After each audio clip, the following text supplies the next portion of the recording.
2040. Boston, Concord. Obstetrics Department of Concord St. Mary Magdalene Hospital. A small two-story building on the northwestern outskirts of the cozy town of Concord was a hospital supported by donations from the town's residents. Built in 1929 by a German immigrant as a warehouse and a store at the same time, it was a perfect square of 56 by 56 meters. By the early 80s, the building had fallen into disrepair, being on the one hand too small to be a warehouse, on the other too big to be a store. So it stood in sadness and desolation until 2020, until the city council began to look for a place for a hospital for the town, because traveling to Boston for every sneeze is expensive and calling an ambulance takes too long, especially in an emergency.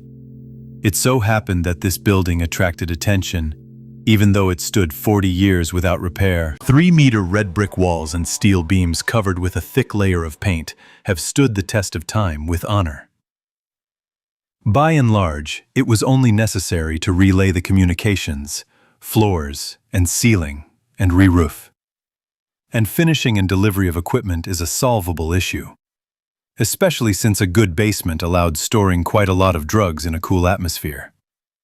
In 2040, an atomic generator from General Atomics was added there, which was powered by nuclear blocks and allowed the equipment to operate continuously. And in this very building on July 17, 2040, in the maternity ward on the first floor, the cry of a newborn was heard. My first thought was, where am I? The second one is, what the hell is going on here? I'll explain to you the situation that gave rise to these questions. My name is Afanasy Gurov. I am 47 years old. I am a leading engineer at the Ural Vagon Zavod Robotics Research Institute. I am not married, have never been in a relationship, and have never been charged. In addition to working at the Research Institute, I am also a senior engineer at the workshop where robots are manufactured. And we do not assemble serial models that are manufactured in the main workshops, but experimental ones, ranging from military drones to construction, engineering, agricultural, and medical ones. So, today our automatic assembly line stopped, and now the chief power engineer and I are trying to come up with an explanation for this incident. Afanasy, do you have any thoughts? Yeah, but only after. Grigorich, listen. Maybe the relay is broken. It's possible, but I'm not completely sure about it. If it were completely, then it wouldn't have been rolling the product back and forth for half an hour until the power was cut off. I agree with you. Then the recipe is this. You look at the relay in the distributor, and I'll look at what's in the control unit. Maybe the microcircuit there said, alles kaputt to everyone, and ordered a long life. Come on, Afanasy. Just move this new woodpecker of yours away. Otherwise, I'm afraid of this walking disaster. Fine. I'll tell you a little about this disaster. His name is Arkasha, to be precise. Arkady Yosifovich Nudalman. About 24 years old. A very smart and capable guy, but clumsy passion. Either he'll tear off a fire extinguisher, or get tangled in his feet and drop a flower in the office. In short, he's a walking joke. And now, having sent Arkasha away, I opened the control unit. If only I had known what would happen, I would have chained Arkasha to a pole. As soon as I started checking the wires and contacts, I was electrocuted because Arkady, having stumbled, pressed the power button. Everything would have been fine, but at that moment I was checking if everything was okay with the wires, and I was holding on to the power supply with one hand, and my trousers had ridden up a little, and my bare skin was slightly in contact with the contact rail of the neighboring heavy robotics assembly line. As they say, minus and plus give a spark, and I was so shocked that I felt, as if in slow motion, how the discharge first passed from my hand to my leg and then back, and I woke up in some bright room, my lungs hurt, and everything was blurry before my eyes. At the same time in the ward, "Congratulations, Mr. and Mrs. Ermundson. You have a wonderful, healthy baby. I would even say a real Viking. Weight 3,528 grams, height 49 centimeters. We did not find any complications or congenital diseases. The mother's labor was successful, so 2 weeks under observation in the general ward. And you can be discharged. If you have a robot doctor, then you can the day after tomorrow. Thank you, Dr. Cornell. We just recently purchased Mr. Handy in the Medic Nanny package. Well, that's very good. I don't see any point in keeping you longer than the day after tomorrow. Tomorrow, we'll check the post-operative dynamics, and the day after tomorrow, right after the morning examination, you can go home. Thank you again, Doctor. Eric shook the doctor's hand and sat down on the chair next to his wife. Well, dear, what shall we name our son? You see, Eric and Irma, both our names sound similar to the family name. Let's also say something Nordic. I need to think about it. I'll go call my father, make him happy, and at the same time, ask for advice. Okay, just don't go broke again. And what will people think of us? I don't think he'll yell too much about something like that. I hope so too, because the last time he called me a witch who charmed his son. Yeah, and me as a blockhead who ruined the engagement with his partner's daughter. Oh, okay. I'll go make a call. While Irma was feeding the baby for the first time, Eric went out into the corridor and, having paid $5 at the reception, ordered an unlimited time call. Hello, my name is Anna, and this is the company steel-making Odina. Am I listening? Hello, Anna. This is Eric Ermundson calling. Can you connect me with the CEO? 1 minute. Wait. A minute later, Eric heard his father's voice. What do you want, lost one? Hello to you too. I'm calling to bring you good news. And how? Did you, a mechanic, really get promoted to senior robot mechanic at Joe's? Or did you finally decide to quit wasting your time and come back to me, going to work at the plant? If so, then screw you and your witch. But I'm telling you right now, no moving in with me or family dinners while you're with her. Dad, just don't start, okay? I'm calling you about something else. Well, for what reason? Don't pull the cat by the intimate parts. My son was born. Oh, you bastard! You can't just say something like that without preparation, especially over the phone. I'm not 18 anymore. Take pity on an old man in his twilight years. Okay, come over. Screw you. I've practically forgiven you for my grandson. What did you call him? Good, but I didn't expect such sharp turns from you. Yeah, and I'm calling you about the name. Look, Dad, how it turns out, you're Gunrir. I'm Eric. My beloved Irma. All the names in our family are in harmony with the surname, and not the first generation at that, so I'm calling you to ask for advice. What to name my son? Because both Irma and Irma don't have much imagination. You're a blockhead, son. Even though I was against your marriage, I never said that I didn't love you. We'll talk more about it at my place tonight. What about the name? Why don't you name him after our founding ancestor, Olaf? How about it? Maybe with such a name he won't grow up a complete blockhead unlike you. You don't have to tell me about it all the time. And thanks for the idea, I think we'll call it that. Go already, you idiot, we'll talk in the evening. Now that's a twist. From the first days to 7 years, the doctor sitting at his desk adjusted his glasses somewhat nervously, and once again shuffled the medical documents on his desk. Mr. Eric, Mr. Gunrir, we've done all the tests and analysis. Your baby is not autistic, not schizophrenic, and there are no genetic abnormalities either. Doctor, Ermundson Sr. said ingratiatingly, clenching and unclenching his fists under the table. Don't drag out the interesting stuff. Get to the point. Mr. Gunrir, no need to be nervous. It's just that your grandson is a genius. Can you tell us more? You see, after the tests and analysis came, we observed him for a whole month. The only difference from ordinary children is the extremely high brain activity. Usually, a person uses about 10% of the brain. Children use a little more, and that's while they are learning and growing up. By the age of 20, the indicators stabilize at 10 to 15%. Before that, depending on the load, the value fluctuates between 20 and 15%. Your Olaf is unique. He has a constant 30%, plus or minus 2 to 3%. This means that he learns and assimilates material several times faster than his peers and thinks accordingly. So, nothing dangerous. It was clear that Doc Eric's words had calmed him down, but not completely. That's right, Mr. Eric. He's just an ordinary little genius. According to our tests, he's way ahead of his peers. And in terms of the knowledge he uses, he's somewhere at the level of a high school senior. I see. That's why he was always so quiet and calm. Yes, a unique case, unique.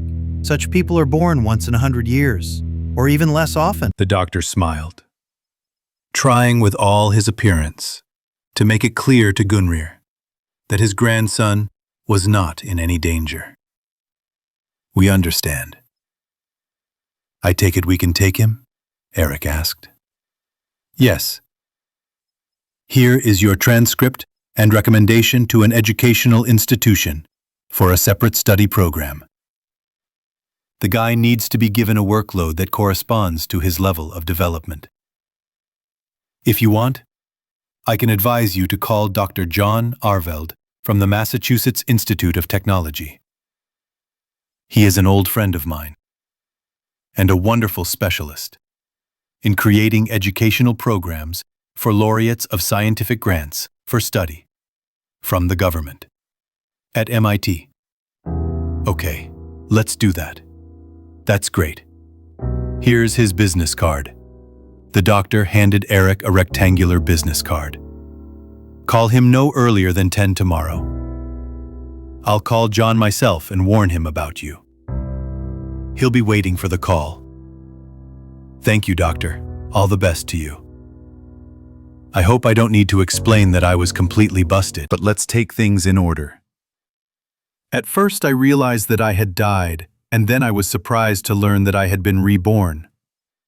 For the first 6 months, nothing unusual happened. I quickly pulled myself together and accepted what had happened. I knew English quite well even before the transfer. In my past life, I had to negotiate the purchase of new machines and the sale of our robots at international exhibitions more than once, plus scientific conferences. You can't do without knowing English in such situations. I didn't complain about my hearing in my new body, so I quickly found out that my name was Olaf, my father's was Eric, and my mother's was Irma. There was also Grandpa Gunrir, on the one hand a nasty old man, but on the other hand, he doted on me. However, as I understood from his communication with my father, all the nastiness in me is clearly from his character. As they would say in our homeland, they should make nails out of these people. Yes, Grandpa was as hard as a steel crowbar, and his way of acting was similar. Like a battering ram, with all his might, and not being embarrassed to say what he thought. And Grandpa did not hold back in his expressions either. My grandfather quickly persuaded my mother and father to move to his mansion in northern Boston. He transferred my father to his plant as a senior robot mechanic and got my mother a job as a biology teacher at a nearby school with unpaid maternity leave. Otherwise, they wouldn't hire her as a full-time employee. I grew up a quiet and calm child, bothering my parents only for 2 reasons: what to eat and where to go to relieve myself. This idol went to hell in the 7th month, when my mother went to work, and I saw him.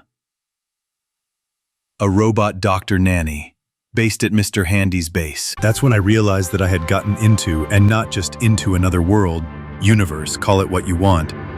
It was the world of Fallout. Fallout, Carl.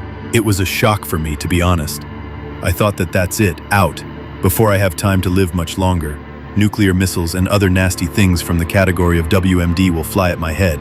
and a week later I found out that it was now 2040. I was so relieved then that I wrote to my dad, who at that moment was watching the evening news with my family and me in his arms. He, of course, didn't look particularly happy about this turn of events. But the family had a good laugh, and the grandfather said outright that even a child understands. This news anchor needs to be pissed on for the nonsense he broadcasts on television. Gradually, a plan began to form in my head on how not to become a barbecue, a zombie, or a green dumb thug in 2077. There was little time left, but not so little, because at that moment I would be 37.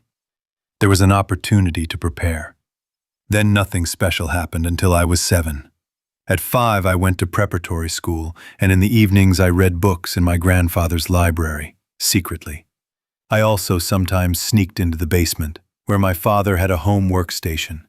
There I took reference books on robots and electronics. Sometimes I climbed into my parents' room and took my mother's books on biology. I was interested in everything: local biology with genetics, and pharmacology and energy and robotics, and the production of steels and alloys. In general, everything, everything, everything. This is not at all what I had in the world. So many discoveries, so many miracles, from RADX with a stim pack to vacuum tube AI and memory banks. The memory banks were bioelectronic, a mixture of biological brain cells cloned from dog and dolphin cells, and neuroelectric cables connected to a tube platform. A tube, Carl. No microprocessors, no integrated circuits, just a completely vacuum tube board with a vacuum tube processor. It's a blast. Here some of you may notice that the lamps are easily broken. Well, screw you there, I tell you. Here they are not made of glass, but of transparent steel. Yes, like in Star Wars, a mixture of 129 simple elements in this world, and the result is steel glass, used from electronics to triplexes in combat vehicles. Imagine, glass with the strength of alloy steel. However, one of the questions I never found an answer to was this: why weren't there microprocessors like in my world? There weren't even studies on the topic. I combed through the entire library, or rather, the American equivalent of the Great Soviet Encyclopedia. I ran through the contents of all 53 volumes and found attention nothing. Okay, we've shouted and admired. It's time to tell you how I got caught. When I was 7, I was given something like a young technician set, with a small figure of Mr. Handyman inside and his diagram.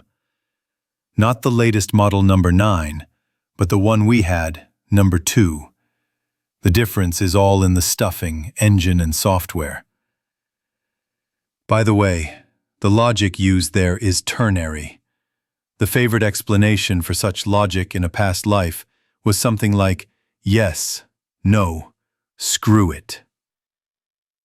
However, in our time, ternary logic has practically not found any application. So, I spent a couple of days studying the diagram, then another week of secretly crawling around the library in Dad's basement, and decided to look, so to speak, in its natural state, at the insides of our robot. Taking the diagram under my arm, on a dark, dark night, I went down to the first floor, found the robot in the living room, and, having said the code phrase, went with him to Dad's basement. What kind of code phrase, you ask? Nothing unusual. This is not a spy movie. I carefully approached the robot, which was in sleep mode. Eddie. Yes, young master. Protocol. 27 fraction 1, Alpha Tango. Accepted. Where did the code come from, you ask? Well, my grandfather and father didn't skimp. The set was a gift, which means everything is top-notch, including a reference book with basic commands for the robot. In general, the set is for children aged 14 and up, but I've been whining about it for 6 months on my birthday, so they bought it for me without even thinking that I'd understand anything. At most, I'd play with shiny pieces of iron and a robot figurine. And I rarely asked my family for anything as a gift. By the way, if a regular set with all the tools and consumables cost about $500, this one cost $2,500. Firstly, a double set of parts with necessary little things like bolts, screws, nuts, and oilers, as well as 4 reference books on electronics, on mechanics, on programming for beginners, and a short reference book of maintenance commands for beginners. Naturally, everything is for old models, but I just happened to get one of these in my greedy, playful hands. So the set is serious, even for an adult technician. Having gone down to the basement, in 2 hours I completely disassembled Eddie on the stand, lubricated all the connections, smeared thermal paste on the heating parts of the board, washed the radiator system from dust with special dielectric water, and carefully began to attach the last radiator back when someone coughed behind me. Oops. All I could bleat was when I turned around and saw my father with a glass of water in his hand. Eyes the size of quarters. In his eyes. Fucking 999 fineness. Son, what are you doing here? Or rather, what the hell are you doing with the family robot in my basement at 3 in the morning? Dad, of course, was seriously scared. It's understandable, because the robot has a nuclear block as a power source, a screw-up. In the morning, or rather, an hour later, a family council was held, awakened by a scream from the basement. Dad didn't close the door, so everyone heard everything, with his throat in decibels.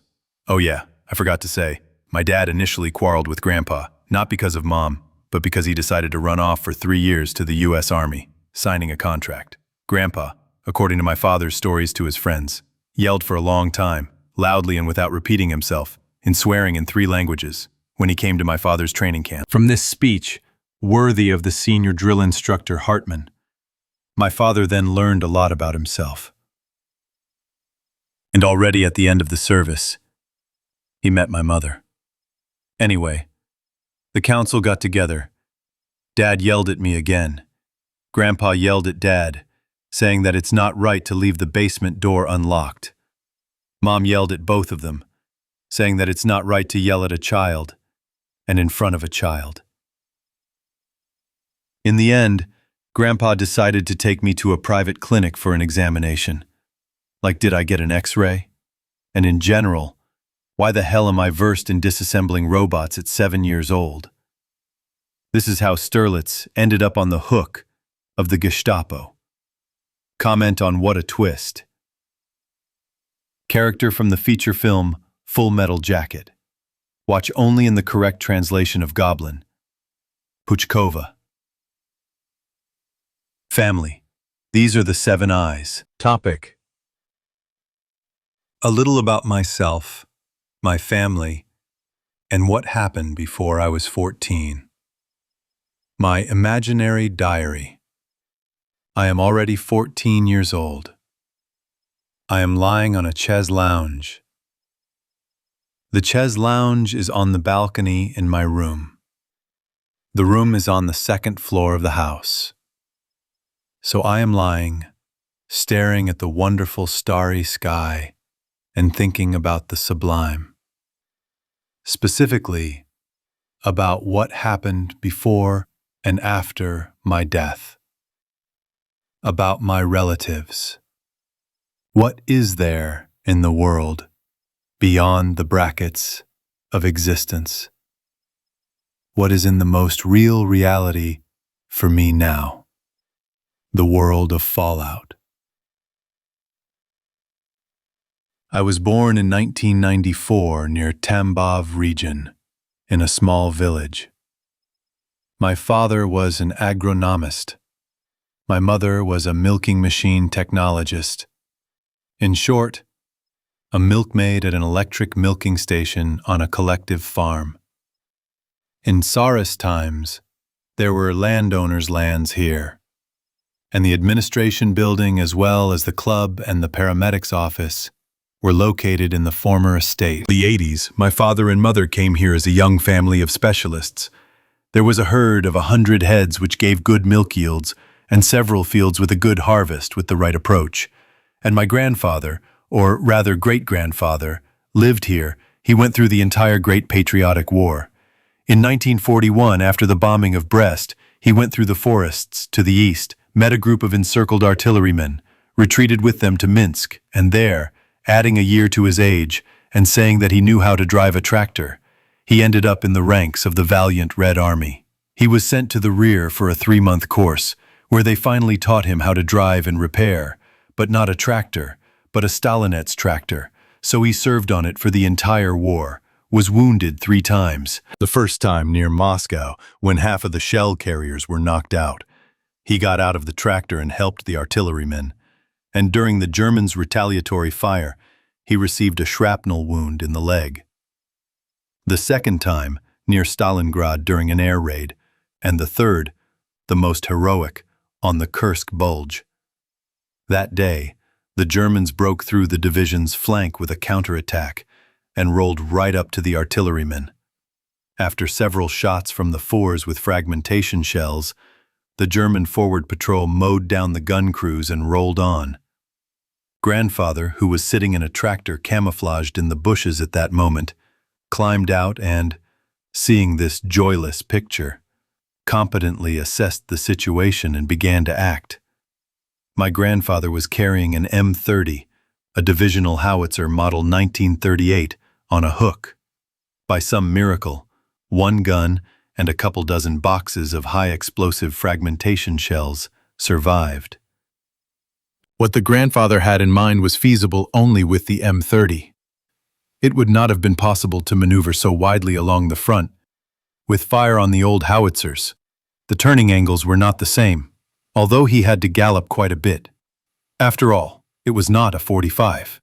The aiming wheels for the horizon and the vertical position were located on different sides of the barrel. The location of the battery on the edge of the forest and the torn-up positions of the neighboring guns of the battery did not attract the attention of the Germans yet.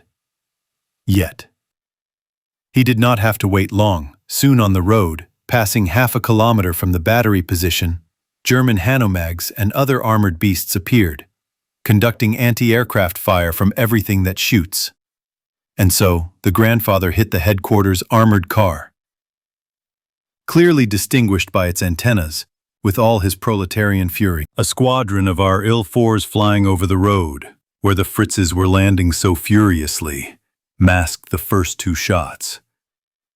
The Germans thought that the hunchbacks had dropped bombs, and my grandfather successfully covered the KSHM of the motorized regiment commander. However, the Germans soon came to their senses, and for the sake of order, sent an infantry squad to check the battery positions. That's when the grandfather would have been completely finished, if not for the counterattack of our tank company. But my grandfather managed to get a couple of shrapnel in the legs, when the German divisional artillery was already smashing our tankers on the retreat. He limped for the rest of his life. After the war, demobilized, he settled in this village, far from the city, closer to nature. My great-grandfather was a mechanic on the collective farm. He was always fixing something, a tractor, a truck, or some other cedar harrow. After the country collapsed and the collective farm followed suit, people started to leave for the city. My father wanted to leave too, but my grandfather grabbed him by the scruff of the neck and told him not to rush to the city because the land would feed him and there was nothing to steal from the people here. And so it happened.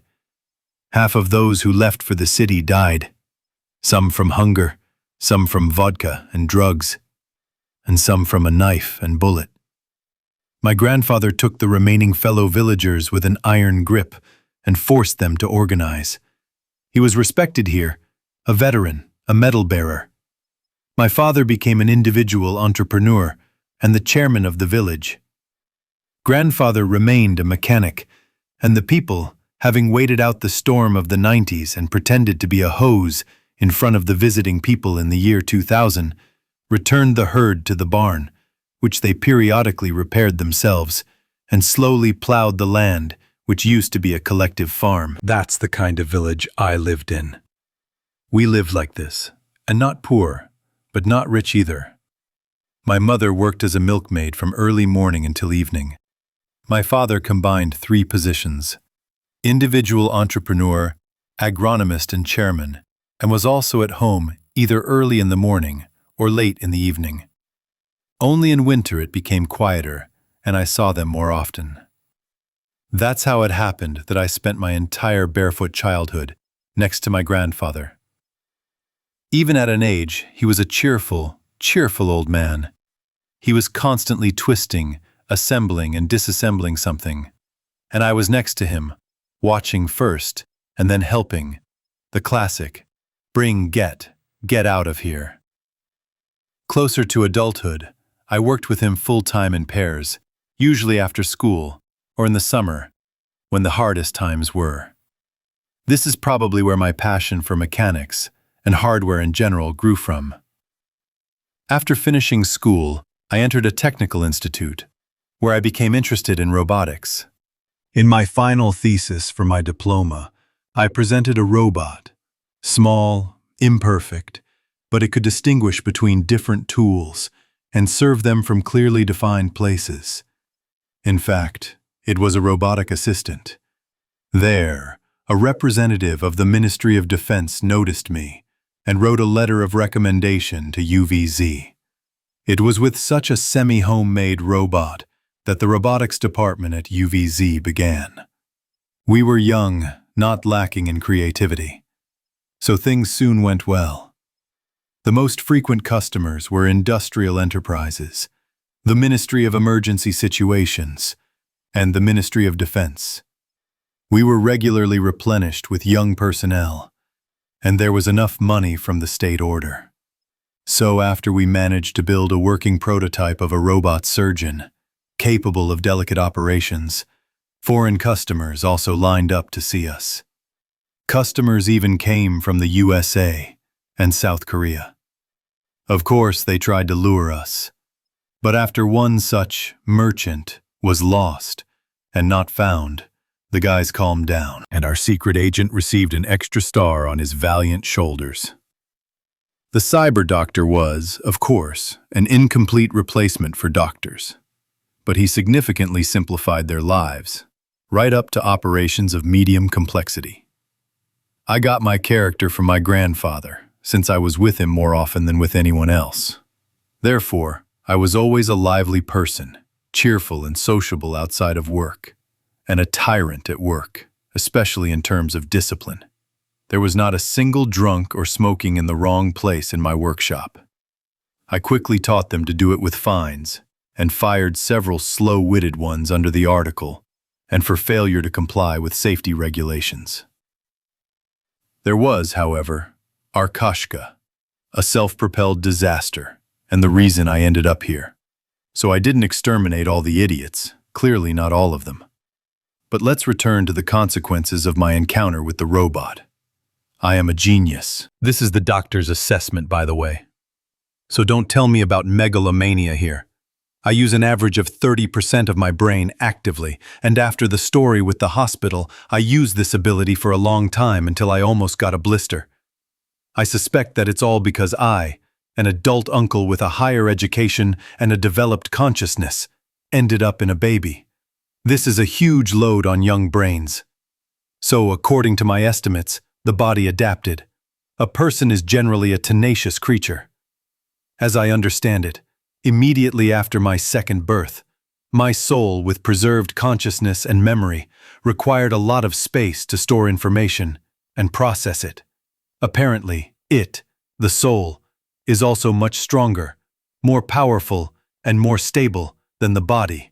The spirit is strong. The flesh is weak, yeah. Here the body had to wriggle out. And since the brain was small, and only by the age of 10 did it reach its more or less developed volume and state, this effect was fixed in the body. That's how it happened that I became a genius. How did it manifest itself? I'll explain with examples. Firstly, the speed of reading. If earlier I would read a 400 to 500 page book in 12 hours and comprehend it in a day, now I would read a book in 4 to 5 hours. And in the remaining time of the day, I would comprehend it. That is, I would understand what was written in it. Secondly, the speed of thinking and processing information. Let's take solving math problems as an example. Previously, I solved a difficult problem for me in an hour and a half and 2 notebook sheets of written answers in neat handwriting. Now it's 20 to 30 minutes. Well, and thirdly, although it smacks of mysticism and brimstone, I learned to penetrate the essence of things with my mind. If, without unnecessary metaphysical philosophizing, contact with the object of knowledge allowed me to fully understand its internal structure and interaction of parts, to find out what materials it consists of. Moreover, I also received the technology for producing an immaterial object, in addition to everything else. This became clear during the maintenance of our domestic robots. I was sitting in my father's basement in the evening, performing maintenance on Eddie and Sergeant. At some point, I was screwing an armor plate onto our Mr. Brave. A small electric arc passed between the fingers of the hand with which I held the plate, struck the robot. And I understood him completely. That is, absolutely. From what alloys, in what proportions, and at what temperature its armor was made, to the most secret in all robots and generators. I understood how and what a nuclear block consists of, what components it has, and how it is made, and in what sequence it is assembled. You see, my dear friends, the nuclear block is equipped with a self-destruct system when opened. And if you open it, you will get a cylinder of baked radioactive entrails. With one touch, I opened the most guarded mother secret of the USA. The rollback, however, did not take long to come. In a couple of seconds, I felt really bad, and I fainted right on the robot. And then I walked around sluggish for 2 days.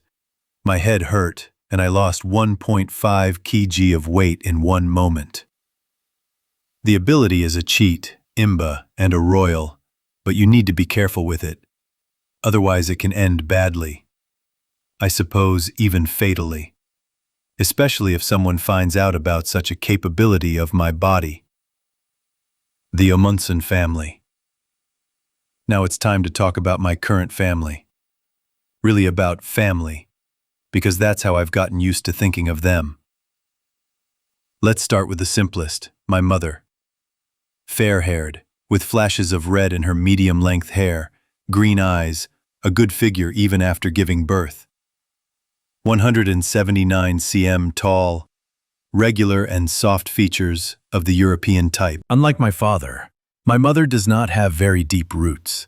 My great-grandmother is Russian, came to California after the revolution. My great-grandfather was Serbian, came to the USA a little later, in the 20s. My grandfather was Serbo-Russian. My grandmother was Irish from the diaspora in California. Small, but friendly. My mother is their descendant, as you understand. She met her father when he was serving as a ground support technician at a U.S. Navy base in California. They got married there, and then her father returned here, to Boston. My mother is a very kind and gentle person. I would even say a homebody. How she manages with the blockheads at school, I don't understand. She is a biology teacher by education, and now she works at a school next door. She is a quiet and calm person, until the moment when it comes to me. That's when all the most cheerful Russian and Irish roots wake up in her. She is ready to tear like a dog a hot water bottle and pull anyone up short if this individual encroaches on me. She even shuts up my grandfather in such a fiercely cold tone that if I were a lion, I would try to pretend to be a doormat. The brightest moment was when my grandfather did something stupid and came to me to test the waters about an engagement with some daughter of his partner's to strengthen business ties. He shouldn't have done it in front of my mother. We were sitting in the living room with my mother. She was drinking tea, watching some show for housewives. I was reading a book on quantum fields for beginners. My father, on the occasion of a day off, was hanging out in the basement with a new test stand until the evening. At that moment, my grandfather, sitting in his armchair next to the fireplace, in his favorite robe with dragons and reading a newspaper, asked about the engagement. Flashback. After glancing at me a couple of times, and glancing at my mother, who was engrossed in the show, he folded the newspaper and casually asked, Grandson, what do you think of Emily Stör? You seem to have a good conversation with her at the recent reception of her father Edmund, on the occasion of the showing of the new Corvega sport car. Well, she's just a girl. For half an hour, all I heard was about some star singer's performance, her girlfriends, and admiration for the fact that their father was taking them to the Bahamas for 2 weeks for the Christmas holidays. Why did I ask? What do you think about getting engaged to her? After this question, several things happened. First, the mug of tea fell out of Mom's hands. Second, it became somehow uncomfortable. And third, Mom loomed over Grandpa and in her signature furiously icy tone asked him, Have you gone completely insane? Did you find a stud bull in my son? Or see a business contract in him? Huh? Irma, my daughter, calm down. I just saw that Olaf and Emily were having a good conversation. Even for more than 5 minutes, which is not typical for him. Mr. Stoor is my regular partner, so I decided that I could combine business with pleasure. Really? Or are you being little about me here? I'll be damned if I'm lying. There was only crystal honesty in Grandpa's eyes. He still wants to live. Mom came out of her berserker state and said in a much calmer voice, "Oh, then I'm sorry that I got so angry with you." And, looking down, she went into the kitchen to prepare dinner. The storm had passed. Grandpa, it was close. Very, very close. This time I got away with it, and I picked up the cup of tea with the rest of my drink from the floor, took the saucer in my hands, and stomped into the kitchen. The second most complex character was Grandfather. The Ermundson family moved to the USA in 1806 and brought their business with them. Ore processing, specifically. Casting and welding of steel and iron products. Over the years of life in the USA, the family business grew stronger, expanded, and grew into a giant plant. Thousands of tons of steel, 12 workshops, 5,000 workers. The family, like the business, had a Nordic, restrained character. In other words, it was conservative, like a tailcoat, and unhurried, like any resident of the northern countries. They did everything, thoroughly and without haste. They married mainly immigrants from the northern part of Europe, or tied themselves to business partners, the same conservative and old Americans as they were. This was a special layer of the American business elite, who remembered themselves and hammered into the heads of their children what honor and dignity are. Even Southerners communicated with them as equals, and they were not ashamed to shake their hands. Grandfather was, like the whole family before him, conservative, honest, and just like a steel crowbar. At one time he served in the merchant navy for 2 years to get his hand in understanding the basics of logistics. He rose from a sailor to the senior navigator of the ship, knew 3 languages, English, German, and Spanish. And in all 3 languages, he could not only read and write very well, but also swear, which he demonstrated with great success on many occasions.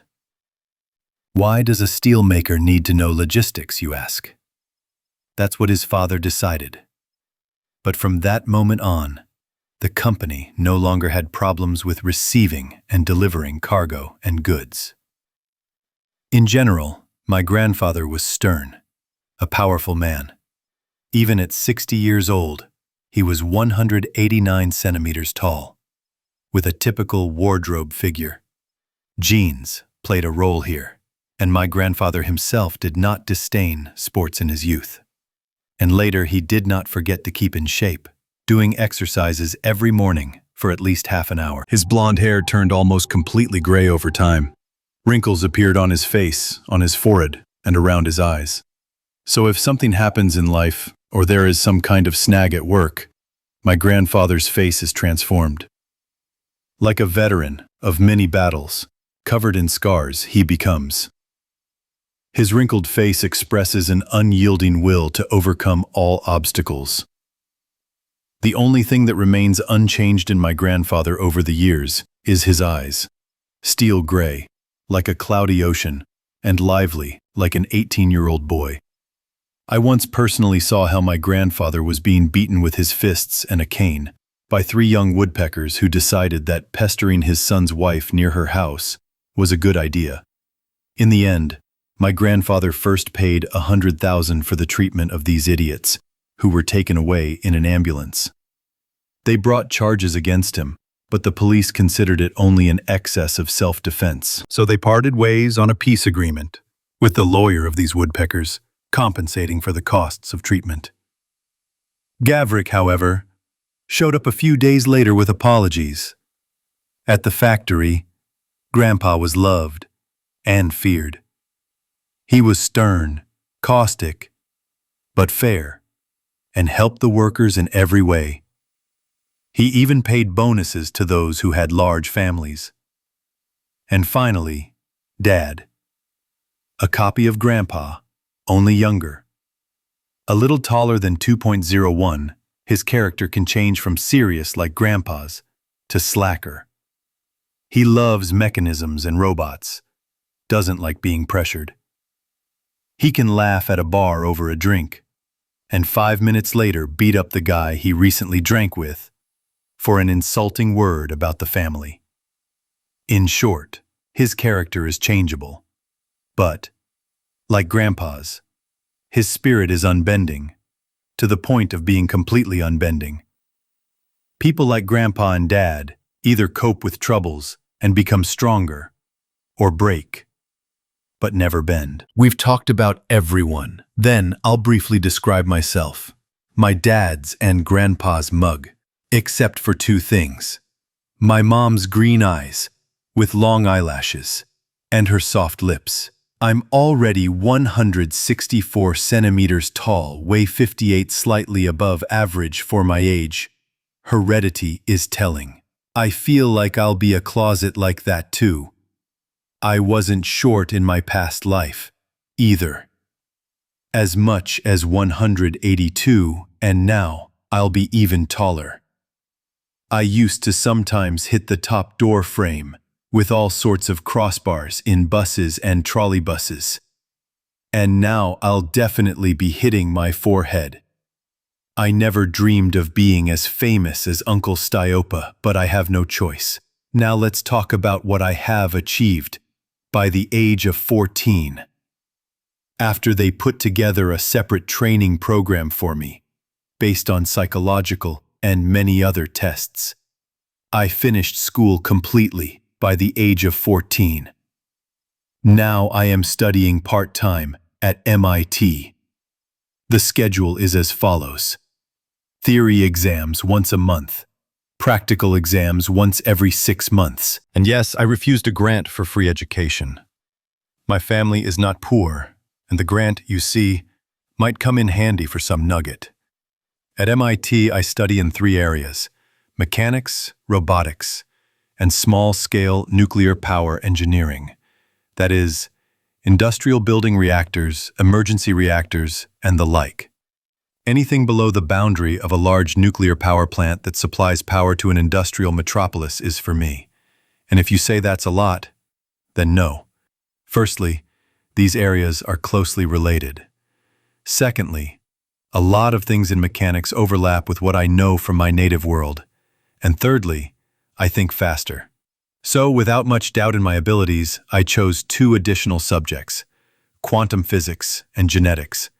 And if the first one somehow flashes somewhere in the previous 3 areas of study, then the second one is a complete terra incognita for me.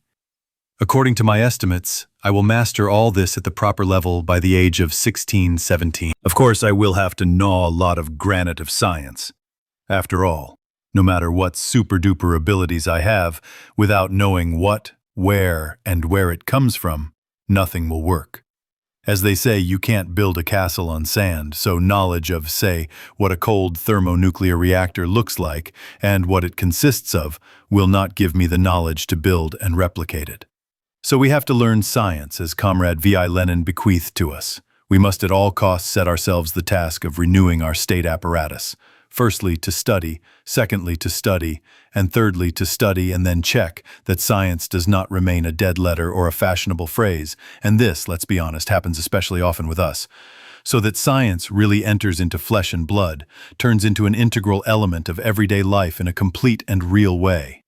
Comment to family, that's 7I. KSHM, Command and Staff Vehicle. Quote from 17 Moments of Spring, a character by the Soviet writer Sergei Mikhalkov.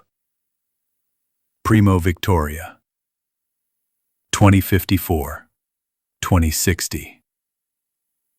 So, what do we need to survive in the future big bada boom? That's right, the Death Star is a good reliable shelter. Preferably deeper where people don't hang out and bigger. The fate of the 111th doesn't appeal to us, right?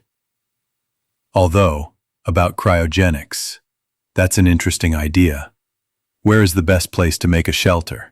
That's right, in a rock formation, preferably young enough, homogeneous, with the possibility of reaching the deep layers of artesian water. Near the town of Adams, which is in the northwest of the state, there is Mount Greylock with several peaks. The highest of them is 1064 meters above sea level. Where is it? There is nothing like this in the game. So, my young friend, in the game, God willing, they squeezed 1/3 of the state, and they greatly reduced the distance between objects. The question is different, and it is simply a textbook one: where to get the money? The time from 14 to 17 was not particularly eventful. Well, or so it seemed from the outside. Grandpa finally finished me off, and I got engaged. The screams were louder than the mountains. And I got something from all the family members, from my mother, and from my father, and the patriarch of the family, Gunnar Ermundson, finished off this marathon with an epic boatswain's bend. He hoped that I would get engaged to one of the daughters of his business partners. Naive Chukchi youths, damn, based on the knowledge of the mess that awaits us in October 1977. I began to look for a bride, since my grandfather had firmly decided to marry me. But who will stop me from looking for someone who would fit my plans and be to my liking? Of course, I would like it if I didn't have to put panties on her head while she was performing her marital duty, but here, due to circumstances, and I found her, although it seemed impossible. Nicole Sherald Garvinson. Short, 167 centimeters, brunette, brown eyes, full lips, thin nose, neat figure. True, she is 2 years older than me. I met her at MIT during my genetics practice. And the best part, so to speak, is the prize sector on the drum. Her father is one of the 3 main shareholders of MedTech, Sherald Theodore Garvinson. The scientist with the atypical name lives and works in Boston, or more precisely, in the Boston branch of MedTech. He heads the cybernetics and stasis department, but let's get back to Nicole. The main thing I liked about her, and she liked about me, is that we are not like other students. We don't give a damn about parties, about the companies of cool boys and girls. We don't give a damn about the revelries of the golden youth. The main thing for us is knowledge. Well, because of my closet-like figure that was starting to take shape, she first thought I was her age. Then, when she found out what subjects I had coming up, she thought I was older. On our 3rd date, which was at a Boston library, she found out I was 16, because they gave out books by ID. You should have seen her eyes and face. When a guy who is 16 looks 19 and is preparing to graduate from MIT with 3 majors and 2 minors. What a pity there was no camera at hand. But the question asked in 100 situations still bothers us, right? I graduated from MIT at 17, and in the same year, 2057, Nicole and I got married. And the question arose, where to find a couple of lemons? Or better yet, a couple of kilo lemons of green American rubles with dead presidents. As a person with an engineering education, I will say frankly, the most profitable thing is something that is in demand by as many buyers as possible. And what is most relevant at the moment when there is a global squabble over oil? That's right, energy resources. In a previous life, working at UVZ, my colleagues from neighboring shops and I used to meet for a little party. Anyway, we had a whole mountain of signatures for authorship from Molky. So we weren't particularly afraid, and the gatherings took place on UVZ's special territory. When we first got together, after the meeting they came to grab us by various protruding parts of our bodies. And it's good that the FSB colonel was a smart guy. He immediately realized the benefit of our exchange of developments. So, at one of these get-togethers of interest, colleagues from the tank shop, the energy department, told about their development, a chemical reactor. What's the trick to this miracle of thought? No background. Efficiency of about 80%. Sounds fantastic, I don't argue. But not in this case. Briefly about the internal structure of this miracle. There is a reactor chamber in which a chemical solution splashes, and there are activator tubes. When fuel in the form of an activator tube gets into this solution, the process of electricity generation begins. The more is immersed, the more energy, and the faster the tube dissolves. That is, tubes made of a mixture of manganese, iron, and copper, immersed in a solution in a reactor the size of an RBMK 1000.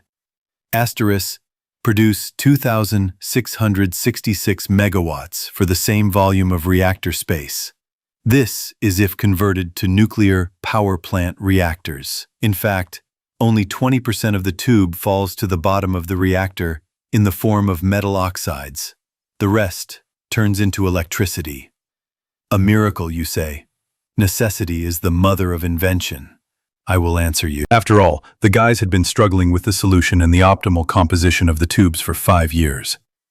I was very interested in this as a mobile power source for the robot, but the guys just threw up their hands. They said they were already busy fine-tuning its power and dimensions for a tank. In the end, through the FSB officer, we agreed on technical documentation. And I remember very well the composition of the solution, the tubes, and what the reactor consists of. It's in the bag, my comrades will tell me. Now I'll quickly create a chemical reactor, and everything will be great. Fuck it. First of all, it took me a year to create it. A year, Carl. Secondly, it cost me 700,000 Baku. Where did I get the money? I asked my grandfather. On the condition that if I couldn't provide him with a working sample within a realistic time frame, 2-3 years, I would stop messing around and start harnessing myself into the family business. It was not as easy as it looked. Firstly, it was difficult to find chemical reagents, and then distribute orders to different laboratories to synthesize the missing ones. Secondly, I had to pay almost 50,000 bucks to have the inner part of the reactor cast from steel and glass, measuring 2 by 2 by 2 meters. One good thing is that I ordered the rods from my grandfather at the factory, and then assembling the reactor within 2 months. I was tired, honestly. Working manually on such a large project without an automatic assembly line is a pain in the ass. At the end of the year, I presented the reactor to my grandfather. With 20 tubes installed, it produced about 120 megawatts. For such a volume, it was a phenomenal result. As a result, after a family council, which now included Nicole, we decided to create a separate company. We didn't have to think long about the name. We simply combined our last name and history, and in the end we got Ermundson Technologies, or ET for short. The symbol was a triangle divided inside into 3 parts, each with its own symbol. At the top was a symbol of current in the form of lightning. On the right was a DNA helix. On the left was a man in Leonardo da Vinci's circle, and the whole triangle was wrapped in a world snake. The next day, namely December 8, 2058, we registered the company with capital of $1 million, which my grandfather gave us, and also patented the basic scheme of the chemical reactor and the key technologies in it, so that no one could bypass our patent. A week later, we bought the building of the old Patriot Lemonade factory, which had been bankrupt for 5 years, for $10,000. This property lay like dead weight on the shoulders of the state and was sold at the cost of land or even slightly cheaper. So we got a 3-story concrete building measuring 240 meters by 37 meters, practically for nothing. Then we spent a whole month on repairs, which cost $100,000. One good thing. We were able to compensate for the costs by handing over equipment we didn't need. We spent another half a year and $500,000 of the authorized capital on the minimum necessary equipment: a steel glass foundry, a chemical solution synthesis room, and 2 more mini shops: a reactor body kit shop and an assembly shop. On June 10th, 2059, our plant finally started working. And for $120,000, we organized a presentation of our product at the Boston Technology Expo. The first day, everyone walked around, looking, reading the specifications, looking at the demonstration room. On the second day, a representative of the U.S. Army approached me and Nicole, as the owners of the exhibition part and the company. "Good afternoon, Mr. and Mrs. Jormanson." A man in the uniform of a U.S. major approached us. His slicked back hair, sharp nose, and perfectly ironed uniform indicated that he was an employee of some headquarters. "My name is John Abraham, Major, U.S. Army, Advanced Research Projects Division." Good day, Mr. Mayo. My name is Olaf. This is my wife, Nicole. Nice to meet you. I'm interested in your reactors. Are these real characteristics or just a cell? Absolutely real, Mr. Abraham. Then the Army, represented by me, is very interested in them. How many of them can you produce? My plant is small, and the line is designed for only 10 reactors per day, or 300 reactors per month. Well, if it's just a question of money, then we'll solve it. So we got our first government contract, an annual order for 3,600 reactors, so to speak, for acceleration.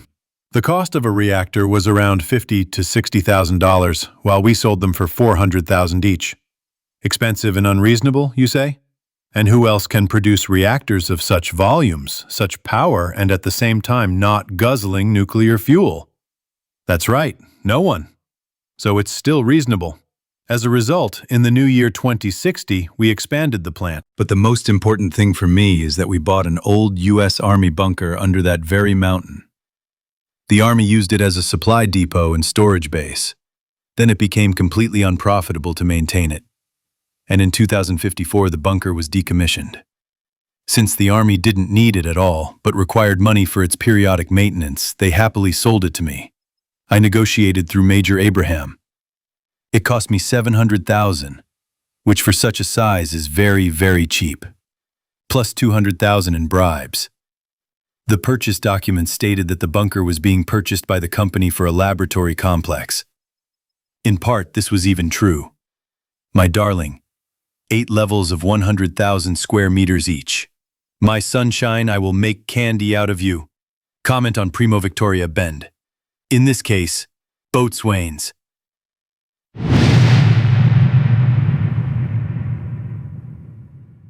An obscene construction, spewed out by the boatswain's mouth during educational work carried out with personnel.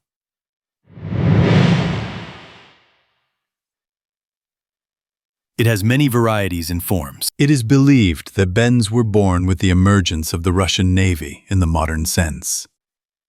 One of the founders of both the Navy and the Bens is considered to be Peter the Great. My favorite scenarios, youtube.com/watchquestion-by-question/forward. Founder's High Power Channel Reactor, a series of nuclear power reactors developed in the Soviet Union. Thermal power, 3,200 megawatts. Electrical power, 1,000 megawatts for the RBMK 1000 variant. This type of reactor is mainly infamous for the fact that on April 1986, during an experiment on the turbine rotor rundown, The fourth power unit of the V.I. Lenin Chernobyl nuclear power plant made a skittish. And they feed us well here too. 2060 to 2065. While we celebrate my daughter's first birthday as a family, I will tell you what has been done over the past 5 years. And I've managed to do quite a lot during this time. I'll start, perhaps, with the company. At the moment, a normal plant has been built on the western outskirts of Boston, and the old building of the former lemonade plant has been converted into an administration building. And on the additional land bought around the now administration building of the plant, workshops were built. 2 workshops produced 500 kilowatt automobile reactors. 1 workshop produced 500 megawatt reactors, which were purchased by former thermal power plants and nuclear power plants for re-equipment. And another workshop had flexible assembly lines, which allowed the production of reactors the size of a palm and up to the height of half a person. Such small reactors were produced mainly for Robco, and if you think that my HR replaced nuclear blocks and nuclear batteries, no. We just found our niche. Rods are cheaper than nuclear fuel, and there is no point in installing a nuclear block in a kitchen machine or coffee machine when a 100 by 100 centimeter reactor installed in the basement completely covers the needs of a restaurant. Oh yeah, at the request of the government, my patent was transferred to the closed category after only a month, and I had to install a self-destruction system in all products. A small ampule, and the chemical solution turns into water, bunker.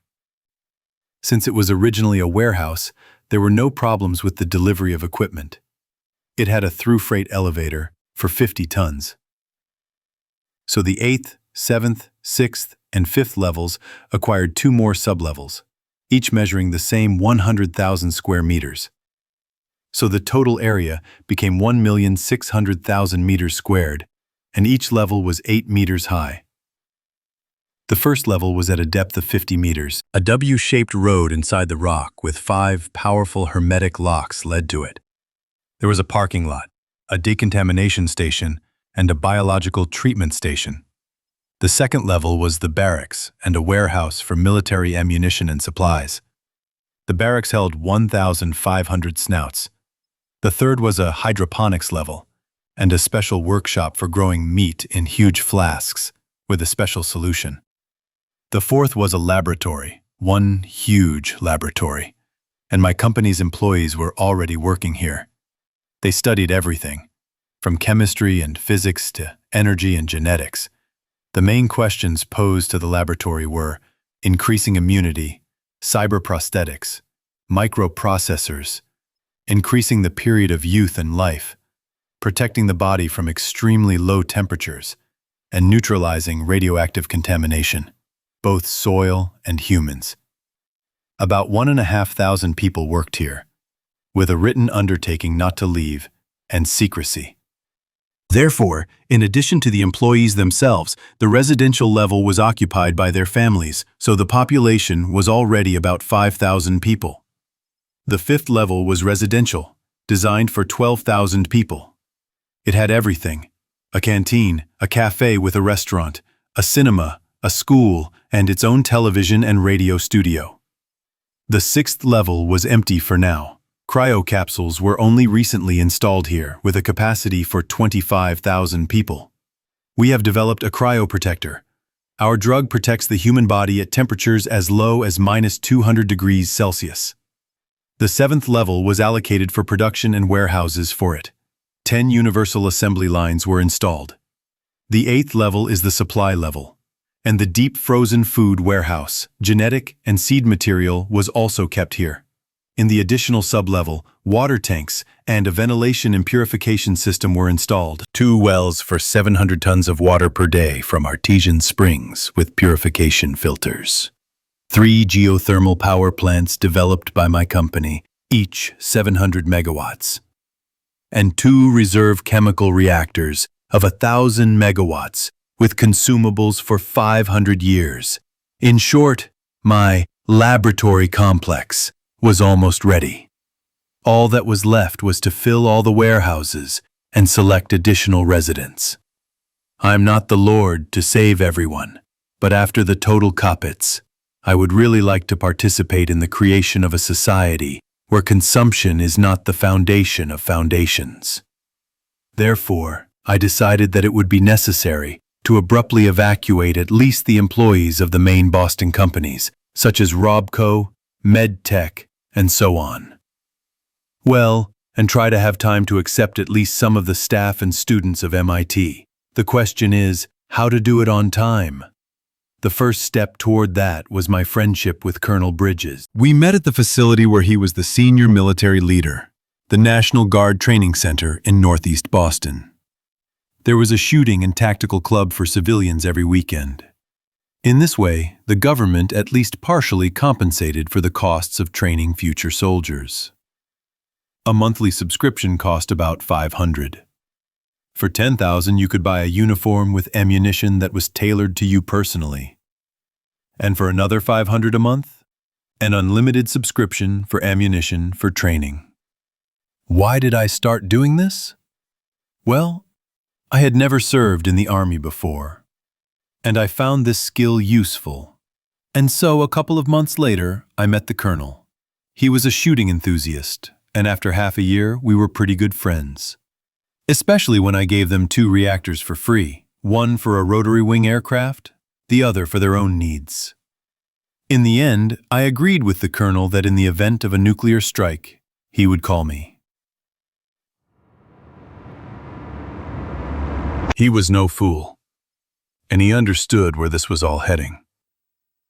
At the end of 2065, during his vacation, he visited me in my laboratory under the mountain. During our conversation, I promised him and his 300 officers with their families a place in case of war, with the proviso that they could take no more than 1,000 soldiers with them. You understand, a bunker is not elastic. And the colonel was able to write off 5 sets of T-45A power armor, which had only recently appeared in service with the U.S. Army. In the USSR? Commentary on In the USSR? Citizens, the more slippers and comments, the more interesting the work. From this chapter onwards, events will move more densely in time. 2066. I'm sitting here, quietly fixing the Primus stoves. More precisely, I'm sitting in a new office that I bought not far from home, on my personal floor of the office laboratory. And then, at the moment when I start an experiment with quantum fields, in the recently sent setup, my personal Mr. Assistant flies up to me. Mr. Olaf, Maggie is calling from the reception. Yes?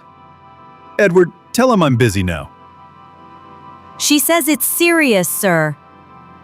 Oh, okay, connect me. Put me on speakerphone. It will be done, sir.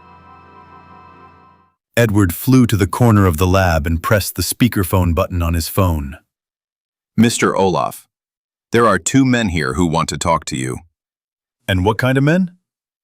One from the U.S. government, the second from the USSR embassy. Unexpectedly? Well, take them to me. Let Mary replace you for now. Okay, Mr. Olaf. Having put Edward, who I had upgraded, to monitor the experiment and record the data, I rose from my chair and moved to the office part of the floor. A couple of minutes later, Maggie came out of the elevator with 2 men, both of them in 3-piece suits and hats. One of medium build, in a gray suit, with red hair and a rough face. The second was a skinny man of about 50 or 60 in a dark suit, with watery eyes and completely gray hair. Tea, coffee, lemonade, something stronger, gentlemen? The red-haired man spoke first. No, thank you, Mr. Olaf. We are on a serious matter. I am Stephen McGregor, U.S. Department of International Relations. This is Mikhail Vasilyevich, USSR Ministry of Foreign Trade. Having asked permission and lit a cigarette, he continued. The U.S. government has reached an agreement with the USSR government that we are ready to sell them the patent for your chemical reactor. With your permission, of course. Yes, I don't mind. But what else do you want from me? Naturally, I would like to know how much you are going to sell it for, and how much will be due to my company. We agreed to sell the patent for $700 million. The government will take 20%, so your net will be $560 million. Mikhail Vasilyevich also has a proposal for you. Yes, Mr. Ermundson. We would like you to supply us with a plant with production. What will be the cost? Well, if you need a large plant, like mine, then purely for equipment, it's about $100 million. This is purely equipment. If delivery is from us, then another million or so. We can provide delivery with the help of our merchant fleet, but there is a condition. We would like you to personally monitor the setup of the plant, since we do not have specialists in this type of production. And it would also be nice if you consulted our specialists. We will provide you with a translator. The conditions are acceptable, and you don't have to worry about the translator. I speak Russian, albeit with an accent. Oh, we didn't know, Mr. Olaf. It's okay. I studied Russian, German, and French for self-education. You know, Kant, Dostoevsky, Dumas. I like to read in the original, and it's not bad to read scientific articles in the original either. I see. What did you agree on then? Yes. By the way, then you don't mind if I take my employees? I would like to get samples of Yakut bacteria. The employees of my biology department have been asking me for a long time. Yes, I don't think there will be any problems with this. If you don't mind, we'll talk in more detail later. By the way, while you're setting up production here, are you against our specialists doing an internship at your plant? Well, if the government is not against it, then why not? I think, Mr. Olaf, we will come to an agreement with Mr. Mikhail. Okay then, once we sign the contract and the payments are made, we will start working. If you want, you can go down to the 4th floor, where we have lawyers and economists. I will call the heads of departments now, and then you will agree with them when we start to resolve everything in a working order. Then that's what we'll agree on. All the best, Mr. Ermundson. All the best, gentlemen. I rose from my chair and shook their hands. Now I'll explain to you where these two came from, and why the USSR is cooperating with the USA here. In 1991, like us, there was a riot. But unlike us, the State Emergency Committee here was not from who knows who, but 2 generals, and the former director of STZ took matters into their own hands. One general was from the motorized riflemen, and the second from the airborne forces. So these 3, from the chest, brought in troops, took everyone by the balls. And in 1992, through the UN, they divorced in a civilized manner everyone who did not want to remain in the USSR. The former republics paid compensation for factories, schools, dams, etc. Yes, there an independent UN commission calculated such amounts that the remaining former republics owe a lot more. So, the Union was left with the RSFSR, the Ukrainian SSR, the BSSR, and the northern part of the KSSR. By and large, the USSR got rid of the parasites. So, after the reformation of the USSR, it began to pursue a more adequate economic and social policy, and since communist China was becoming more and more aggressive, since it is not easy to feed 1.5 billion, and by 2060 there were already 2 billion of them. So, no socialist and communist unification happened. Based on these premises, the USSR and the USA began to get closer, and then the EU periodically set fire to the heels of the European part with matches. I can say that my journey to the Union began on such an optimistic note. Part 2 equals Tepic. In the USSR, Part 2 equals Tepic. 2066, Boston. These 2 came to me in February. The contracts were concluded within 2 weeks. There were 4 signatories. Me, in the person of my company, the US government as a guarantor, the USSR government, and the USSR Ministry of Energy. So in March, after receiving the amount for the patent and half the amount for the plant, my company began ordering equipment for the plant in the USSR. By the way, you're probably wondering why the US doesn't have their usual measurement system. In this story, the US switched to the meter measurement system back in 1950. And not because someone wanted to, but for unification with the rest of the world in terms of production. After all, the US did not move its production to China, and everything had to be done by itself. And accordingly, the main flow of goods was not from China, but from America itself. In order to increase the attractiveness of its high-tech goods on the world market, the US had to introduce the metric system. Are you telling me nonsense? And tell me, for example, which manufacturer in France would be interested in converting some machine for turning bushings from inches? So nothing personal, purely business.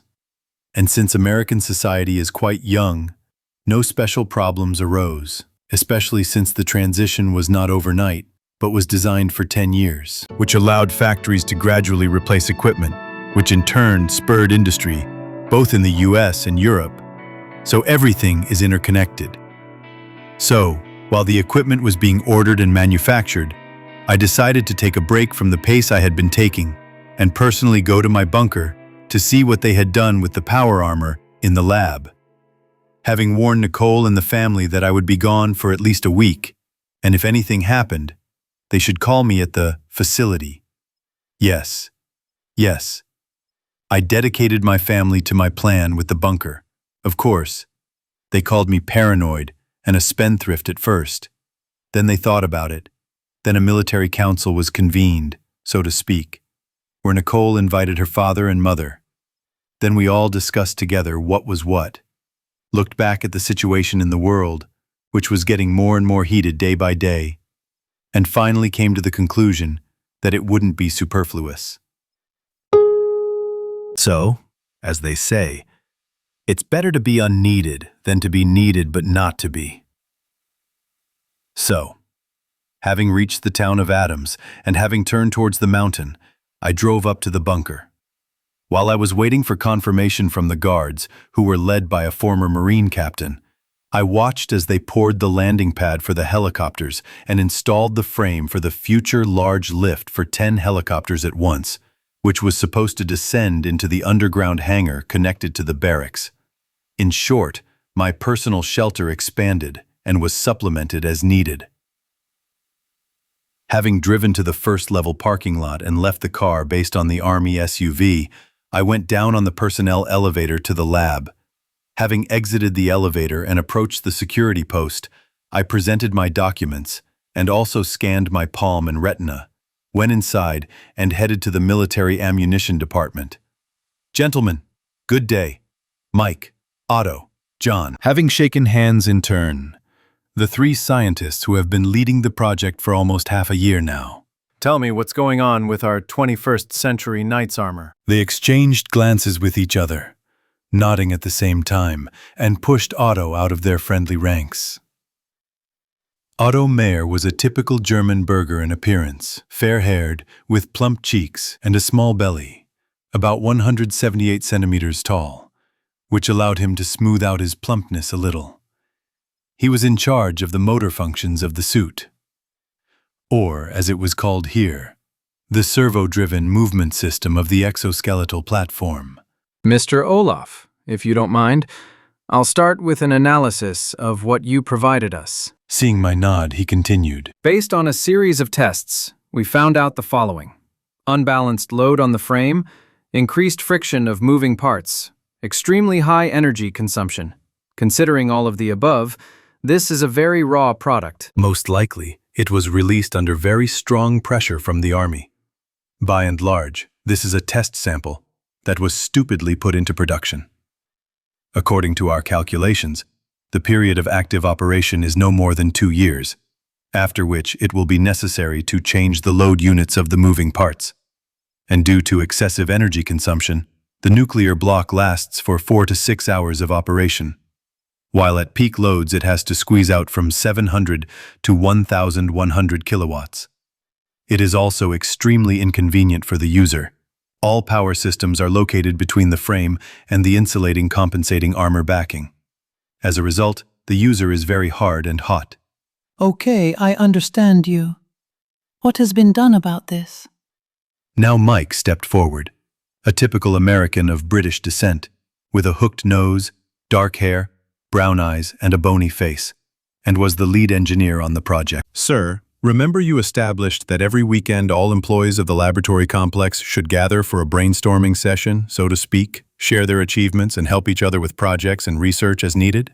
Yes, there was such a thing. I think it is very useful, because discoveries occur at the intersection of sciences. I fully support you in this, sir. So, a couple of months ago, colleagues from the prosthetics department showed their new development, synthetic muscles made of fiber steel. Of course, they do not stretch as much as human muscles, but they produce much greater force and are much more resistant to tearing, impact, thermal destruction, and also shield well from hard gamma radiation.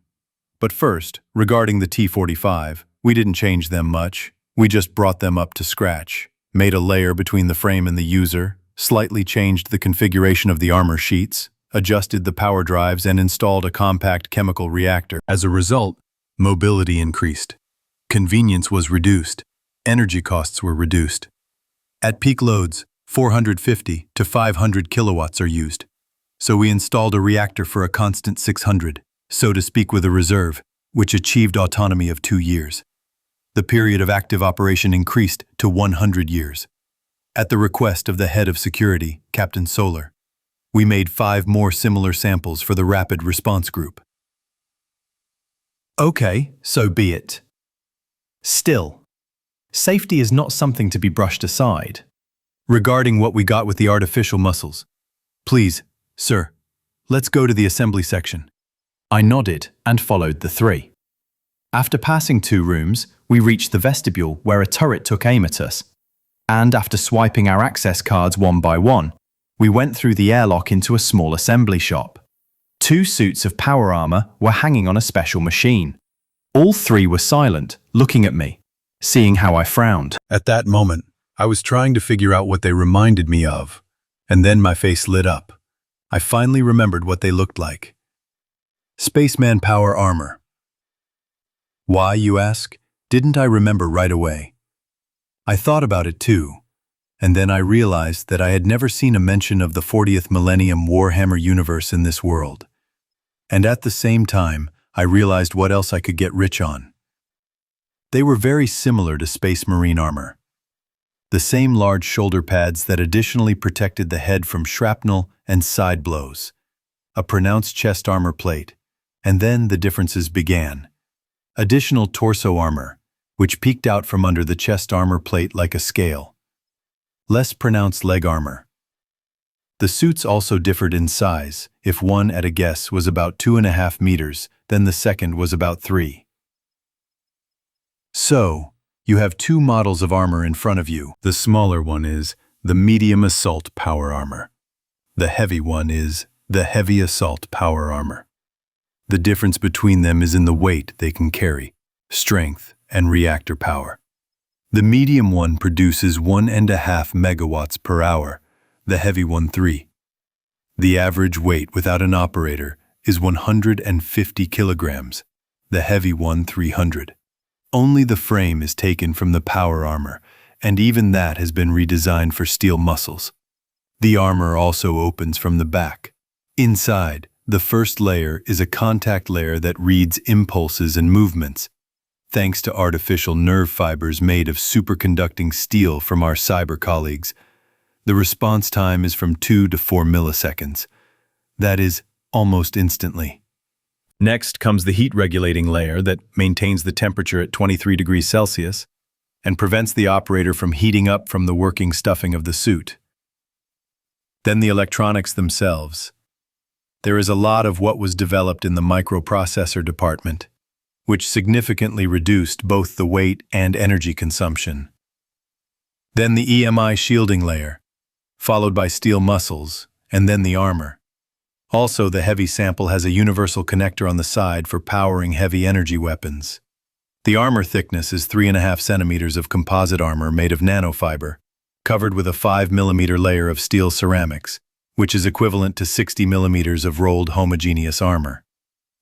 The heavy one has 7 composite and a centimeter of steel ceramics, which is equal to 120 millimeters of KGB, rolled homogeneous armor. Thanks to the nanofiber composite, it is very well protected from energy weapons, and because of this, it provides protection of 300 and 600 millimeters against cumulative ammunition.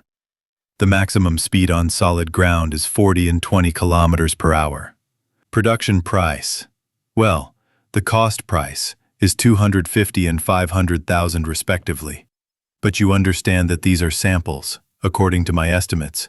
After fine-tuning the flow technologies, etc., the price of a production sample will be around $70,000 and $140,000. What is acceptable? Ask the captain for people for testing, and take them for a spin on the test site. Also, don't forget to test them in different temperature conditions, like the Arctic, sugar, jungle, tropics, swamps, and so on. Good. Now John will show you the weapons for them. John is a wiry guy in his 30s, with unruly brown hair, deep-set eyes, average height, constantly smiling, and a unicorn on his t-shirt. Lured away from the Winchester Company, which did not appreciate his innovations. He was a weapons developer in the project. So, Mr. Olaf, here we have 4 samples of weapons for our strong guys. The first one we have is a rethinking of the Browning machine gun for 12.7 millimeters. Now it is a manual version. The receiver has been changed, a pistol grip has been added, an adjustable buttstock, bipods, an assault grip, and a universal rail for attaching additional modules, one on top for a sight, the other on the side for a powerful flashlight, 2 types of sights. The first is an open collimator, the second has a magnification of 2. Ammunition from a box with a belt for 250 rounds. There is also an option with a back box for 2,000 rounds. BP types are all that are available for this machine gun. Next, we have a combat shotgun with a disc for 70 rounds. There are 3 ammunition options here: buckshot, darts, and an armor-piercing incendiary bullet. Here we have a drum RPG for 3 shots. I changed the drum and it's ready again. Types of BP. This is a standard HE. This is a tandem cumulative burns through up to a meter of armor. This is an incendiary. When hitting the target, 50 grams of TNT in a capsule explodes inside and scatters a combustible mixture. The combustion temperature is 5,000. The time is 20 minutes. And finally, volumetric detonating. Well, and finally, the timeless classic from the Vietnam era. The napalm flamethrower, a 50-liter tank. The combustion temperature due to additives was raised to 2,000. The range of the stream is 40 meters. Very, very good, I would say. And what about laser and plasma? While we are working, there are many shortcomings. We are improving the power, optimizing energy costs, trying to improve the plasma for charging, so not earlier than half a year. Well done. This is also a weapon for testing, and after some modifications, it will be sent to the conveyor. Delighted by all this news, I went to sleep, and tomorrow I will start helping in the robotics department and writing from memory the books BX 4000 and all the accompanying fan service. Commentary on In the USSR, Part 2. I did it. In the USSR, Part 3. Commentary on In the USSR, Part 3. The chapter turned out to be a bit heavy for me, since I wanted to describe it in detail. But unfortunately, I decided that it wasn't worth it based on the results. Because I thought that there would be too much squabble between communists, liberals, Democrats, etc. In short, after the edits, the text of 6 pages became 2.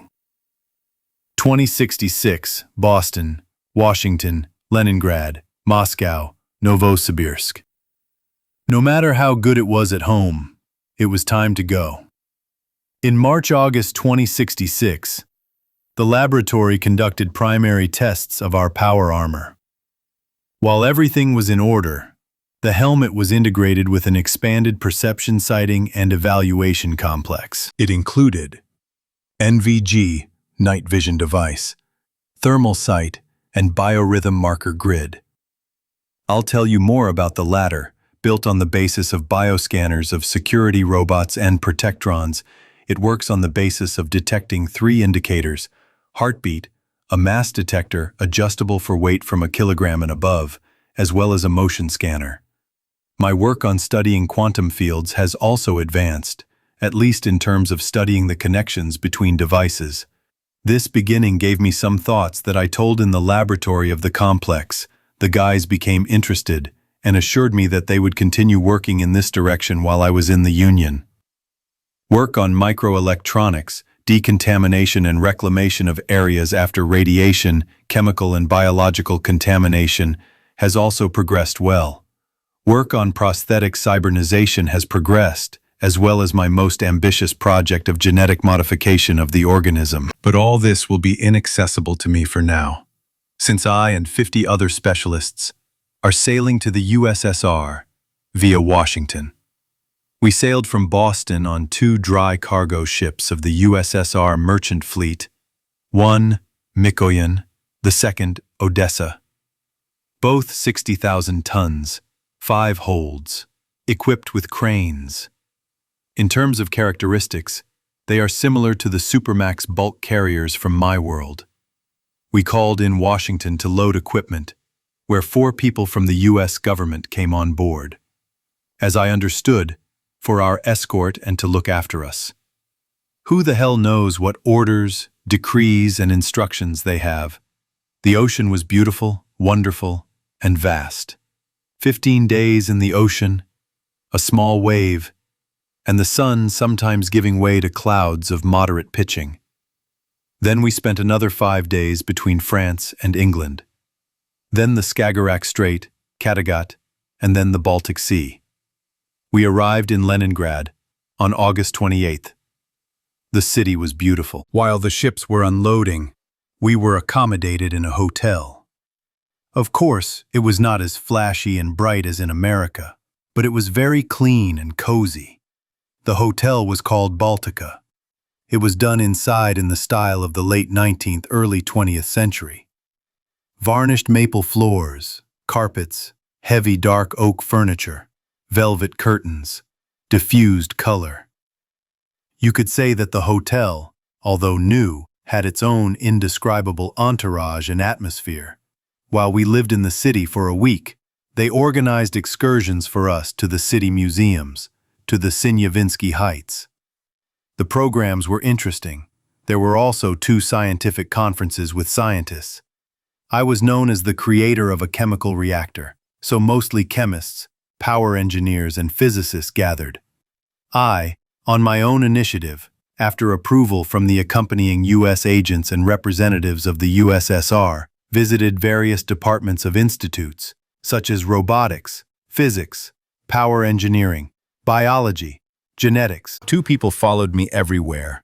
One was Eric Gordon, who introduced himself as an agent of the U.S. State Department for International Relations. The second was Alexander Volkov, an employee of the Ministry of Foreign Affairs. 2 from a box of identical faces. Absolutely unremarkable people. You meet such people in a crowd and forget them in a minute. After I visited the institutes and talked with teachers and students, then through Alexander to establish a grant for the best graduates so that they could work in my open laboratory that was built a year ago in the north of Concord.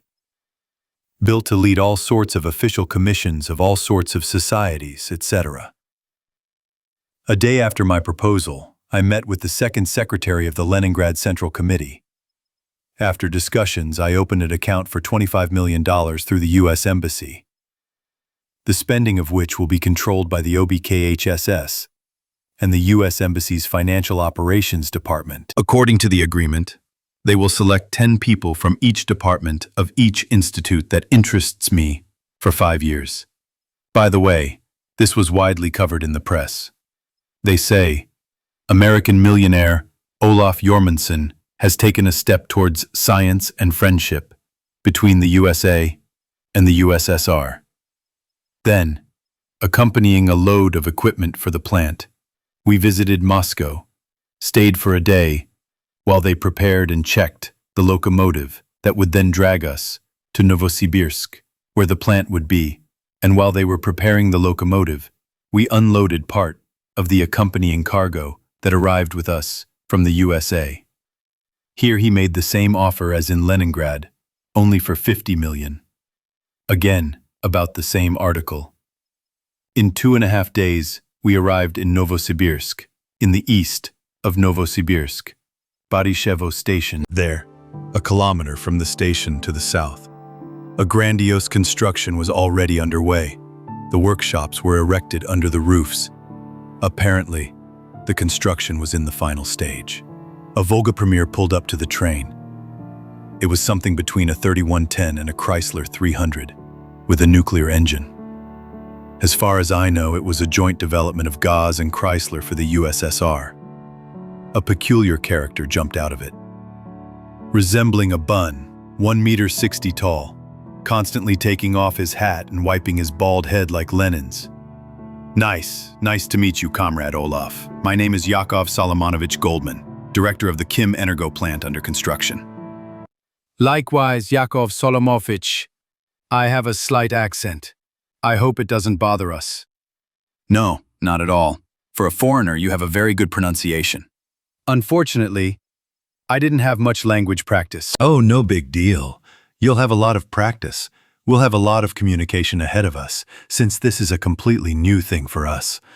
Well, I suggest you take a ride with me around the construction site now, while I was setting up production with my specialists, 5 of my biologists with their colleagues from the Novosibirsk Institute of Biology, and their escorts, went to Yakutia to study some bacteria they wanted to study. They were driving me crazy with their requests. I was already thinking of organizing a trip to the Union myself, and then it turned out so well. That's how I lived in the Union until December 2066, calmly and measuredly. And on December 10th, China invaded Alaska. This news excited everyone. You could say that the countdown to the apocalypse had begun. Goodbye, our affectionate Misha. Return to your fairy tale forest. USSR. December, January 2066-67. USA. 2067. Until February, we were sitting on pins and needles. There were fewer people on the streets. More and more military trains were moving further east. We saw a lot of MLRS, self-propelled guns, infantry fighting vehicles, T-264 tanks. People hoped that if something happens, then at most it will be a big border conflict. Also, while our escorts from the USA were running around like they were stuffed with turpentine, trying to agree on the fastest possible transfer of production, and further greasing of heels with lard, even I was left without constant supervision. I passed on a small suitcase prepared just for such an occasion through Sasha, an escort from the USSR Ministry of Foreign Affairs, although more likely from the KGB. That day, we went for a walk to the square of the town, which had a wonderful memory alley, along which wonderful blue spruces were planted. Walking along the alley, I turned to him. Sasha, I want to talk to you seriously. Comrade Olaf? You can call me Oleg. It's the closest Russian name. And you don't have to do it so formally. Not this time. I'm already nervous. Okay, Oleg. What happened? Sasha, you understand this invasion of Alaska, your southeastern neighbors. This is the beginning of the end. The countdown to the apocalypse has begun. Are you so sure about this? Oh, Sasha, you bet. My analytical department, or rather its department dealing with security, gave me a pretty clear breakdown. According to their estimates, after China's invasion of Alaska as the last major oil field, there will be 7 to 10 years left until the end of the world. And understand, Sasha, This will not be like in the Second World War. The Chinese will try to drag the whole world down with them. From the category, well, don't let anyone have you. Atomic war, yes, Oleg. The probability is about 90%. This is all very bad. You know, Sasha, I specially packed an emergency suitcase of information for such a case. I most likely won't need it anymore, since the guys from the State Department are about to get the green light to Moscow, and from there by plane to Boston. I took out from a hidden compartment of my winter coat a small titanium box, the length and width of a shoebox, and 3 centimeters thick. Here, Sasha, take it, don't worry about me. They won't pin anything on me. Even if the CIA is taking pictures of me right now. I'll say that I gave you a box of expensive cigars as a keepsake. Here are 20 of the largest holodiscs. Here is a basic diagram of my personal shelter. And in short, Sasha, there is a lot here. A complete list of technologies to survive all this fucking mess coming to the world. Don't look at me. Everything has been tested and is already working. There are also the developments of my secret laboratory from this shelter regarding the decontamination and reclamation of land from the NBC threat, as well as the developments of my geneticists on plants that are more resistant to background radiation, and which then do not mutate and do not accumulate it. A lot has not yet been completed, but I think this will seriously help you. Thank you, Oleg. You are a real communist. No, Sasha, I'm just a normal person. Moreover, I am tormented by vague doubts that the real ruling elite of the USA is urgently equipping its secret shelters and warehouses, since, according to the calculations of my analysts, who, by the way, are on these holographic recordings, the future total polar fox is beneficial to them, since they will be able to then subjugate the rest of the planet due to the preserved technologies. I am sure that they also have programs to resurrect the biosphere from the ashes. And I sincerely do not want the world to be ruled by only unprincipled bastards who think that they are celestials and the true highest step of evolution. I will also try to save more people. But you understand that I will take only the necessary ones. I am not a state. My capabilities are not great, but the USSR has a very, very good chance of surviving, especially with what is on the recordings. All that fucked up thing that will reign later. At the same time, we think that, unlike the USA, you will more or less preserve centralization. After all, it is in the blood of the Russian people to live in a community, a collective. Call it what you want, but you will not change the essence. Okay, Oleg, I understand you. Maybe you have some wishes for yourself? Well, you can send the studios. I'll give them shelter if anything happens. But think about this. I'll need a couple of devices for long-distance communication, or at least their drawings, because the US government doesn't allow this. And I'm not talking about a radio. I'll build that myself. But about an encrypted, narrowband satellite communication system via your satellites. Is there an option? I don't know, Oleg. I'm not an expert. I'll convey the request and then we'll either pass it on with one of the reliable students, or if you don't have time to fly to America, you personally. Okay, Sasha. Then let's go to the hotel. We'll eat there, and from there you can get out of there without arousing suspicion. A few hours later, the building of the Central Directorate of the KGB in the city of Novosibirsk, KGB Major Alexander Vasilyevich Volkov, the senior member of the immediate escort and security team for the group of people from the USA, flew into the administration building as if scalded. He quickly ran up to the security detail on duty and showed his ID and a document from Moscow, signed by Deputy Head of the KGB Orkipenko. After waiting for the duty officer to check and receive confirmation, he nodded and then gave a sharp order.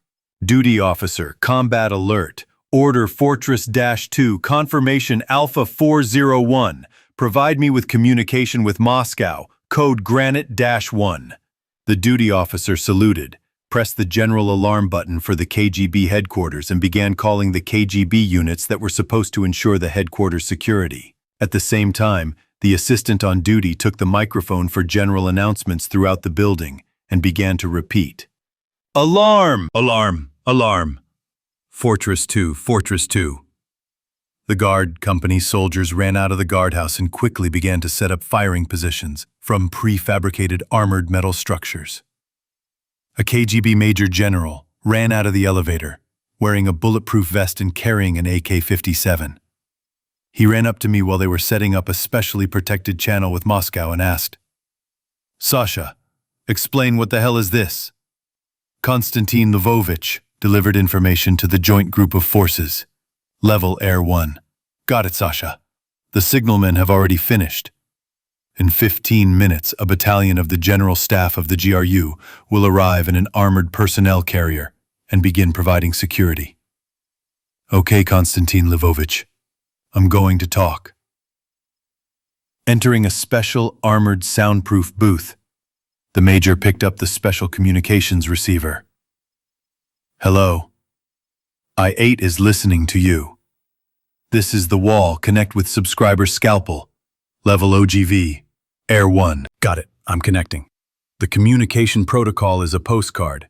The protection will be the core. At this moment, the orange telephone on KGB Lieutenant General Okhremenko's desk rang. The general, who had just been drinking tea, spat it out and, coughing convulsively, picked up the receiver. Scalpel is listening. This is Gray. Received the torch, Bright. From Prometheus and the Commandments. Many. Prometheus was persistent and excited. Object Cedar gave the order, shield. Got it. The sleigh is on its way. We need 3 baskets of pies. You know the coachman, beard, runner, midshipman. The harness will be different. I accepted. I am waiting for guests. I have prepared gifts. I asked permission for 6-10 handfuls of seeds so that it won't be boring to wait. I allow you to use Grandma's newspaper Pravda so as not to spill it on the ground. Received. Over and done with. The running around in Novosibirsk was ignored by everyone. They said it was training to repel attacks on various security facilities. We ourselves, having handed over the remaining documentation to the USSR specialists, went by express to Sverdlovsk under the green light. There we changed the train to an Aeroflot plane to Moscow, and from there, straight to Boston. As a result, on February 10th, I was at home and resting from a long journey. Having given the order to prepare dormitories for future young scientists from the USSR, I also ordered to gather them all as compactly as possible. If necessary, let them rent some residential complex with a huge parking lot, do repairs if necessary, organize a cafe canteen, and provide armed guards for our corporation. Because we must not lose face in front of foreign citizens, also call Object to start designing and geological exploration for a deep-lying evacuation tunnel closer to Boston. It is desirable that it be as straight and close to Boston as possible. According to preliminary estimates, the depth will be about 200 meters, and it will be necessary to buy a plasma mining complex. Otherwise, it would be impossible to ensure the confidentiality of the tunnel. You understand, it is rare that something not in a mountainous area lies at a level of -200. So we will avoid the hassle of all sorts of bunkers and warehouses of such guise as the government and private corporations. Part 3. DMB 2067-2070 USA. Citizens of the United States.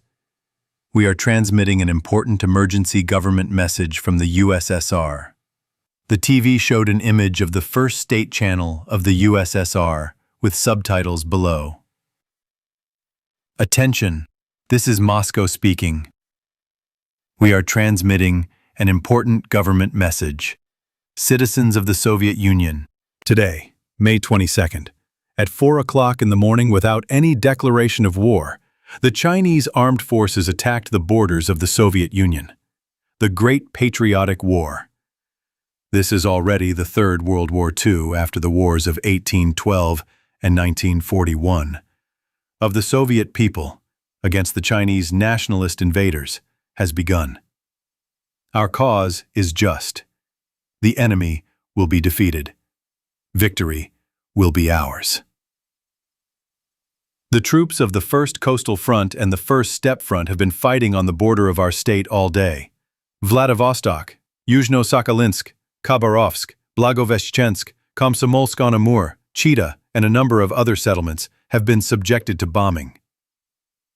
At the moment, our troops are confronted by a 5 million-strong UAC group. Our troops are fighting defensive battles in deeply echeloned defensive positions. According to data from the Supreme Command Headquarters, 89 enemy bombers and fighters have been shot down, and more than 100 tanks and infantry fighting vehicles have been destroyed. On the very first day, our soldiers showed examples of courage worthy of their great-grandfathers, who steadfastly fought against the Nazi troops. Lieutenant Sorokov's crew, having received damage to the tank's support tracks during an artillery attack, with the help of a tractor, drove their tank over the reverse slope of the hill and held back the advance of the enemy's motorized tank unit for 8 hours, destroying 12 tanks, 4 armored personnel carriers, 2 infantry fighting vehicles, and 8 trucks, before our troops launched a counterattack and took their previous positions. Lieutenant Sorokov's tank was hit by more than 20 tank and more than 100 smaller caliber hits. Since the turret hatches were tangentially hit by a plasma shot from the newest Chinese Dragon tank, the crew had to evacuate after the battle through the lower hatch. For this battle, the crew of the vehicle was awarded another military rank, and the crew was also nominated for state awards. The lieutenant himself was nominated for the highest award, Hero of the Soviet Union. Remember, everyone, we do not need someone else's land, but we will not give up an inch of our own. This was a live broadcast from the USSR. I would like to remind our citizens that for over 20 years now, the USSR has been an important strategic partner of the USA. It is the USSR that supplies the lion's share of semi-finished food products to the USA. The USSR has also repeatedly criticized the Chinese Communist Party on the world stage as purely nationalistic and narrow-minded citizens who do not want to try to resolve matters with words, but prefer to use force. The USSR also criticized the Chinese Communists for the fact that only an ethnic Chinese can become a party member, while the Communist Party of the USSR includes all nationalities living on the territory of the Union. Even representatives of such emigration areas as the German Autonomous Region, the Korean Autonomous Region, and the Arab Autonomous Region. The USA, like the USSR, also adheres to a tolerant position towards citizens, and for them, as for us, it does not matter what color your skin is or what religion you believe in contrast to our common enemy, the PRC. According to some of our political scientists, the PRC is the new Reich. Watch a special talk show about this tonight, which will be attended by the third assistant to the USSR ambassador to the USA, Peter Maishoff, U.S. Senator Bill Reagan, and U.S. Presidential Assistant for International Relations, Andrew Kennedy. Turning off the TV on that note, I glanced around at the living room, where relatives from both sides had gathered to celebrate the birth of my second child. Even Nicole's mother had finally gotten out of Robco's lab in Texas and flown in for a vacation. Well, this is fucking awesome news. It's not for nothing that the USSR stopped messing around with bullshit after 1991 and became, albeit a bit strange in my opinion, but still a more adequate and free country. That's right, Father. Otherwise, we could fight together with the Chinese against the whole world now. But now, together, we will extinguish these neo-Nazis who hide behind communism like a leaky towel after a pool. Olaf, what do you think? Well, on the one hand, the Chinese are doomed in Alaska. They have a second front right next to them. But it seems to me that if we and the Soviets continue to put pressure on them, I think they will try to drag the whole world down with them, as I have told you more than once. So I think we need to speed up the projects for preparing the evacuation to the object. And we need to speed up the minor adjustments. Plus, Frank from Space Food recently agreed on the negotiations on freeze-dried food and tubes with his head office. So all that remains is to agree on the volume of purchases and the cost. Olaf, my dear son-in-law, tell me what this object is that you are talking about. Nicole turned to her mother, whose name was Elizabeth, a short, skinny blonde in her 40s who was still pretty. Mom, you see, Olaf is a genius, and he calculated this development a long time ago.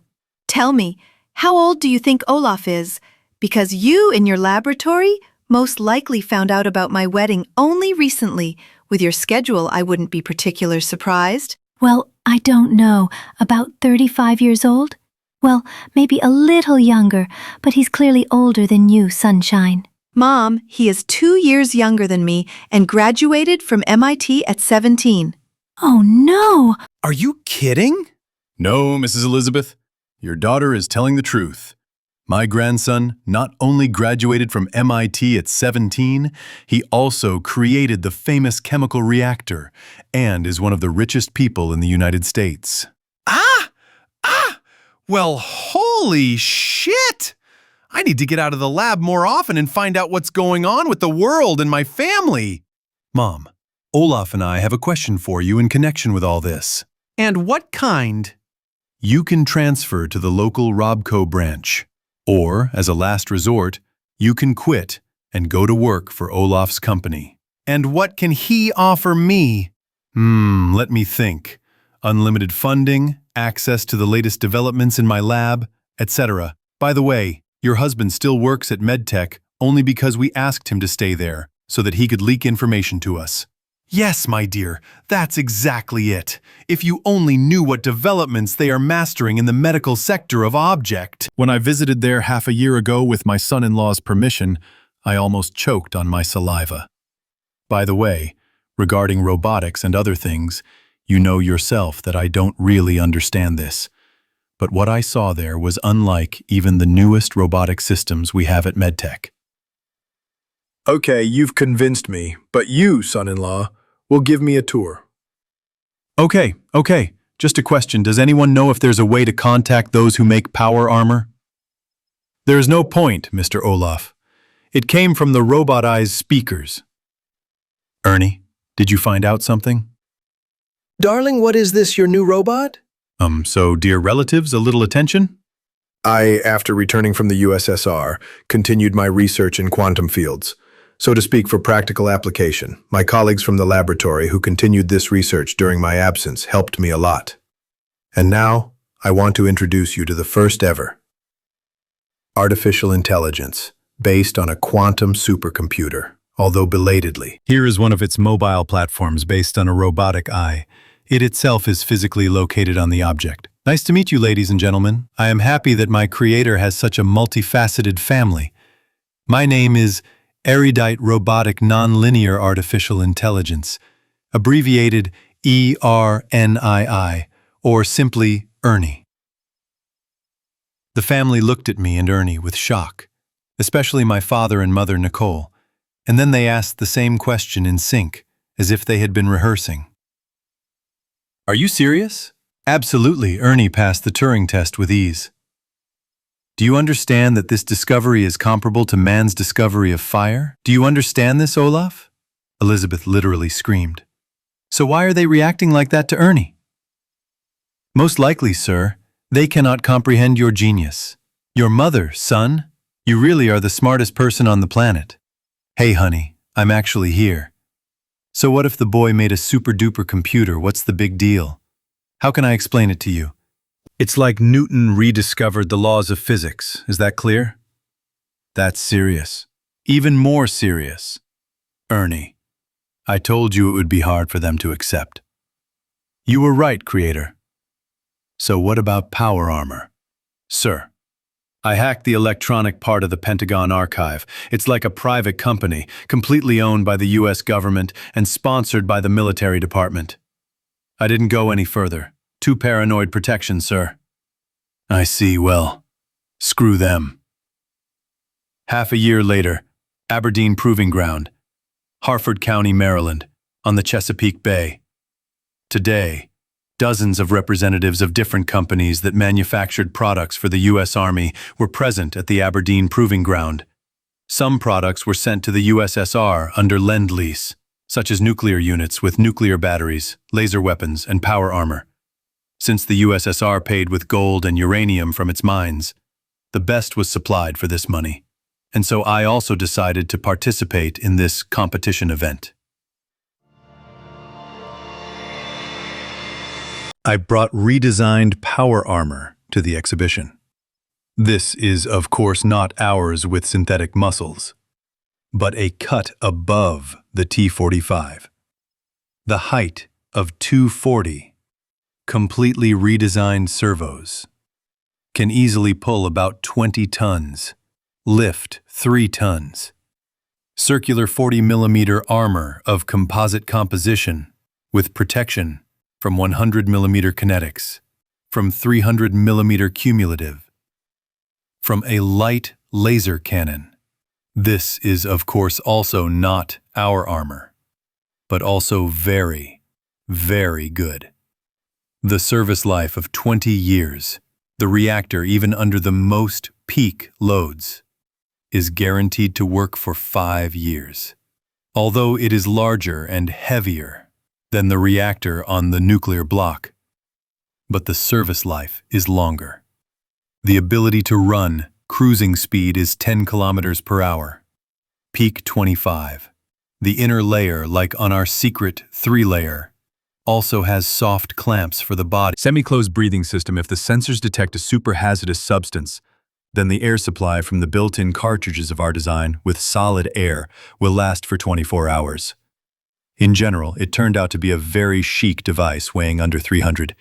Yes, in soft soil, such as swampy terrain, you can't run much, but you won't get stuck either due to the system of increasing the area of the sole and micro-jumping pulse engines with a total lifting force of 500 kilograms, although they are enough for 5 jumps.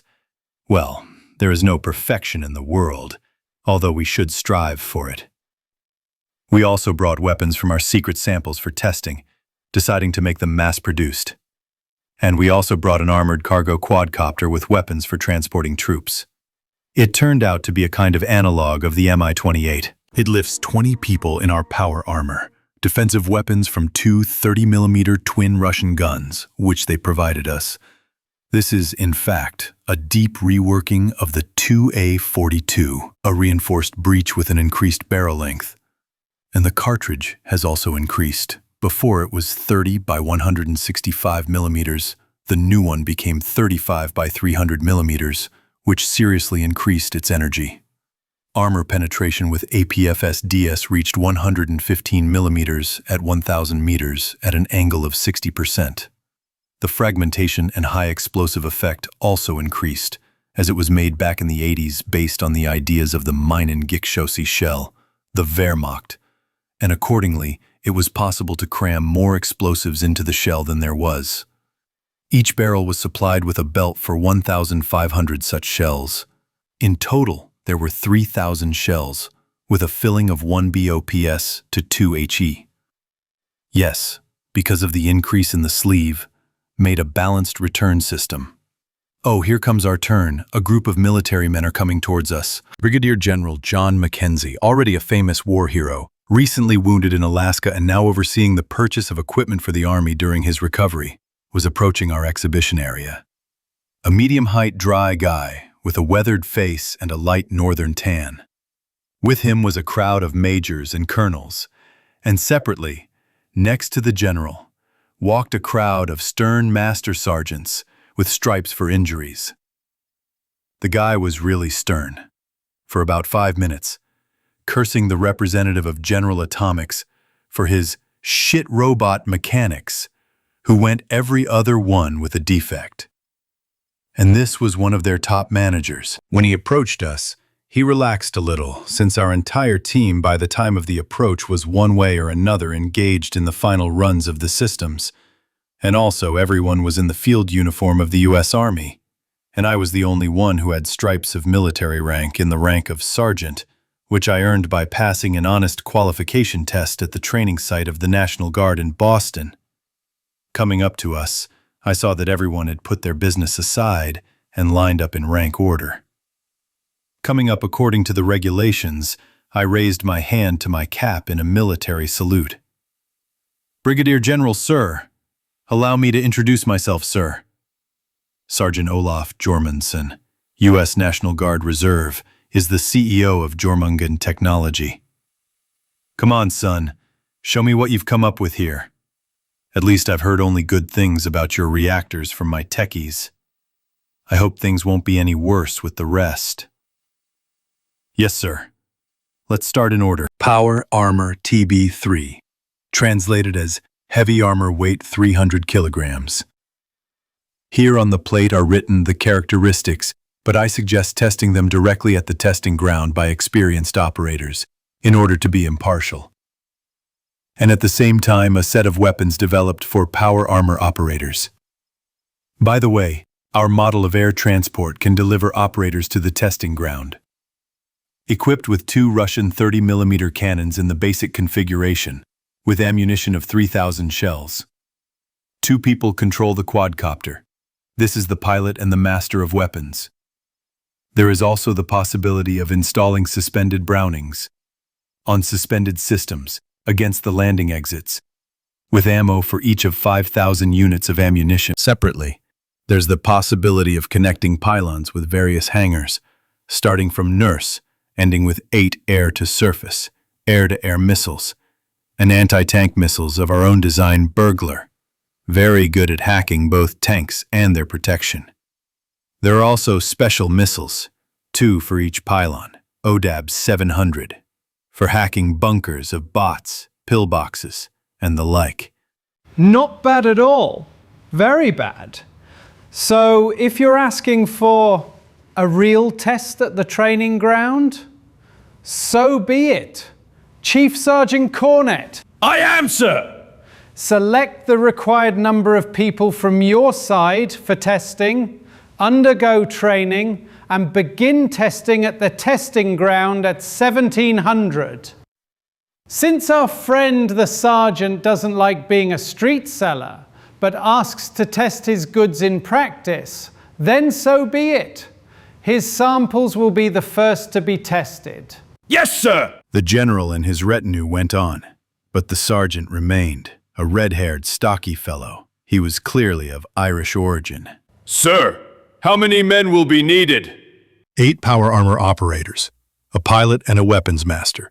We will hang standard blocks of Russian B-120-20A Nurse on the pylons, which will make 40 120mm rockets from each pylon, and the suspended Brownings are also already attached. The weapons for the power armor are here. Our weapons master will explain everything you need to know about them. We have a small test site over there. You can walk and jump around there getting used to the armor. The quadcopter has an intuitive control system. Our pilot will also show you everything you need. There is a flight simulation mode. Understood, sir. May I proceed? Yes, God help you. There's soda and snacks in the tent if you need anything. There's a bio-toilet in that far one. So have fun. You still have about 5 hours, so you have enough time. Thank you, sir. 1700 local time. Protected stand for spectators opposite the testing site of infantry weapons. The general sat me down next to him, like, you are the first, and you will be the first to answer if something happens. Then the timer signaled, and from the far end of the field a quadcopter rose. Since it was armored, auto turrets, with light and heavy machine guns fired at it, having risen to a height of 100 meters, it tilted its nose forward, fired NIRS at the turrets. On the return approach, finished off with autocannons. Then transferred fire to the decommissioned U.S. Army armored personnel carriers. It was clearly visible in the binoculars that when the APFSDS hit, they passed right through. Then the side ramps opened, and the soldiers in power armor opened fire from Brownings at the targets that had risen. The device itself descended 20 meters and soldiers began to jump out of the rear ramp, braking with jump jets before landing. Then the assault on the concrete box depicting a building began. Then the trenches. Then the bunker. 40 minutes after the start, it was all over. The fighters boarded the quadcopter hovering above the ground. After the last fighter climbed in, it flew to us and landed in front of the podium. The general and I went down with him to the soldiers who had already lined up near the quadcopter. Approaching them, the general examined the quadcopter, then turned to the soldiers who had climbed out of their power armor. To the general's surprise, they were in regular field uniforms and not in special tight-fitting overalls that would not catch on anything. Well, how do you like the technology? Let's start with the pilots. Excellent, sir. The controls are clear and unusually easy, protected from light guns of the ZSU systems. There is also a built-in system for shooting off heat traps. As a pilot, sir, I am completely satisfied. As a master of weapons control, I am also completely satisfied. The system, although not familiar, is understandable. There are no shortcomings except for the unfamiliarity. What's unusual? A lot has been done differently, and everything is displayed on color touch screens, sir. Meaning you can control the device by touching the screen. Naturally, except for the flight direction control levers. I see. And what do you say, Chief Sergeant? Sir, I have no complaints either. The armor is very comfortable with a climate control system, so we hardly sweated. It easily responds to movements. Compared to the T-51A, there is almost no delay in response to movement. When shooting from a manual Browning, the recoil is no more than from a regular infantry rifle. The air purification systems are also wonderful.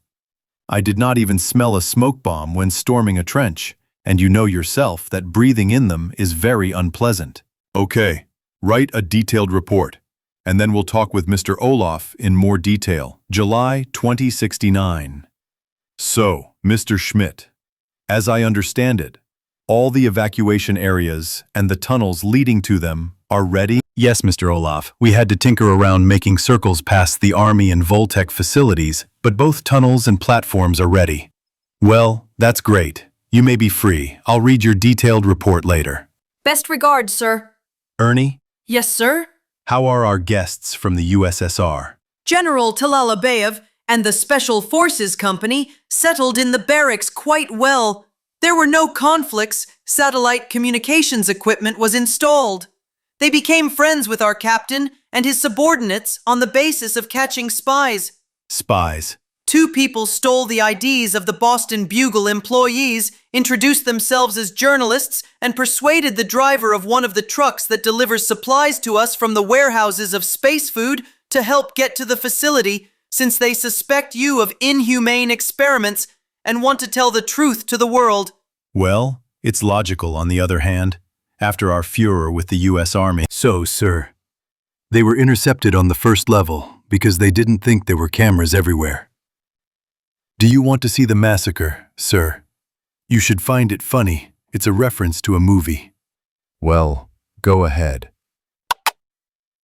General Talalabayev and 3 Special Forces soldiers were standing on the river bank. The robot eye was apparently filming. Maybe we should just shoot them to hell. Comrade General, this is not the place for us. That's right, Berkut. Well, do you have anything to tell them, soldier? The drone's camera panned to 2 people in their underwear on an inflatable raft, chained to a weight and gagged with socks tied with a stiff thread. The soldiers stood on the shore, pushing the edge of the raft with their feet. Goodbye, fucking itchy-anders. Ah-ha-ha-ha-ha, Ernie. I can't. It's exactly like the movie DMB. Yes, sir. I didn't know you liked old movies. This is a classic about military service. Understood, sir. December 2069. Celebrating Christmas holidays. At the object with my family, I thought that everything was ready. All that was left was to dig additional halls for the constantly purchased supplies of materials and put into operation new freezers for food. Is 7 years before the war a lot or a little? Will my intervention bring its beginning closer or delay it? We'll see. Commentary on DMB. Thanks to everyone who uses the open beta feature, here is the update. A big one. On 6. 6 fic book pages. Happy first day of autumn. Equal. War and the Death Zone. 2020-2077-2070. December. The atmosphere in the world was getting more and more tense. I remember how, in one game from my world, I think it was called Iron Hearts, there was a globe that flared up more and more as the tension increased. And now, watching the news, I understood that everything would start soon. Tomorrow, I will need to rest. Go to a ski resort or something. 2071 July. Mr. Chief, today I can show you 3 of our completed projects combined into one. Okay? Start. The first part of the Spirit of Hell project.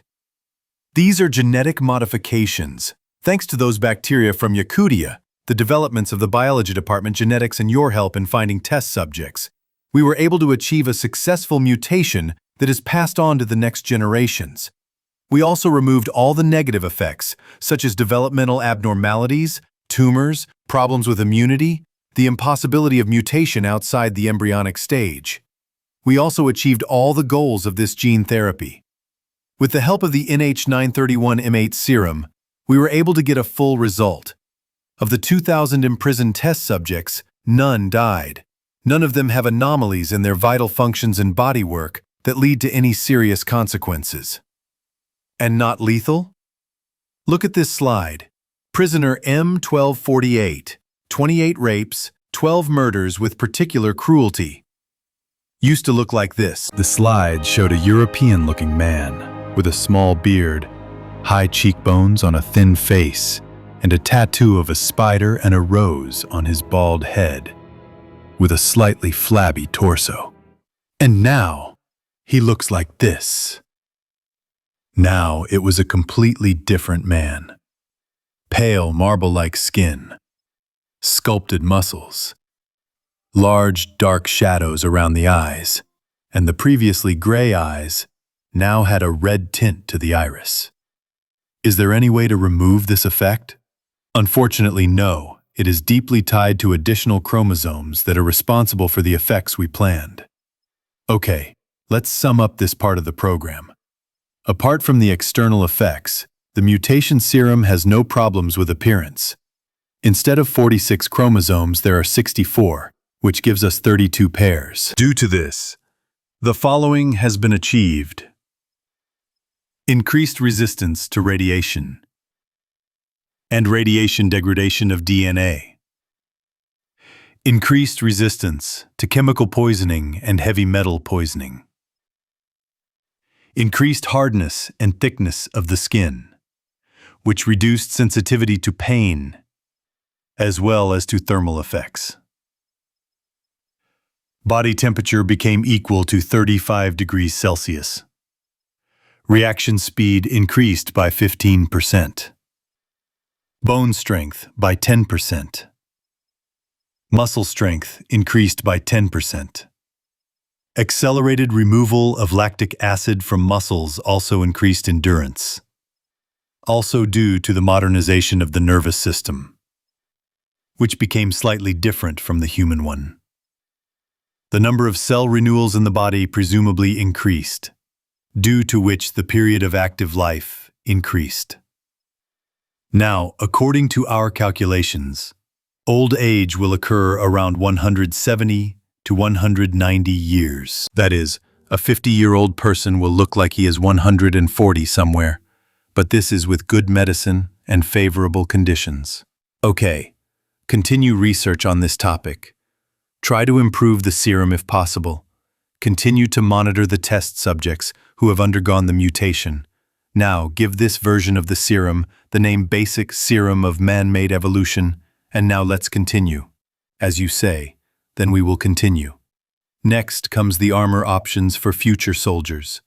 It consists of the following parts: a lightweight modular exoskeleton with artificial muscles, a spacesuit made of special leaded rubber with an internal breathable lining and a thermoregulation system, covered with 15 layers of aramid on the outside. Then we have armor made of polymer steel ceramic 7 mm thick, which provides very decent protection against small arms, from pistols to light machine guns at a distance of 15 meters. A titanium helmet with neck support. And the following modules are also built into the eyepieces. Night vision, thermal imager, target illumination, and a ZAO system.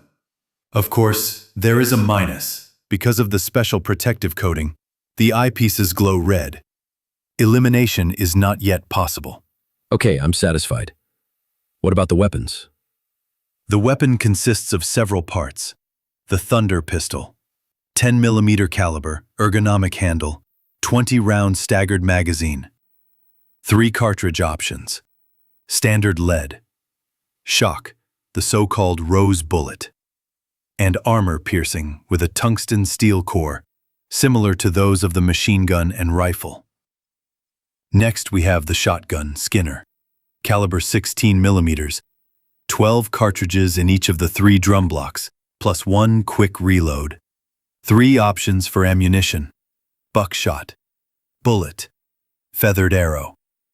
Next we have the Ottbonic rifle, 10x40 cartridge, pointed bullet, 50 cartridges. There are also several additional modules, such as an assault grip, a laser pointer, a flashlight, a grenade launcher, and various sights from 1.5x to 4. Machine gun MG56, 10x60 cartridge. The same modules as the bumper except for the lack of a grenade launcher, and there is also an 8x sight. A box for 200 and a drum for 75 cartridges. Sniper rifle Obeditel. Caliber 14.5 by 114 millimeters. And there is also a version for 10x60. Electronic sight with variable magnification from 1.5 to 16 times and ballistic computer. Infantry knife Fang.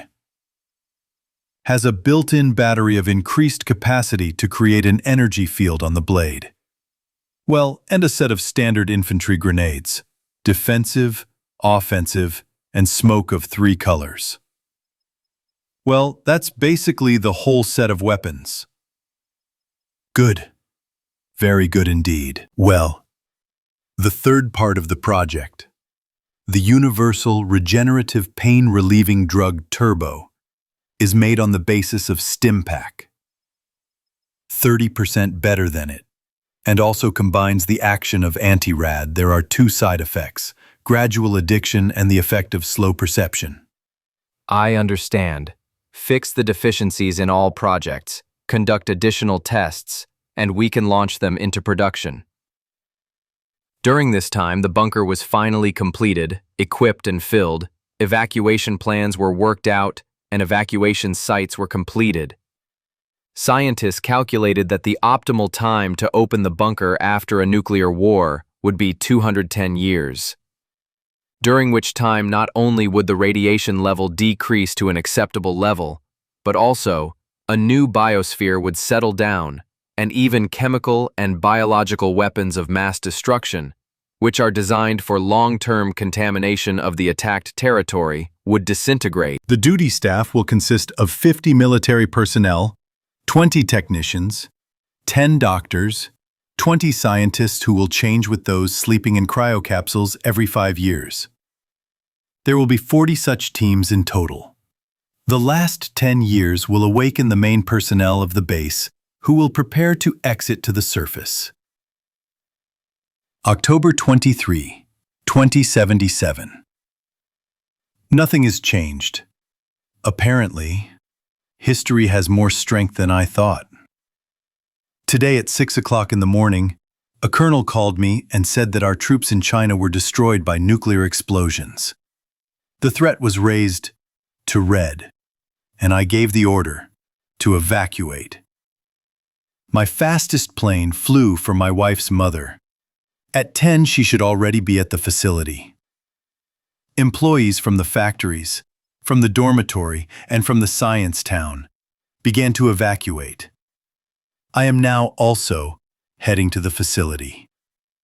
The colonel also began to evacuate those not involved in guarding the Voltec shelters and their family members. The war has begun. Part 4 equals New Dawn, 2277, or 200 years later. Eric from the Purple Squad sat in the control room sipping an Americano from the coffee machine. His partner, John Bishop, sat in the next chair, sipping an espresso. And yet, Eric, I tell you that the coffee from these coffee machines is better than what they made in snack bars and much better than instant coffee. I don't understand the difference. It's coffee there or coffee here, it's hot, it invigorates, and that's fine. Then the door behind them opened, and another man entered. His thick eyebrows, aquiline nose, brown eyes, slightly sunken cheeks and hard lips marked him as a descendant of Spanish dons. Mr. Lieutenant, no incidents occurred during the period of service, reported Master Sergeant Bishop. At ease, John. What are you arguing about? Caesar, as always, I'm trying to convince Eric that coffee and that crap from cafes, and especially instant coffee, are two different things. And I say that there is no difference. Oh, Eric, you've just never had properly brewed coffee. As far as I know, there's Ali Mahabharam, a master gunsmith, in the Green Squad. Don't forget to remind me about him after the wake-up call. He won't brew you Italian coffee, but his Arabic version is also very good. It's not for nothing that his grandfather's Arabic coffee shop was famous throughout Boston. Not only did they brew coffee there, but my wife also bought beans. She said that only Spain and Italy had better coffee, and that's not a fact, since after the crisis of the 50s, things got worse there. Cesar Alvarez Escobar Francis landed on the third seat, and opening the box lit a cigar produced by local craftsmen from the bunker. Of course, they were not made by robots. They were grown artificially. That is why it seemed to Cesar that they were worse than those from Cuba.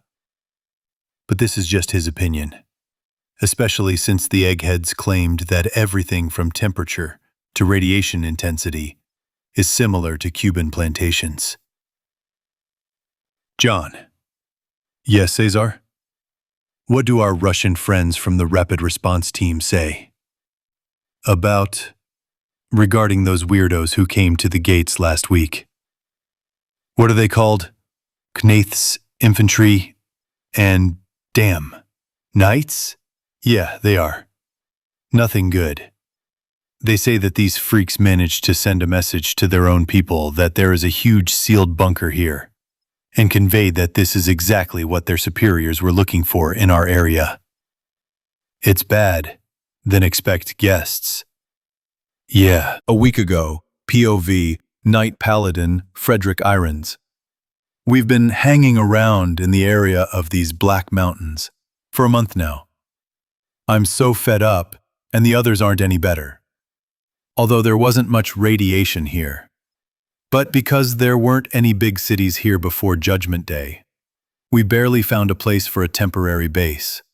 We had to recapture the local church building from a group of super mutants, although they left a mess behind. But the walls are strong. The roof doesn't leak much. And it's on a hill, as bald as a billiard ball on the edge of town. A good place for defense. Unfortunately, after the cleanup, Brother Reachers and Brother Jones are still at the base due to their injuries. The only good thing is that they've more or less recovered. And, if anything happens, they'll be able to protect the injured more than 3 novices and Junior Scripter McKendon. Damn. We've been walking for the second day already. The only good thing is that there are no hills between the base and us, so the signal is stable. Hop. Why did the squad stop? We should find out. What do you have there, Malik? Mr. Paladin, our scripter saw a Granite Road sign. She says the symbol is very similar to the one we are looking for. On granite? Why are we dragging ourselves from one end of the world to the other for a month because of some barbarians? No. Let me explain. Oh, Samantha, you've been in the fraternity for 5 years already. You even became a scripter, but you have 0.0 subordination. Oh, I'm sorry, Sir Paladin. Come on, there's no way to re-educate you. Senior scripter Malsaber has spoiled you. He even calls you his granddaughter. So what? Oh, you have to see it for yourself. Okay, I'll be right there. Coming out of the column and going around the 5 knights, he approached the forward patrol of 3 knights, next to which the scribe was hanging around. Well, what are you showing me? Look, the granite sign is polished. The inscription is covered with leaves and dirt, and only the edges are visible. But the sign itself is exactly what we need. See how finely it is made, and still hasn't worn off? It's laser engraving. Here is the sign itself, a triangle divided into 3 parts inside. A sign of current, some kind of chain, and a person. The triangle itself is entwined with a snake on top. It says eat. And what is this? Didn't you read the description before going on the mission? Not really. Only about possible threats in the search areas, you understand. I am more concerned about the safety of the reconnaissance expedition and its members than what we are going for. What difference does it make whether it is another factory in ruins or an empty warehouse? Nothing really changes. Only the quantity and quality of dangers. And here, you understand, at most, small groups of super mutants and a couple of ghouls during all this time. I see. I'll explain briefly. We're looking for a pre-war company's bunker here. Most likely it hasn't been touched since the area isn't that busy. What's wrong with that? Oh, you knights are so uninteresting. Remember how 5 years ago we found some strange power armor? Is this the one Senior Paladin Lawrence of the Virginia Division uses? That's it. So it has a chemical reactor the size of a water carafe that powers its systems. We luckily found it on the train in a military container, so there were spare parts for it, a technical passport and a service manual. So he still uses it, having refueled the reactor only once, and that was after they fought for almost a week in the capital's wasteland, using all the armor's capabilities to the maximum. Was that when they were retaking the fortress? There is no mistake here, because it is far from the citadel, even from the point of view of medieval fortification. Yes, exactly then. This power armor is much better than what we have, and the same X-01 armor, which our chaplain has only just approached, the TB3 in performance characteristics.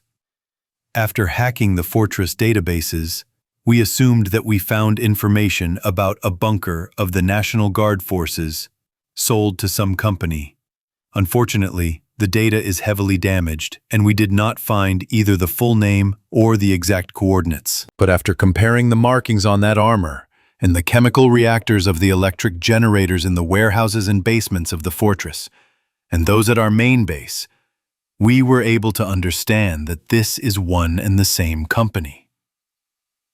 By the way, focusing on these signs, it turned out that the company was very popular with the military and energy workers and made an alternative to nuclear generators on chemistry. Our best scripters have been trying to understand for 3 years how these reactors work and the chemical composition of the working fluid, but their self-destruction system is very well thought out. Will there be anything useful there for us? For the knights? Maybe I'll surprise you. But there are former strategic warehouses of the National Guard there, and this means that the premises are not small, and most likely there are a lot of interesting things there, as if there were more here than at the Carolyn base that we found 10 years ago. That's a hell of a jackpot. Don't you think it could have all been stolen already? And what did we see here? Dozens of locals, running around in elite armor, and that small representative office for the sale of civilian devices and generators that we opened in Washington helped us a lot. Although we had to completely reset the entire system, the protection there was too paranoid. Yes, I still remember with a cold sweat when that automatic cannon crawled out of the floor at the end of the corridor leading to the warehouse and kept us in its sights while you hacked the system. Okay, I get it. If we find this bunker of theirs, and it turns out to be unopened, then a mountain of caps, new power armor, a promotion, and the chaplain's gratitude await us. Otherwise, maybe they'll appoint us as seniors here, and there will be a Boston chapter of the Brotherhood. Well, what are we standing there for? Let's move on. POV. Vasily Krivitsky, captain of the battalion of the General Staff of the GRU, assigned to the operational subordination of ET for protection and assistance. Kolya, what are they serving for lunch today? Fried fish, buckwheat or cutlet and mashed potatoes? From soups, fish soup and chicken for the second course, apple juice or compote with eggplant caviar and a bun? I didn't have to remind you about the fish. I still shudder when I remember that hold with fish in which we got here. Yes, brrr. What disgusting stuff. Couldn't you have done it more humanely? And what does this have to do with me? The guys from the authorities came up with this. We only have a general as a white man on a plane. Well, Vasya, he deserves it. And after all, he's not 20 anymore. That's also true. Suddenly, a red chandelier began to flash overhead, and a sound came from the speakers. Attention! Movement detected in the control zone. Active radio communication detected. Your mother. Anxiety. The captain pressed the red button, and in the barracks where the next shift of the RRT was quartered, a sharp alarm sound began to hit the ears. The soldiers jumped up from the table, leaving their lunch uneaten, and rushed to the weapons room. The lieutenant ran there, jumping into power armor on the go. Captain, what do we have there? The cameras are still clear. Move to the emergency exit. You will work from there. Accepted. The captain peered into the monitor screens, and figures began to appear from behind the bend in the road. 7 people in power armor. Another person in power armor was dragging a huge backpack. Also with them was a girl in a tight jumpsuit from under the power armor, over which she wore U.S. Army combat armor. They all had a sign on their chest with a sword and something like a gear. Here they stopped and took positions around the girl and the one with the huge army backpack. Here they examined the gate. The girl poked at the company symbol and its name. She found a spare panel hidden behind the armored door, put on her Pip-Boy, and did not find a universal connector. What is Samantha? It was heard from a guy in a T-51 and with a laser rifle. There is no universal connector here. And what now? We'll have to set up camp. I don't know how long it will take to open the door, and who knows how much more is there. Fine. At that moment, the captain heard the lieutenant's voice in the GBR observation room. Captain, we are in position, ready to attack. Okay, start. I order you to surround them, and after I give the signal, throw everyone to the ground and take them prisoner. Just be careful. Accepted. As soon as the RRT squad surrounded the aliens, automatic 35mm autocannons jumped out from under hidden panels and aimed at the squad. The captain's voice came from the loudspeakers. This is the captain of the ET facility. Drop your weapons, kneel down and cross your legs. Otherwise, we will open fire. At that moment, figures in heavy power armor similar to those drawn in the comics Space War Humans about space marines rose up in the bushes around the squad. Don't move! Throw the weapon on the ground! The squad had no choice but to obey. Present time. The guards laughed merrily as they listened to how the freaks were captured, as the voice of the base AI was heard. Attention all awake base personnel. Yellow alert. Base medical personnel and RRT squad proceed to Alpha Zone 1. Prepare for Dominus to awaken. The guards exchanged glances. Gentlemen, it looks like it started. Bishop, wake up the guys, let them put on TB3, and go replace the RRT at the post. Eric, your 10 are going to control the elevators.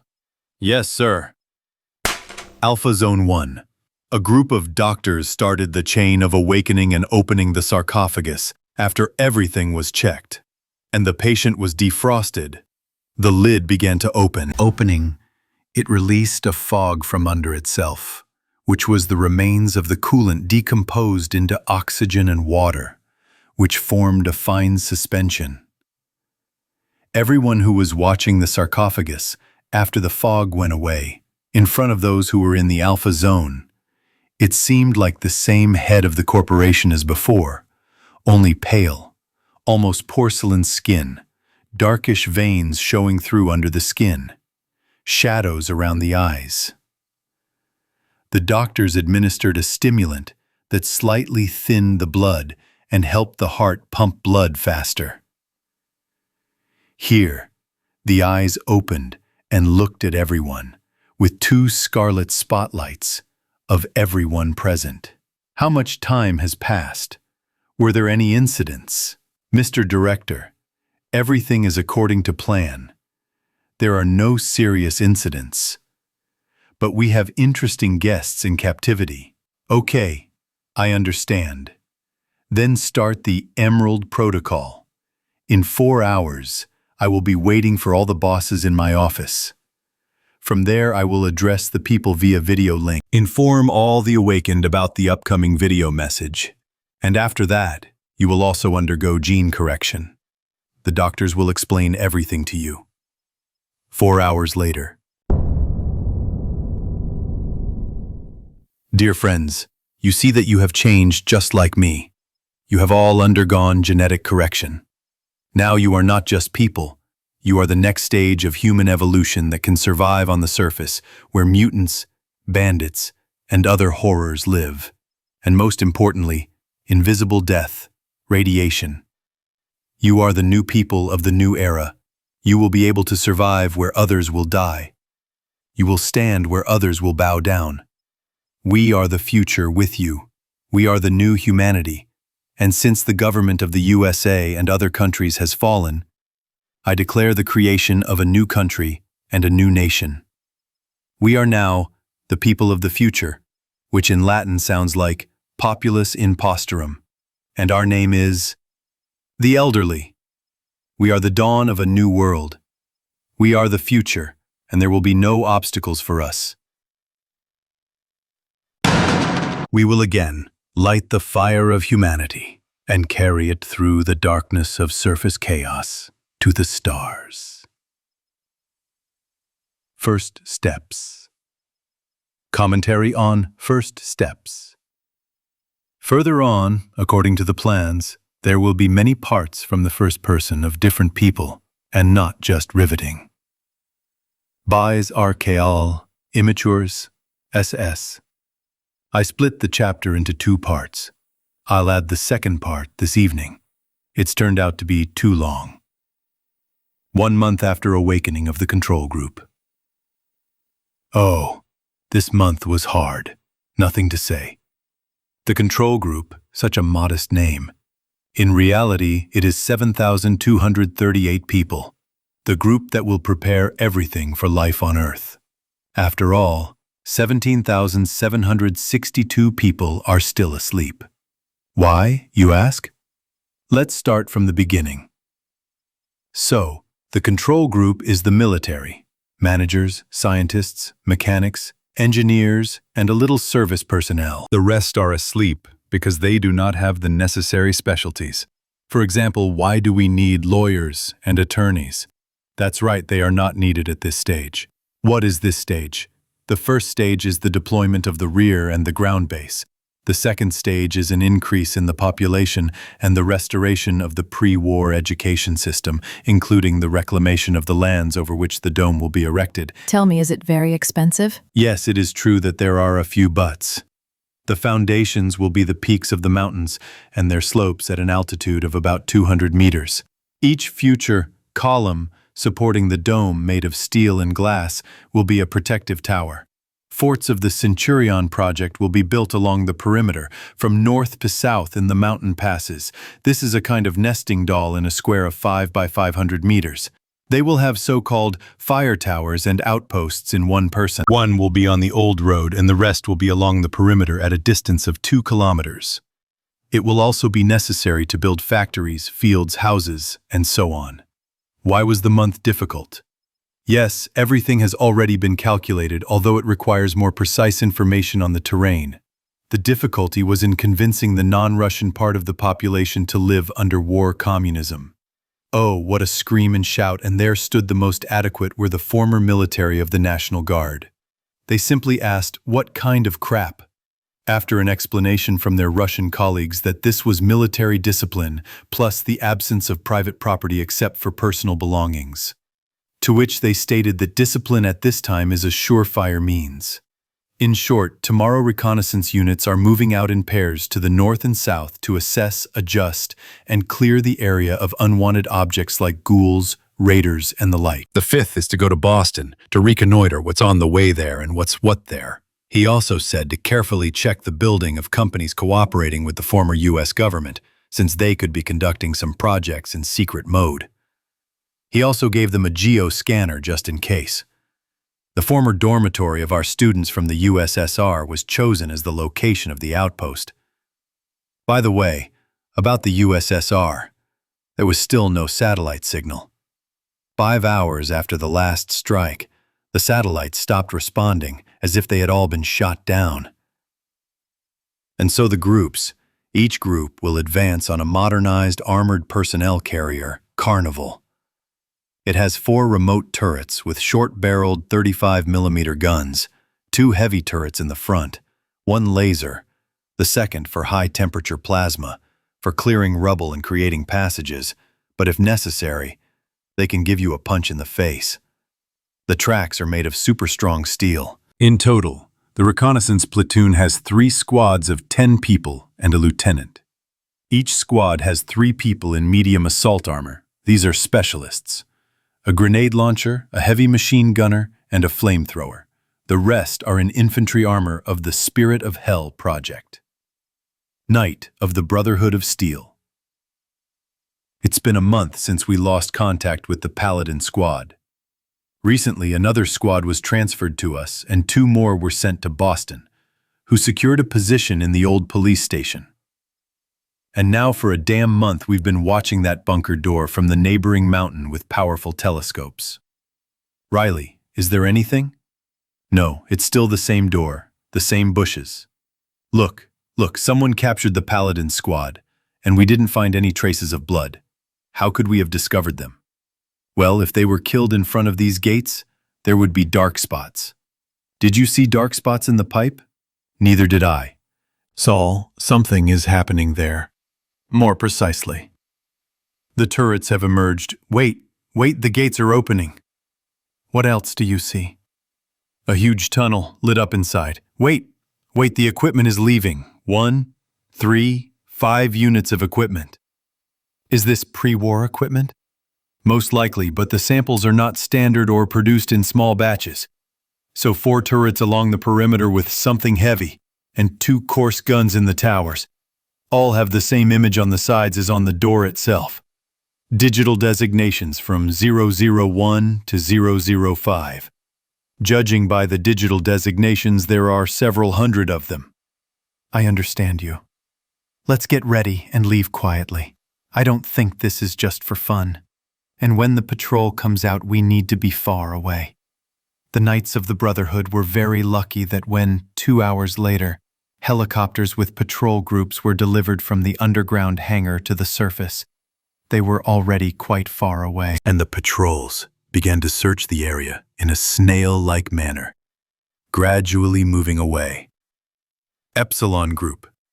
Route, object, atoms, north equals, Adams, Florida, Charlemont, Greenfield, Turners, Falls, Orange, Athol, Gardner, Westminster, Leominster, Fort equals Davis, Acton, Concord, Prospectville, Waltham, Warrentown, Faneuil Dormitory.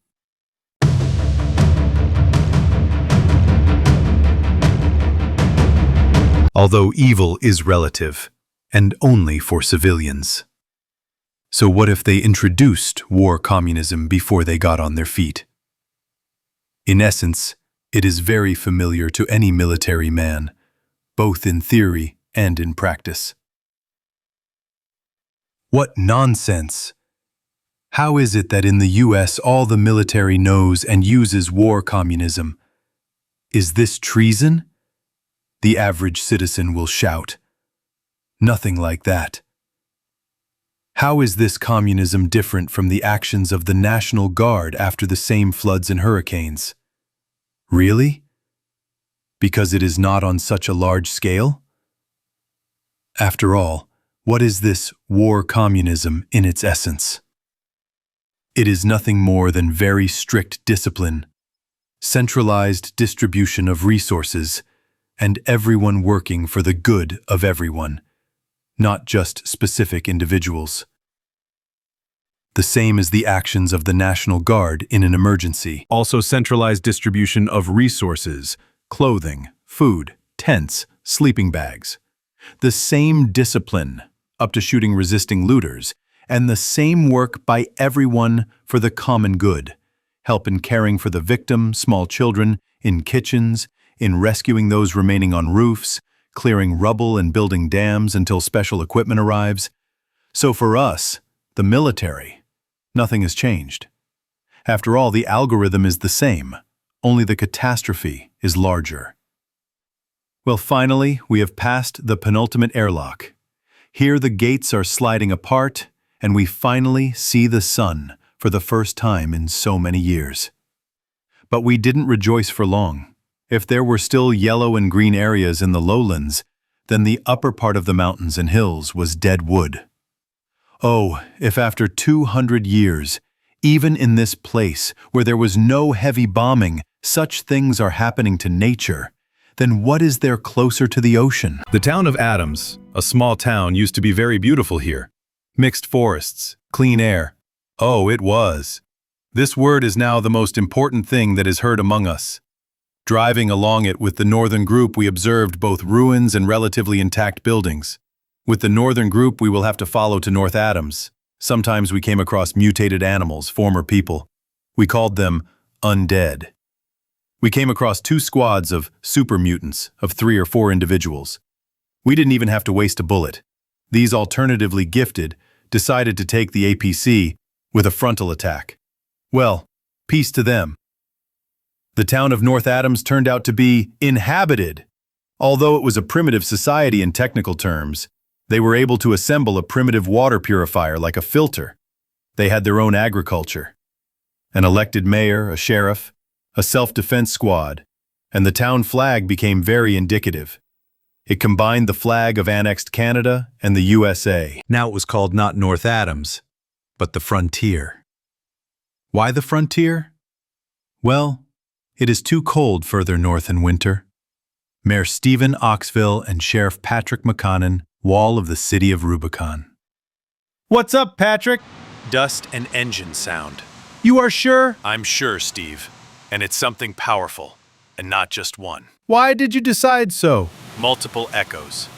Secondly, if it was something like a steam engine like the Californians have or an oil engine like the Texans have, the sound would be different. But here it is clearly a very powerful electric engine.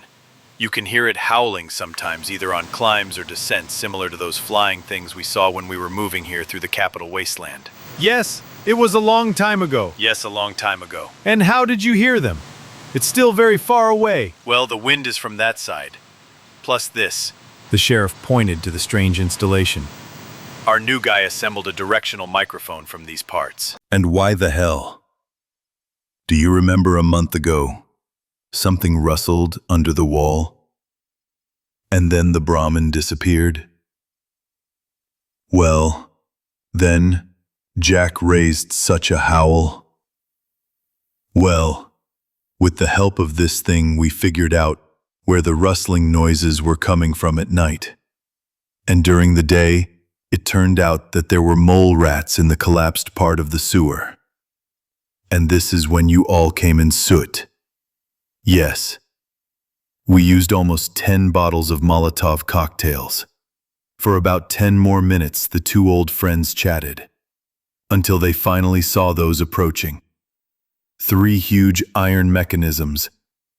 The militiamen aimed everything they had at them, from primitive crossbows to old, somewhere already rebuilt more than once, but well-maintained assault rifles of the most experienced. The sound of metal hitting metal was heard, and 3 people in strange-looking armor came out from behind the front APC. Who are you? Captain Samuel Smith, Chief of Intelligence, Northern Direction. And what do you want? Yes, we are reconnoitering, destroying mutants, bandits, and other unwanted contingent in the area of future habitation. And who do you belong to, Captain? The Brotherhood of Steel, the NCR, the Raiders, the Minutemen, the Enclave, or the Mysterious Institute? None of the above. We are old-timers. Consider yourself new in these places. I see, then, the conditions of stay in the city are as follows. Do not kill without reason, only for self-defense. Do not bring dangerous substances into the city, such as drugs. Do not steal. Do not provoke residents. All legal issues are resolved with the sheriff. Everything with the city with me. Okay, we agree. Then drive on. Patrick, tell your guys to open the gates. Let them be located in the old parking lot near the Robco Gallery in the northeast. An hour and a half later, the captain and 2 lieutenants were sitting in the mayor's office, which was in the old lemonade factory building. The sheriff was there too. Well, let's get to know each other better. This is Patrick McConnon, our sheriff. The man pointed to a thin white man wearing a cowboy hat, a long coat and police armor with the words sheriff written on it. I am the mayor of the town of Rebirth, Stephen Oxville. And could you please take off your helmets? Because it is at the very least indecent. Well, okay. Just don't be too scared. Huh. Well, don't walk under them. The captain and 2 lieutenants shrugged and opened the hermetic fasteners on their masks and necks and removed their helmets. At first, the mayor and sheriff seemed to see nothing but pale, almost alabaster skin. Then they noticed the excessively dark veins that were under the skin on their faces, and then they saw that their eyes were glowing scarlet. Who are you? A new kind of mutant? No. This is a targeted genetic correction that is inherited and is dominant. So here we are, so to speak, the evolution of man. I see. Although I don't understand a damn thing. Okay, let's look at you, mutants. So what's the reason you came? Well, let's get down to business. Soon this territory, like the entire valley, will come under our control. So since you live here, I suggest you come to us. We guarantee you medicine, clean water, food, and so on. Here's a volume with our wartime laws. These laws will be in effect for the next decades, until we get used to it. The valley itself will be covered with a special dome, and our scientists will reclaim the area, remove radioactive, biological, and chemical contamination of the soil, and so on. Your city will be our northern trading outpost. We will leave you in your positions with a probationary period of 1 year. During this time, you will undergo additional training and so on. If you cope, you will continue to work as before. If not, retrain for another profession. How do you like the offer? Why did you decide that we would obey? You have no choice. Either agree or pack your things and leave. You are so quick. I don't argue. This is unexpected for you. Contact the people. Consult. Tomorrow, 100 garrison men and construction equipment will arrive to build defensive structures. So we are waiting for your decisions. In the meantime, it would be good to find out from you about the surrounding situation and the route to Boston along this route. The sheriff and the mayor exchanged glances. They spent another half-hour conferring, placing markers on the map and marking settlements and their positions in relation to the surrounding area. First steps. Part 2. Florida, Charlemont, Greenfield, Turner's Falls, Orange, Athol, Gardner, Westminster, Leominster, Fort Davis, Acton, Concord, Prospectville, Waltham, Warrentown, Faneuil, Dormitory. First Lieutenant Robert Edward Lee, Epsilon Group. After leaving North Adams, we headed to the city of Florida.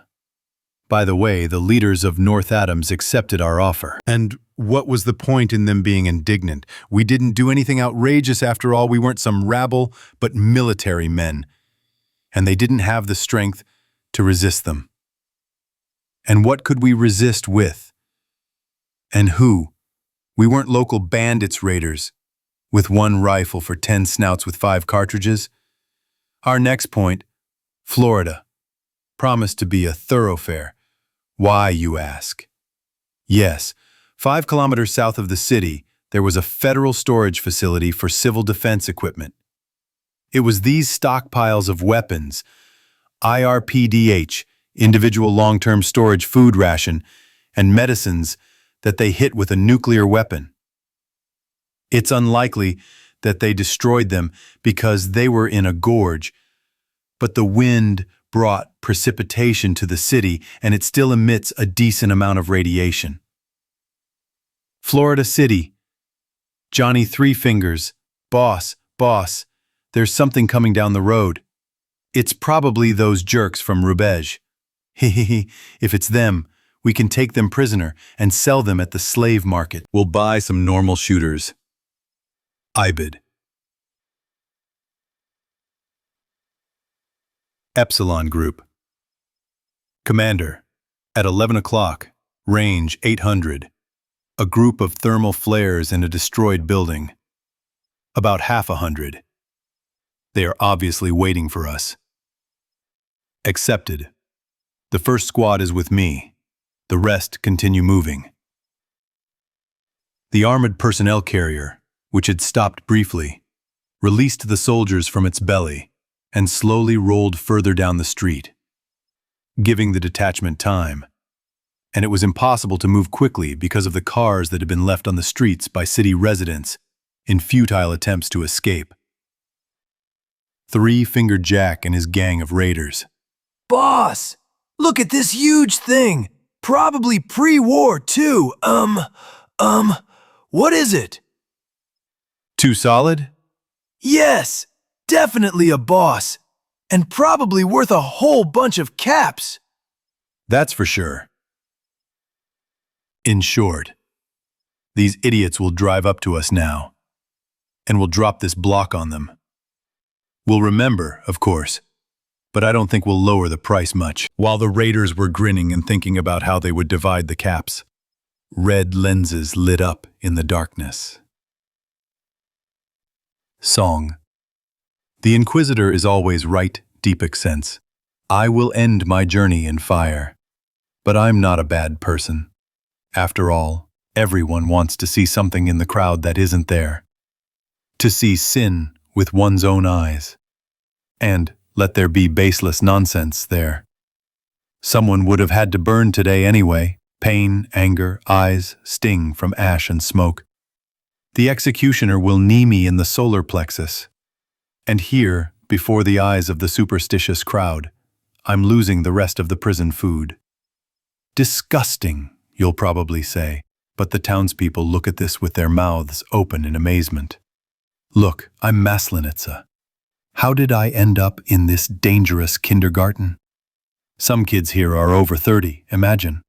And yes, I am the one who did not take after my mother and father. And as heaven commands, I will be burned for the glory of the Creator flames on the logs, for not kneeling before your gods in the prayer houses. And you burned generations, you drove out the Galileans, and cherished the regalia we would rise up. But what is that against the 1,000-strong flock of blades? And if your God really exists, then he will help me become a bush. Do you believe in our God? Sorry, I don't speak. Tongues of flame are more reliable than human tongues. Let's announce that he is the devil incarnate. The executioner is already on his way. We won't start the execution until we sell the front row tickets. adding fuel to the fire, hiding behind the power of the gods. This is where it's definitely better not to wag your tongue. Otherwise, you will be impaled or thrown into the fire alive in no time. Shots from rifles, machine guns. Fire from a knapsack flamethrower illuminated the room in which bandits were dying, burning alive. And only the red lenses indifferently reflected the tongues of flame and flying splashes of blood.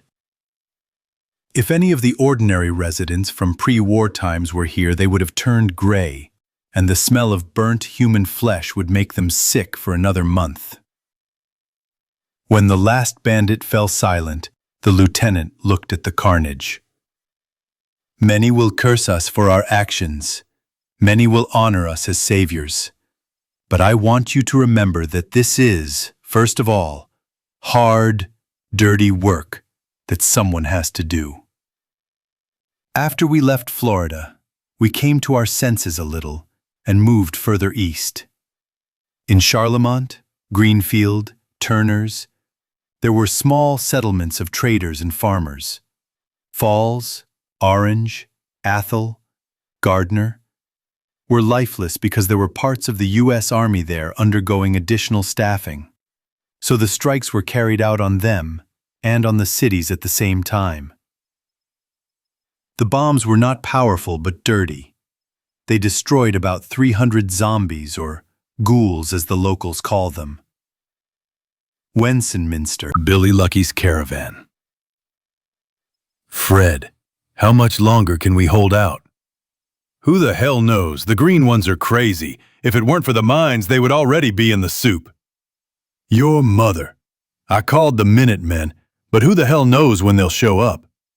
I also called my people, but everything is still unclear. The main thing is that your shooters don't clash with the miniguns. Yes, these hot guys can. The mutants were grouped at the opposite end of the street behind a stone parapet. Although they were not taking much damage from the guards' smoothbore submachine guns and sniper carbine chambered for .308 cartridges, it was not pleasant.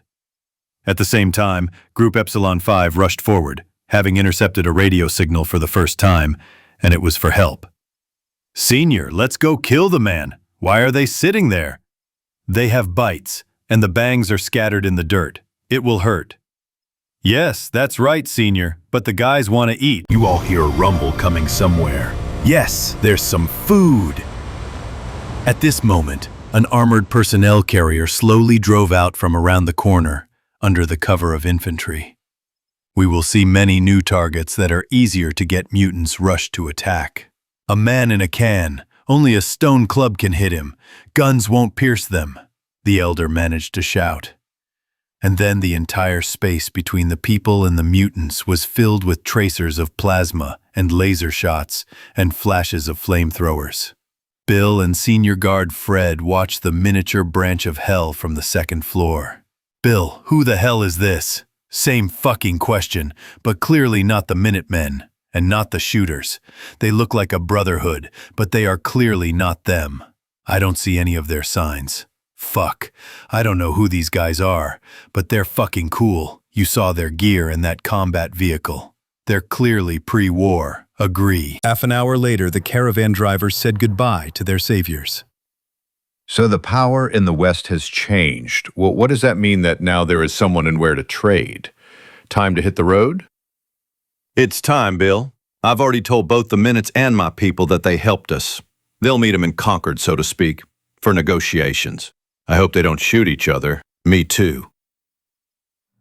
Leominster, Fort Davis, and Acton passed without problems. It's good that the caravan driver turned out to be a normal person and explained the best way for us to get there.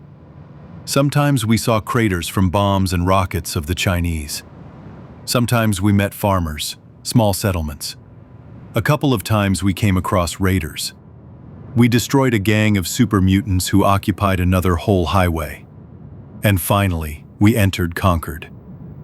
The sun was setting. In Concord, we planned to make a stop, to inspect the equipment, to recover and evacuate some historical values, for subsequent transfer to the center. But here we were met by almost 100 people. And just dumping was not an option. The threat assessment system saw about 24 people in power armor.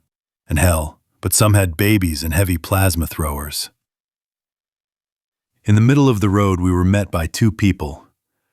Judging by the colors and symbols from different groups, but apparently at least organized. The first preferred military olive coloring, the second dirty blue. We had to go out. Rifleman Captain Mellon and Minuteman Captain Abraham stood in the middle of the road about 20 meters in front of a stopped car, obviously built before the war, or at least people who still had an industrial base and knowledge. Their thoughts were spinning about the same. Who the hell are these? And at least they are not complete scumbags since they helped Billy and did not take anything from his goods for it. There was a sound of metal hitting metal. As their fighters reported, a metal door opened behind the car. Suddenly, fighters in heavy armor and unknown power suits poured out of the car like peas, taking up defensive positions around it. A man in heavy armor and 1 fighter in power armor with a large caliber machine gun were heading towards them. Approaching them, he stopped and looked at them and the soldiers frozen on the roofs. Apparently having decided something for himself, he nodded slightly and, raising his hands, opened the locks and removed the front plate of the armor. Good day, gentlemen. Allow me to introduce myself. First Lieutenant Robert Edward Lee, Bostarian Army. Captain Maloon, the Strelke Mercenary Association. Captain of the Minutemen Mutual Aid and Defense Squads, Abraham. And what is the reason for such a stir around our humble persons? Abraham, you heard the modest ones. You've got the whole Northwest on its ears. In short, we've had a meeting here. These are the conditions for you. Don't attack settlements, farmers, traders, and we won't have any claims against you. And if you do help, then we'll have total respect. And leave your iron horse away from the entrance to civilized territories. Otherwise, nervous people will fire from something bigger. Well, actually, we were going to do all this anyway. Well then, okay. An hour later, the 2 captains looked at the departing transport and wondered how all this would turn out. And each of them sent a detachment to follow the strangers, because they were clearly heading for Boston. Prospectville, Waltham, Warrentown, Faneuil Dorm. We were moving in the dark, turning on the searchlights. Oh, what a racket we made. All the local mutants and bandits came running to our party. While the guns were rumbling outside, I had to scribble down the future report to the center. It took us a long time, but we reached the students' dormitory. They tried to start the gate from the BTR reactor for almost an hour. Finally, the hidden gate to the underground mothballed part of the dormitory opened, and we drove inside. We will have to live underground, almost without leaving for the next week. Until we unmothball the underground part and check all the premises, including the next couple of kilometers of the evacuation tunnel to the center. Eatwalk, Winnie the Pooh, and all. Commentary on Winnie the Pooh and all. So, dear readers, I've been testing a couple of ideas, playing a couple of games, and reading different books, and inspiration has come to me. Or rather, the understanding that I need to break up the text, printed in a sort of abstract chapter. So first, this chapter is not planned and is being written from a phone. Second, the next chapter or 2 will be corrected and will be on Sunday, Monday. Institute, an emergency meeting.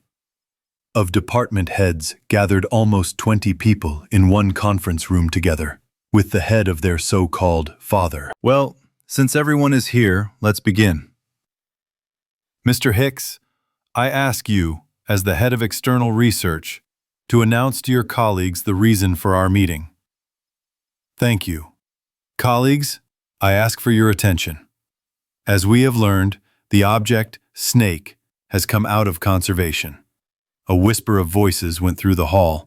So, as we learned, the object came out of conservation and captured the territory of the Northern Valley.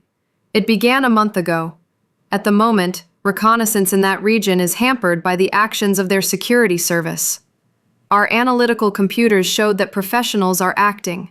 Who could not have survived for 200 years just like that? So, we assume that they have either virtual simulation devices or technology similar to Object 3 units. Colleague, can you tell us more about who the serpents are and why we still haven't been able to send a biosynth to them? The Snake facility is a shelter for the pre-war ET company. We assume that their level of development is approximately equal to ours, plus minus 10 to 20 years. We were unable to get into the facility itself for 2 reasons.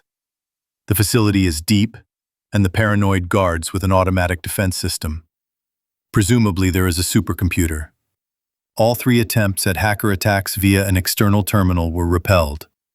They also possess the secret of creating a chemical reactor. Colleague, we have created an analog. What your department has created is 8 to 10 times behind the pre-war indicators. Do you know that 2 pre-war reactors, 5 by 5 meters, can power our institute on one load for about 10 years at full capacity? You are unfortunately right. So, that's what I told you about their territory. Now about their territory in Boston.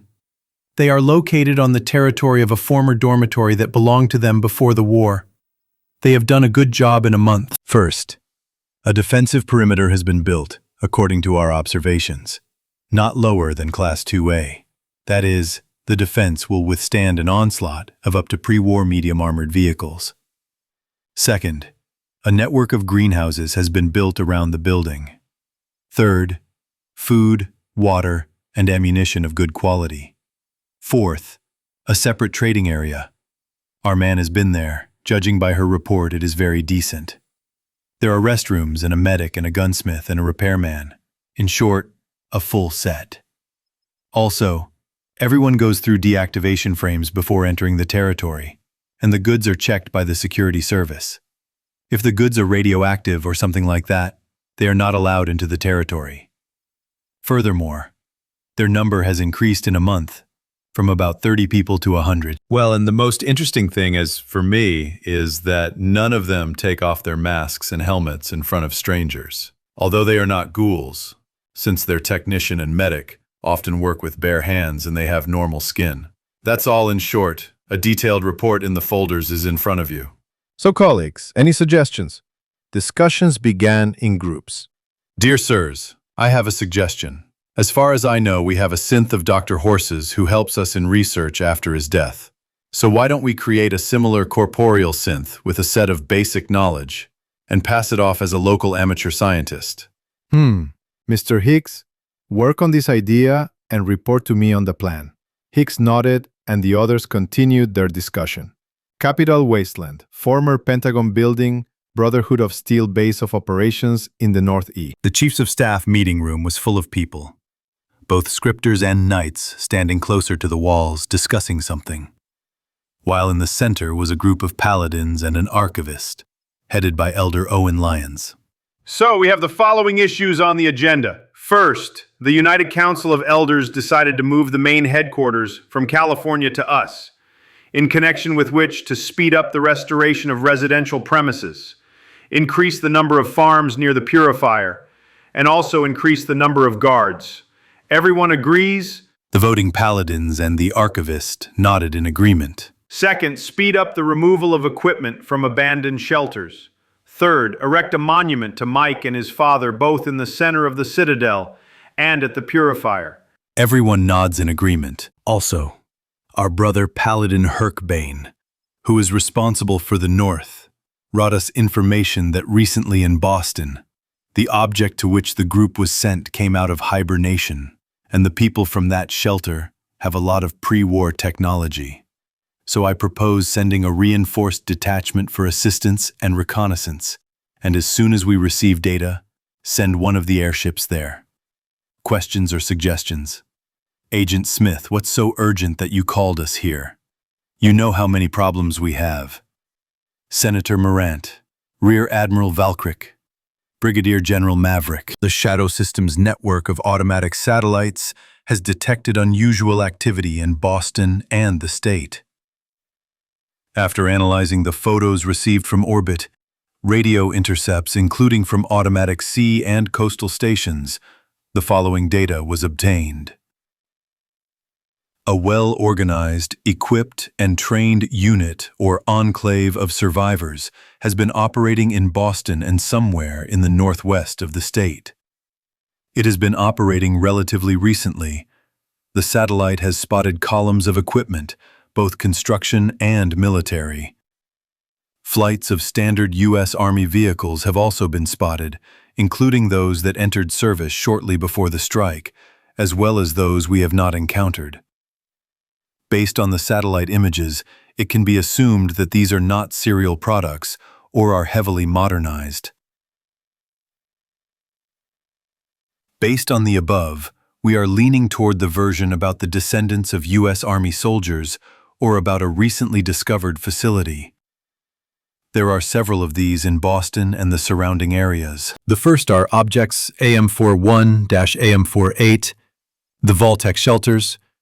The next is object AC1/M1 under Fort Hagen, the military shelter type AC1/M2 in the southeast of the state for naval officers and Navy SEALs with their families, and also as the most suitable for the area of activity, the shelter of the company Ermundson Technology, designated AX1.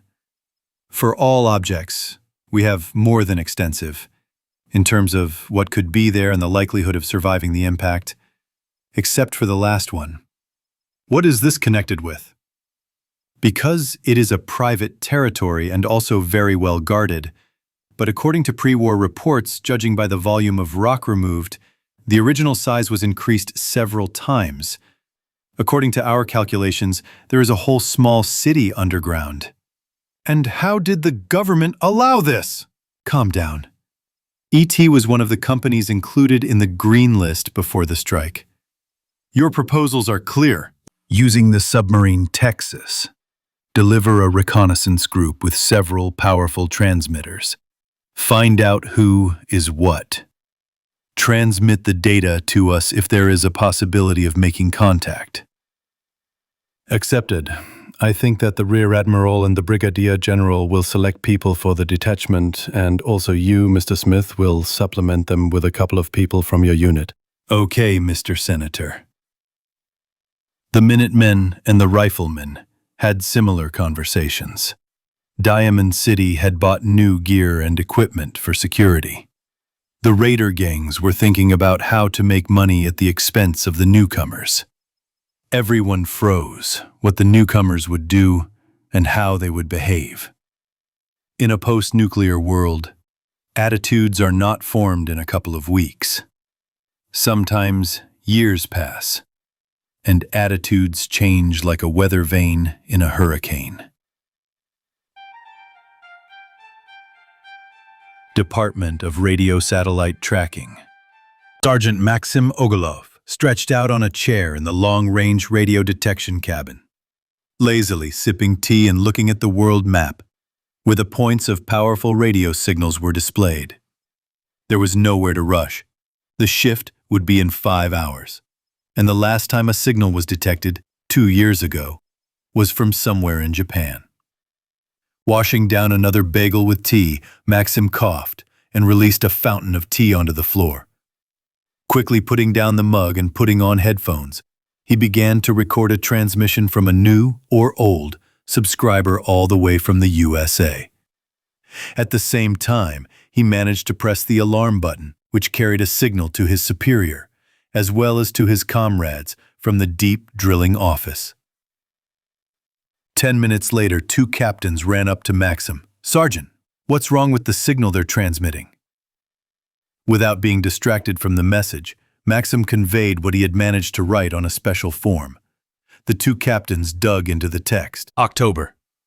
October is Prometheus. If you can hear us, then we have come out of the coma. The bow has been strengthened. The arrow has been balanced. If the arrow hits the Frog Princess, we wait for a return arrow to the north. and 30 steps.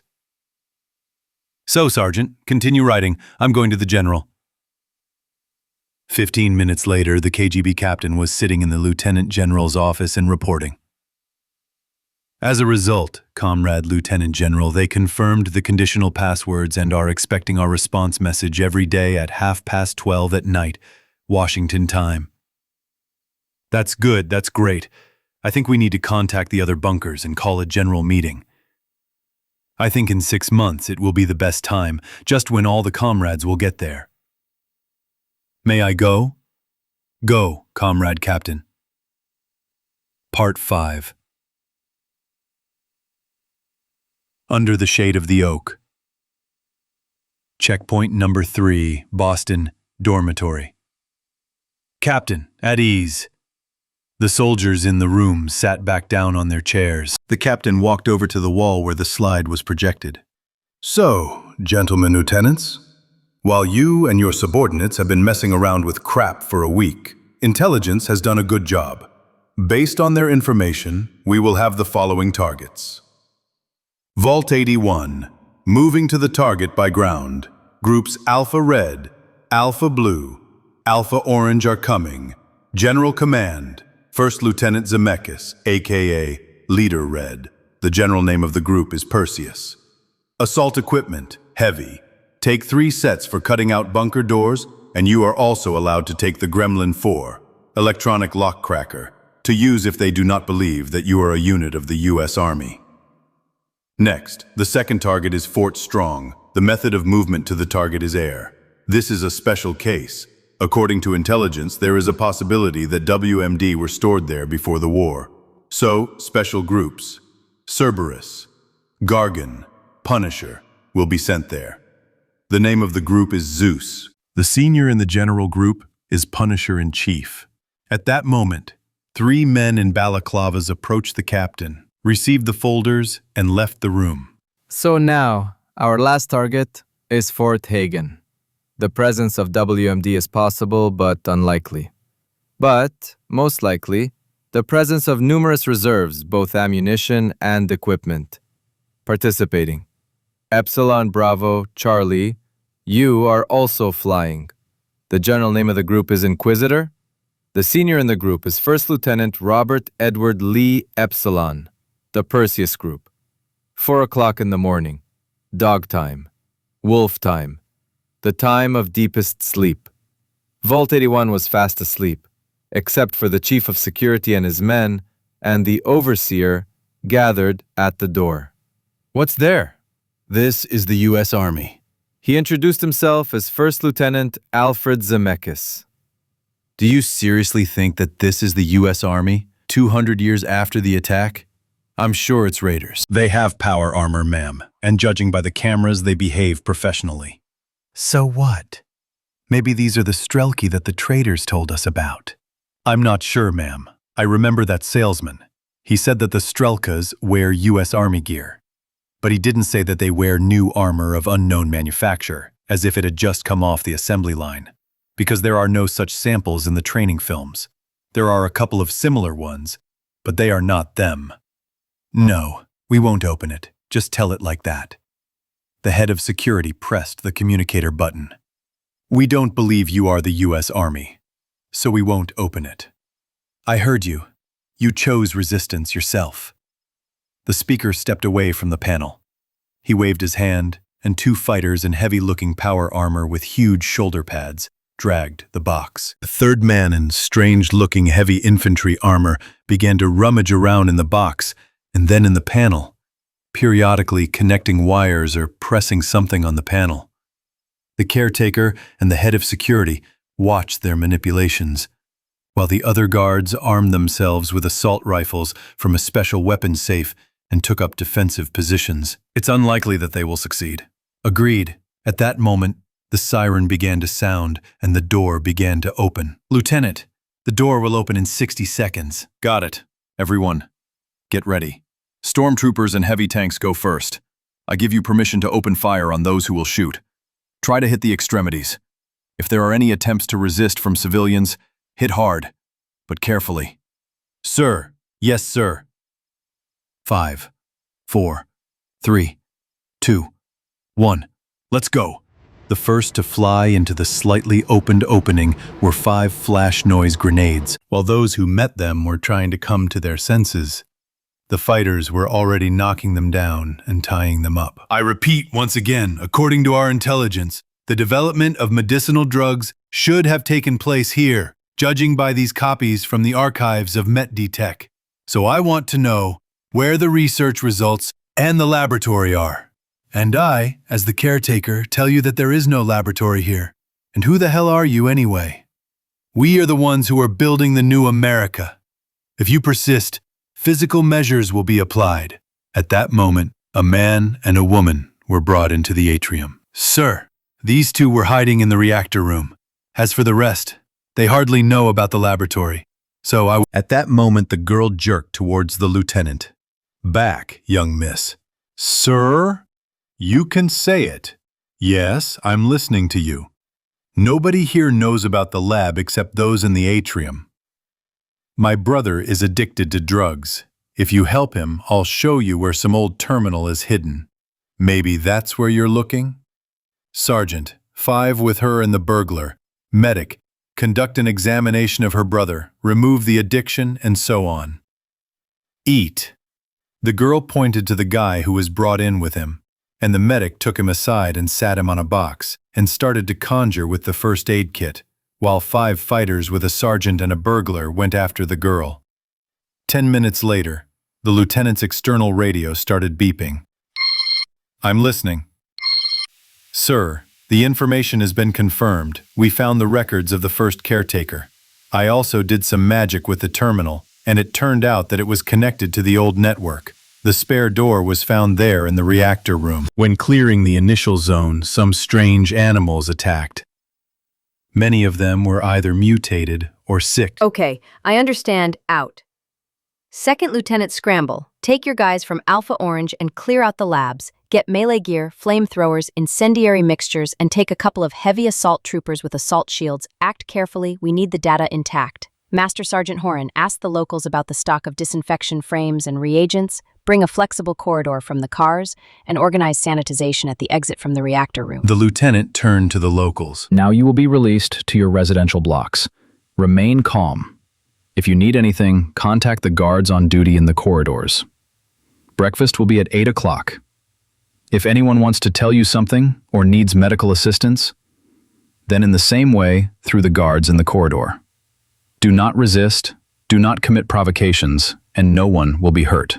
In the meantime, I suggest that the caretaker go to her office with me and talk about the future. Since people were dissatisfied, and some were angry at the strangers, they still followed the instructions. Moreover, the strangers did not do anything that the rare traders described when talking about bandits and raiders. The Brotherhood's observation point over the dormitory. Brother Raymond, did something happen? A man in power armor approached the observation point located under the attic of the building, opposite the dormitory, about 300 meters from the object. There is too much engine noise today. Perhaps another batch of aerial reconnaissance? Maybe. At that moment, a novice with binoculars in his hands attracted their attention. Look! Look! And there was something to see. More than 36 convertiplanes and attack helicopters took off over the territory of the newcomers. About a dozen armored vehicles drove out of the gates. At that moment, the flying machines divided into 2 groups and went their separate ways. And at that moment, 2 heavy quadruplanes rose from behind a 10-meter, recently erected reinforced concrete wall, and each joined its own group. And finally, this army flew away. One to the northeast, the other to the west. Your mother, they are just swimming in pre-war technology. And how the hell did they deliver it secretly? The Paladins had no way of knowing about the evacuation tunnel, which was retrofitted into a supply tunnel a month later. It's good that this possibility was initially included in the project. And anyway, no one promised the Brotherhood of Steel that they would be given the key to the apartment where the money is. Group Zeus. Sir, 5 minutes until arrival. Got it. 5th, turn on some music for the mutants. and they'll come running to listen. At that moment, a group of flying machines that had zigzagged to the ocean and were now rushing along the coast, reorganized into battle formation. Continue reading under this equals https://www.youtube.com/pord/characterowatch/co/ ? Time CS equals 2 and V equals UNYDHSCRYVS John Marks quote/ I love classics, sir. I agree. The composition is just right. At this moment in the cockpit, Hawk is the main one. Let's do it beautifully, guys. Let's clear the place for our passengers. At the same moment, the Minutemen's castle. Guys, do you see this too? Yes, sir. At that moment, a group of helicopters with convertiplanes flew past them at a low altitude above the surface of the water, with a huge quadruplane behind them, and all this to an unknown but no less good music. And then, in the military fort across the bay where the super mutants had settled, explosions began to be heard. Everyone who had binoculars and sights watched as attack helicopters flew around the fort, constantly attacking some targets. And at that moment, infantry began to descend from the convertiplanes. And the huge quadruplane, turning sideways to Fort Strong, sent fiery trails to the ground. Fort Strong. Cerberus is the main one. As soon as the cavalry finishes the carousel, we move towards the fort and begin the cleanup. Gargona, you are responsible for protecting the perimeter and clearing the landing area in front of the bridge with explosions. Accepted. 20 minutes later, the fort was already occupied, and the main Punisher was standing on the balcony in the storage room. Holy shit! I thought it was chemistry, but here's this. Chief Punisher, signal the Rasvet Center. Set up a defensive perimeter, create a safety zone, calculate fire zones. Tell the truck to unload the ZSU and APC. They came in handy, after all, Fort Hagen Group. Inquisitor. Sir, may I ask a question? Let's. I heard from my people that the Zeus Group will fly to the target with music. May we do the same? We just managed to set up the audio system yesterday. Why not? Read here under this. https://www.youtube.com/watch. The helicopters were approaching the target at a height of 100 meters. Suddenly bullets clicked at one of the convertiplanes. In response, the gunners on board filled a small group of dots with tracers from machine guns. Hey pilot, what's your name? Charlie, sir. Charlie, this reminds me of my great-grandfather's stories about Vietnam, almost exactly the same. Interesting, sir. It reminds me of historical videos from Vietnam, too. We are approaching the goal, sir. Got it. Epsilon Chief, everyone ready. For the Rusty Devils, it was the most terrible day. First, steel birds appeared over the old fort, and when people started to descend from them, they tried to shoot at them from their hillock with an old satellite dish from an ancient cannon. But it turned out to be a pfft. After 5 shots it jammed, and 2 devices headed towards them that responded to these 5 tracers flying past. And now, for 10 minutes, they have been shooting back in the passages and turns of their shelter. It was no easier for the Institute mercenary and his synths. The synths tried to hold off the invaders as best they could, but soon, that came to an end. The guys in heavy infantry armor burst into the control room. Drop your weapon and lie on the floor. You know who you're dealing with. Mike, Shocker. The mercenary didn't have time to do anything before an electric current ran through his body, and he was knocked out. To the base. Let our specialists question him. All these dummies along with him. Accepted. There was talk of newcomers again in the Commonwealth. Players were gathering information. The Brotherhood of Steel had already sent reinforcements along with an airship. The Enclave had settled in an old Poseidon energy facility in the southeast. A storm was about to break out. Commentary on Under the Shade of the Oak. Convertiplane. /get-ZEN_doc/2296145/pub_F5F/F5A D6D EDF 6D F F CEF _1200. Attack helicopter. https://IY/tim.com/VI/Del XA4MUC AJPG CS HWS 40-4 https://NWS/images/images000/053/371/large/1.jpg SSA $?13991355605 https://AJG13991355615 https://ipnim.com/originals/AE/770B/A770BF8 58F7A4ADL B7978C18BC5.jpg. So, gentlemen, today I have gathered you for one important question. We are listening to you, Mr. Chairman. The heads of departments and divisions nodded in agreement. As you know, we already have a new name for the human race: Posterians. Maybe it will catch on, maybe not. But besides that, we still have one more question. The name of the state and its flag.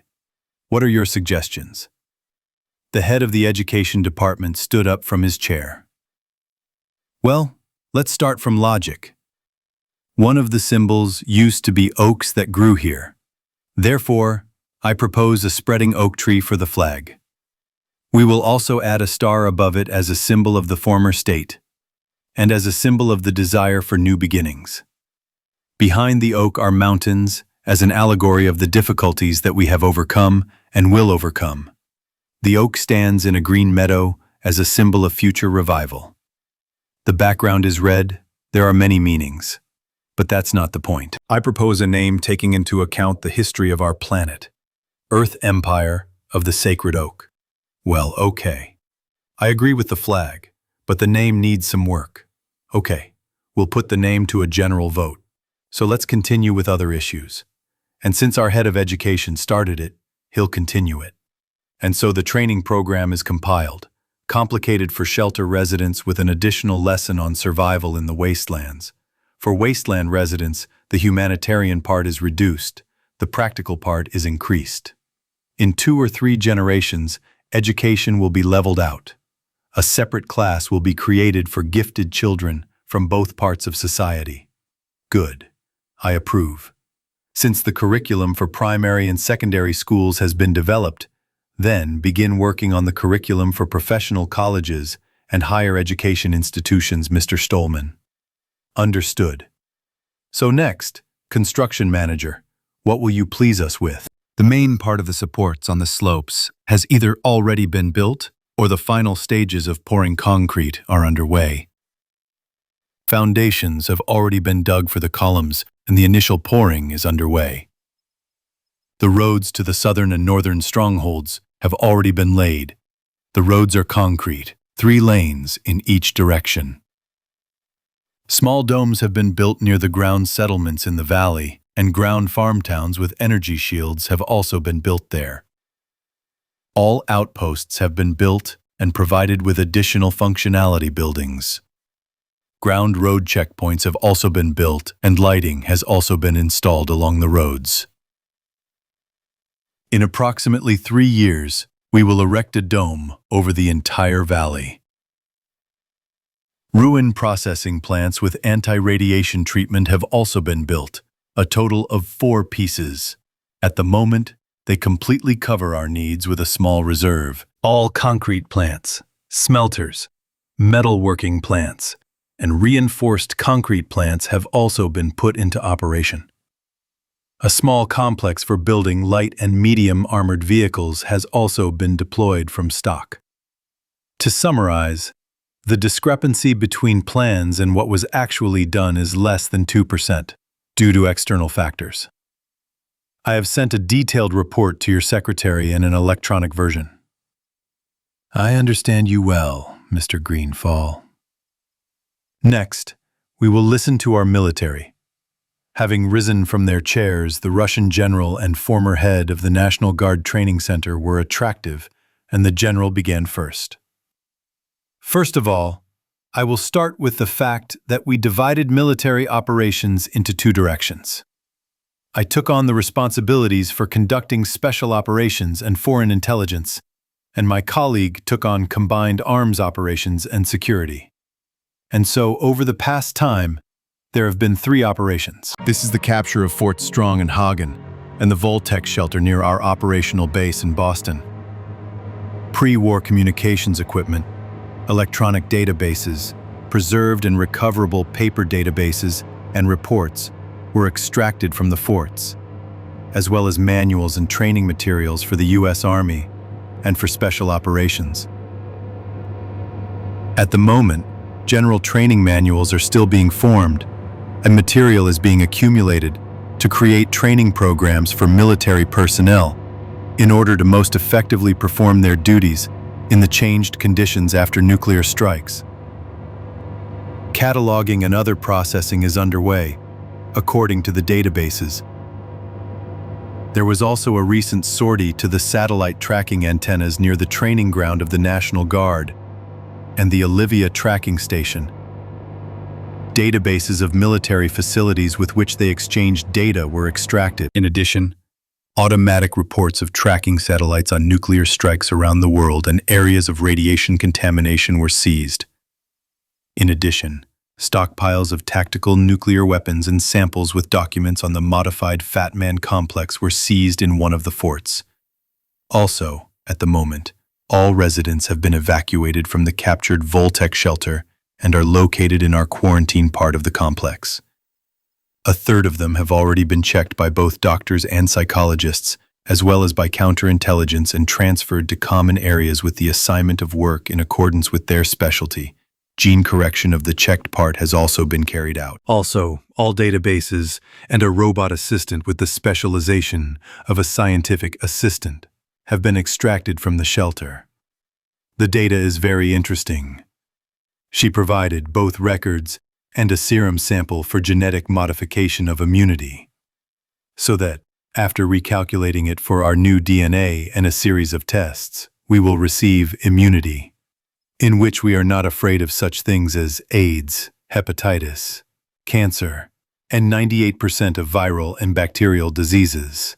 The rest, according to the assurances of our doctors, will pass no worse than a cold. In the former shelter, restoration work and repairs have been carried out, and a laboratory for working with biologically hazardous samples of the full spectrum is being deployed on its basis. A fortified area has been created for protection, and my colleagues' fighters have already taken up guard duties. Next, I will move on to the intelligence data of the groups. The following armed groups have begun to stir. As the Minutemen, who are a local volunteer militia, we are trying to establish contact with them and drag them over to our side. The shooters are local mercenaries. Judging by the data we have, they are descendants of former U.S. Army soldiers from some bunker. They are dangerous because they are organized, disciplined, know the basics of tactics, and have both light and medium small arms.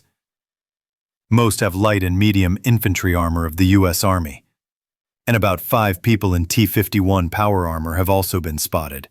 They are neutral for now, but a conflict over territory is possible in the future. The next headache is the raiders, local thugs, whose weapons and tactics vary from group to group.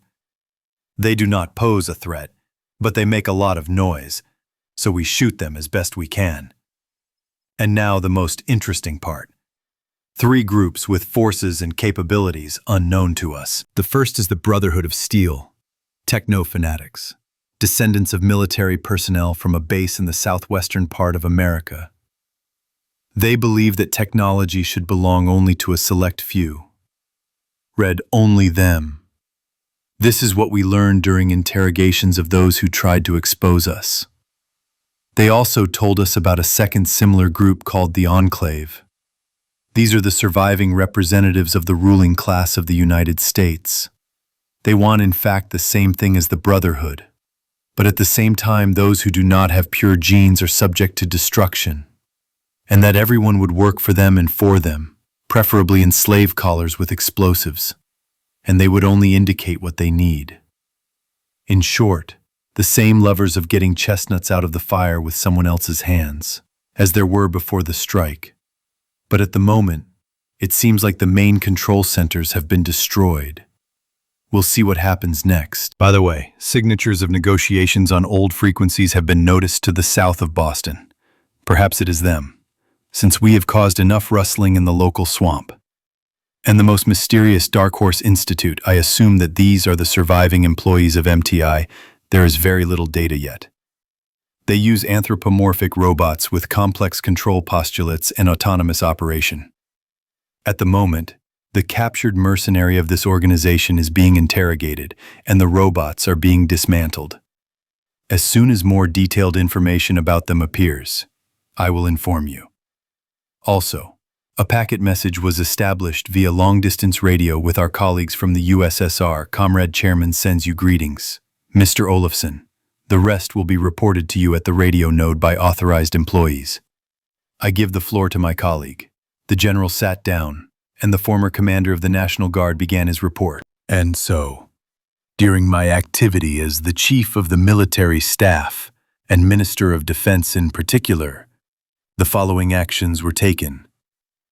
Firstly, the transition to equipping and arming all military units entrusted to me with our products. Secondly, training was conducted in its use and team interaction. A schedule of patrols and protection of facilities was drawn up.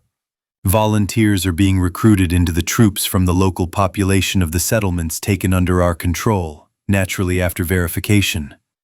In general, nothing extraordinary. We are working according to plan. We are in a state of heightened combat readiness.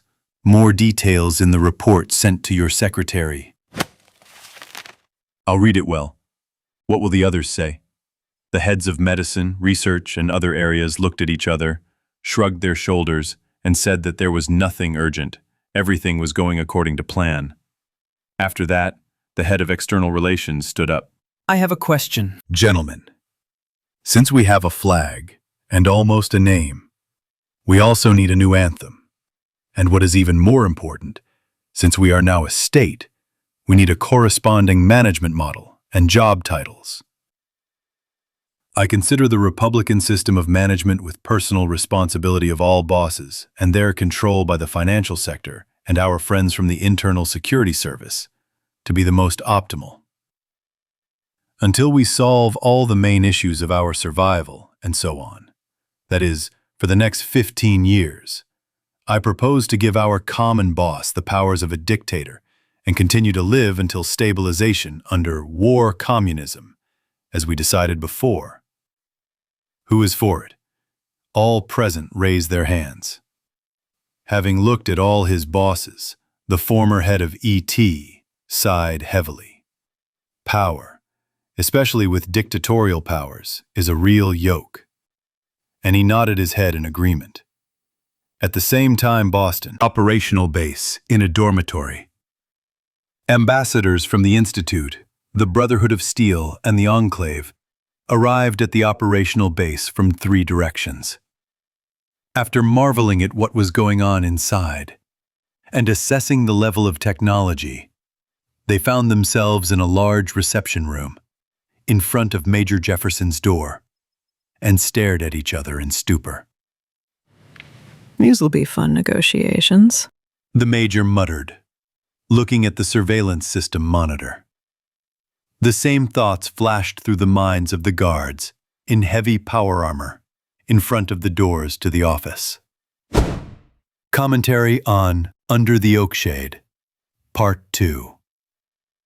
https://forward/A.Radical.row/1E1D01105 DE6 Comrades, a competition will be held to name the state and the best song, composition for the anthem. Long live the Republic! Message over the corporation's general network. Dear employees of the corporation, as you all know, you recently took a general survey. In connection with the results being summed up, we inform you of the following nature.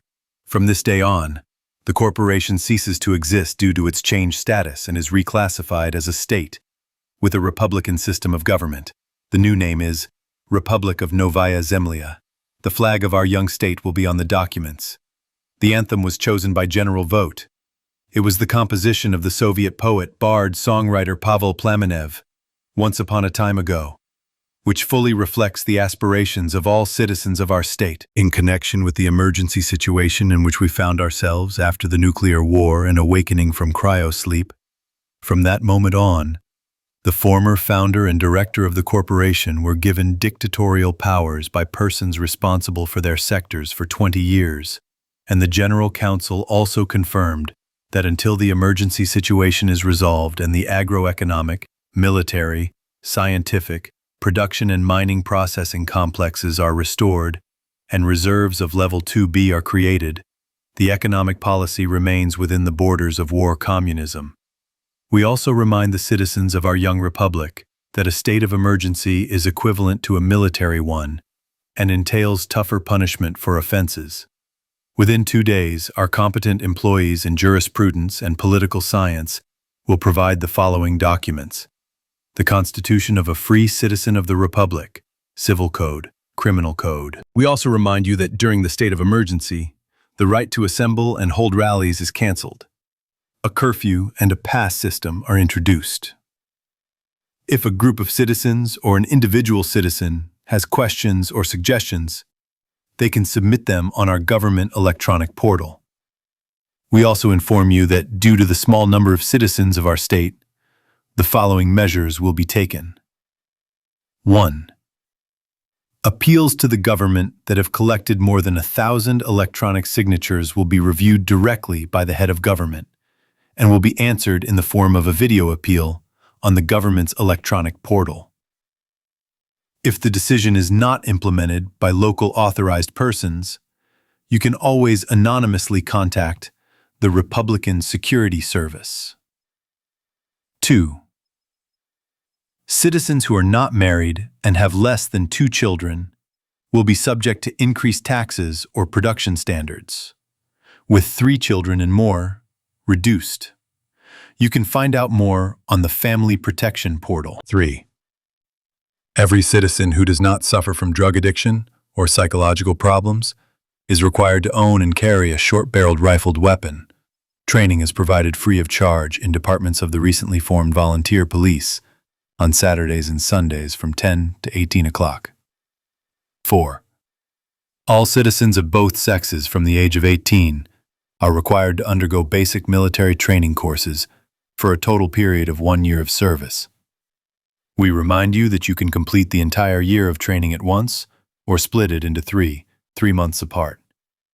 After completing your service, you will be issued a personal universal electronic computer bracelet and a 4th-class citizen mark. Clarification for citizens by citizenship class. 1. Class 0. Criminals sentenced to lifelong labor, dangerous to life and health, deprived of all rights, including the right to life. Criminals who have committed serious crimes not related to the intentional murder of a citizen, but which have resulted in death, serious damage to health or property of another citizen, are guaranteed the right to life and medical care. They serve their sentences in correctional labor camps for the benefit of society and compensation for damages. They have the right to release after compensation for damages and attest at a psychological service. 3. Class 2, assigned to a citizen who has committed 3 minor offenses within 5 years, or who suffers from drug addiction or psychological illness, guarantees the right to basic quality medicine, minimal work, life, and the opportunity to correct their offenses to return to the 3rd class. 4. Class 3, assigned at birth of a citizen, grants rights to all social guarantees except the following rights. 1. The right to vote in elections. 2. The right to hold leadership positions. 3. The right to free improvement of living conditions, and experimental medicine and premium class. Guarantees only medical care of the standard class. 5. Class 4. A citizen is assigned upon completion of the NVP. Grants the right to vote and elections. The right to hold management positions with management of no more than 5 citizens. The right to free improvement of social conditions according to comfort standards. The right to citizen standard medicine. 6. To obtain further classes 5, 6, and 7. You must make a significant contribution through your work, service, scientific activity, or feat that led to the salvation of 2 or more citizens. Live honestly, be brave, and you can become a model citizen whom everyone will look up to. Information about citizens of classes 5-7 can be found on the official government portal, with a note on why they were awarded their citizenship class. Republic Operational Base in Boston. What the hell are you doing here? You woodpeckers who have read too many nightly novels? The same question for you, a bunch of assholes from the government who crawled out of their holes. Gentlemen, I would like to ask you, and you shut your mouth. Listen, you tin woodcutter. Gather your friends and go back to your land of Oz, where magical unicorns run around, poop butterflies, and obey you. Judging by your U.S. Marine combat armor, you, an amphibious worm, can take your girlfriends by the arms and crawl away to your swamp. Respect. Shut your mouth.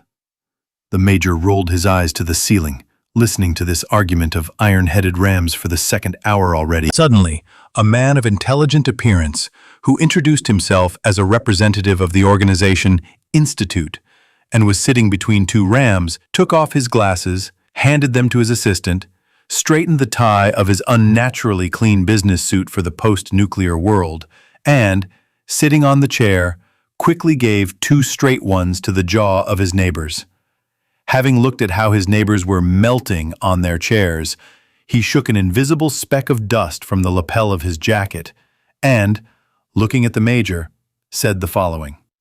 You know, I remember the pre-war times, and as my colleague from the Union used to say, how was it there? And I remembered. We will bring purity and harmony to the world. It will bathe in our beauty. Here women dance, there horses run. Believe me, we know the way to the dream. Everything will be done quickly and harmoniously. So don't touch this. It's charged. Roman Zolotnikov. Book War. Well, at least they calmed down for a while. Not for long, right? I'll be with us in about 5 to 10 minutes. At that moment, a message arrived, judging by the sound of the announcement, of special importance. 7 minutes later, the Enclave member, the Order member, and the Institute representative, who had come to their senses, looked at the Major, who was red, as if in the heat, with sweat running down his face, and then he tore himself away from the screen. Well, I knew that we could resolve things so quickly, but not to this extent. The Major printed out the message, stood up from his chair, straightened his uniform, stood at attention, turned on the general speakerphone, and read the text from a piece of paper. Attention, attention, attention, citizens, and citizens of the former United States. Employees of the corporation. I officially congratulate you on the dissolution of the Jormungand Technology Corporation and the creation on its basis of the State of the Republic of New Earth. Hooray, comrades! Even through the thick walls, the people's jubilation could be heard. The Major turned off the connection and addressed his guests. And so, gentlemen, in connection with this significant event, I invite you to the official celebration in 5 days, which will take place under a specially erected dome on the central parade ground. And for now, I ask you to be my guests. At the celebration, the flag and the anthem will be presented, and the accessories for the uniform should be ready in time. Long live the Republic, Part 2. The Republic's base of operations in Boston, personal quarters of the representative of the Institute. After checking the portable scanner for spy equipment and finding only 5 standard surveillance cameras in the premises, Professor Morrow activated the signal jammer. Then he took out a portable transmitter. A hollow projection of a European-looking man's head appeared in front of him, with a slight gray in his beard and hair. I'm listening to you, Professor. Mr. Father, negotiations are currently suspended. The reason? Change in administrative status. As we expected, one of the options related to the marking of equipment turned out to be correct. These are employees of the pre-war corporation ET. Now the status has changed from a corporation to a republic. They also invited us to a celebration in honor of the formation of the state. Judging by the preliminary analysis, which is based on the level of their equipment and its free use, they most likely retained a sufficient level of education. Also, the immediate commander of this base, a major, was not surprised when I mentioned the USSR, and the fact that he lived before the war, so most likely they, like us, did not stand still and also conducted research. So according to my estimates, we are at about the same scientific level. Perhaps in some things they are ahead of us, in some things we are ahead of them, but the average level is most likely the same. Well, on the one hand, it's bad. In case of a conflict, we will be on the same level and will have to fight seriously. On the other hand, it's good, because they are more adequate and able to negotiate than those barbarians outside. Also, I and those people from the Enclave and the Brotherhood of Steel managed to see the Major, or rather, why almost no one saw them without deaf opaque helmets. So what's there? I suspect that this is a genetic mutation, or targeted correction of the gene code, since the Major has noticeably paler skin, almost porcelain. Large blood vessels, the pupil of the eye with a reddish tint. Based on this data and my analytical information, there is a high probability that they went the way of gene enhancements and not like us by transferring the personality to a new body. We'll take that into account, but due to the paucity of data, we can't confirm it. Okay, we'll plan to get hold of DNA samples for analysis. Got it. Report every evening. Over and out. End of communication. At the same time, in another building, the quarters allocated to the Enclave ambassadors. Lieutenant, ensure protection from surveillance and deploy the Mercury complex. Yes, sir. Opening the supply box, he took out a small container. Pressing a couple of keys produced a small power EMI impulse that short-circuited the sensitive stuffing of the cameras, but did not affect other equipment. Then he opened the adjacent compartment and deployed the pulse communication antenna. Done, sir. U.S. Marine Captain Robert McDougall sat down on a stool and began typing in the window that opened on the display. To subscriber, torch. From subscriber, scout. Reached the destination in Poseidon's Beard. Made a fire, set up tents. As expected, there are knights, alchemists, militiamen, Indians, both Cherokee and Apache, in the forest. There was also a Viking in the forest. Made contact with the Viking, but at the last moment learned that the Vikings had changed their colors to Romans. Relations are neutral. Contact has been established. Was invited to the founding of Rome in their villa in the middle of oak groves. Prospects for friendship are positive. For friendship between houses, with the possibility of building a single city. A senator is needed. The Romans have everything. That was before the day of 1,000 suns. The Romans are unusual. Too white-skinned, with a red tint to their eyes. Perhaps they know how to sleep properly in cold weather, and there is an option about the source of life for everyone. Swords and bows like ours, maybe even better. I will negotiate so that we can be good neighbors, for now. End of message. By pressing a couple of keys, the captain sent a message, and half an hour later, a response arrived. To subscriber, Scout. From subscriber, Torch. Understood. Continue communication. The senator will be here soon as we build a dock for pleasure boats. The places you described are interesting. Try not to conflict with the natives. Smile and wave to the Romans until the senator comes to talk to their senate. End of communication. In the apartments provided by B.S. Knight, Palladian Brannis looked around the room, pulled batteries for the pulse data antenna from his duffel bag, and gestured for the scribe to deploy the communications system. While the scribe deployed the Morse code data transmission system, the paladin began writing the text to be translated into Morse code. Knight Paladin Brannis reports, the unknowns who captured our brothers from the search party turned out to be from the pre-war ET Corporation.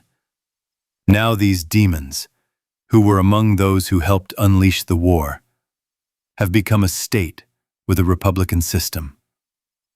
They, according to their behavior and other views expressed in their actions, are unworthy of using and owning the technologies that they have.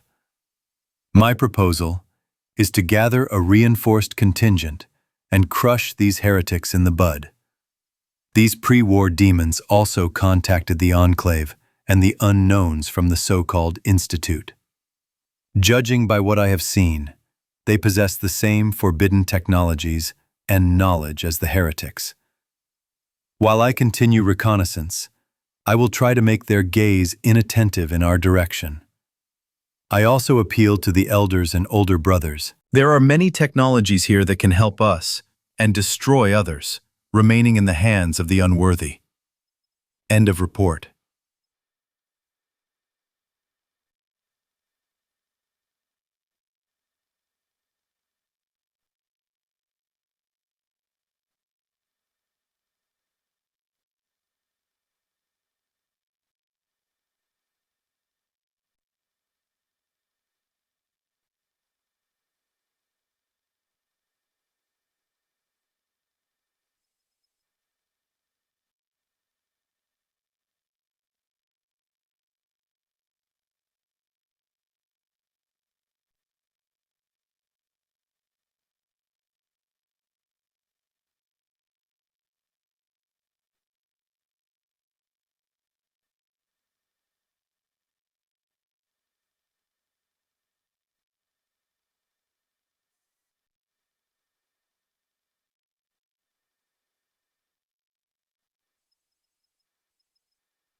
In the name of the future and technology in the hands of the worthy. In Morse code, You really met your...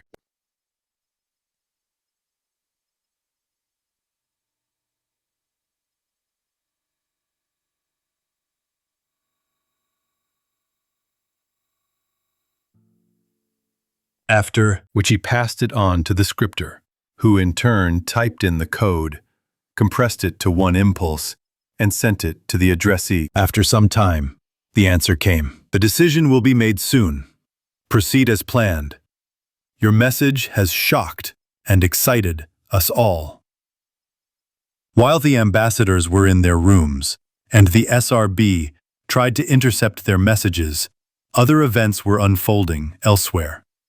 Atlantic Ocean, battle group of the USSR Navy, consisting of the nuclear cruiser Kirov, the nuclear cruiser Admiral Kuznetsov, the large landing ship Budyonny, the frigates Bistry, Smelly, and Gremyashi.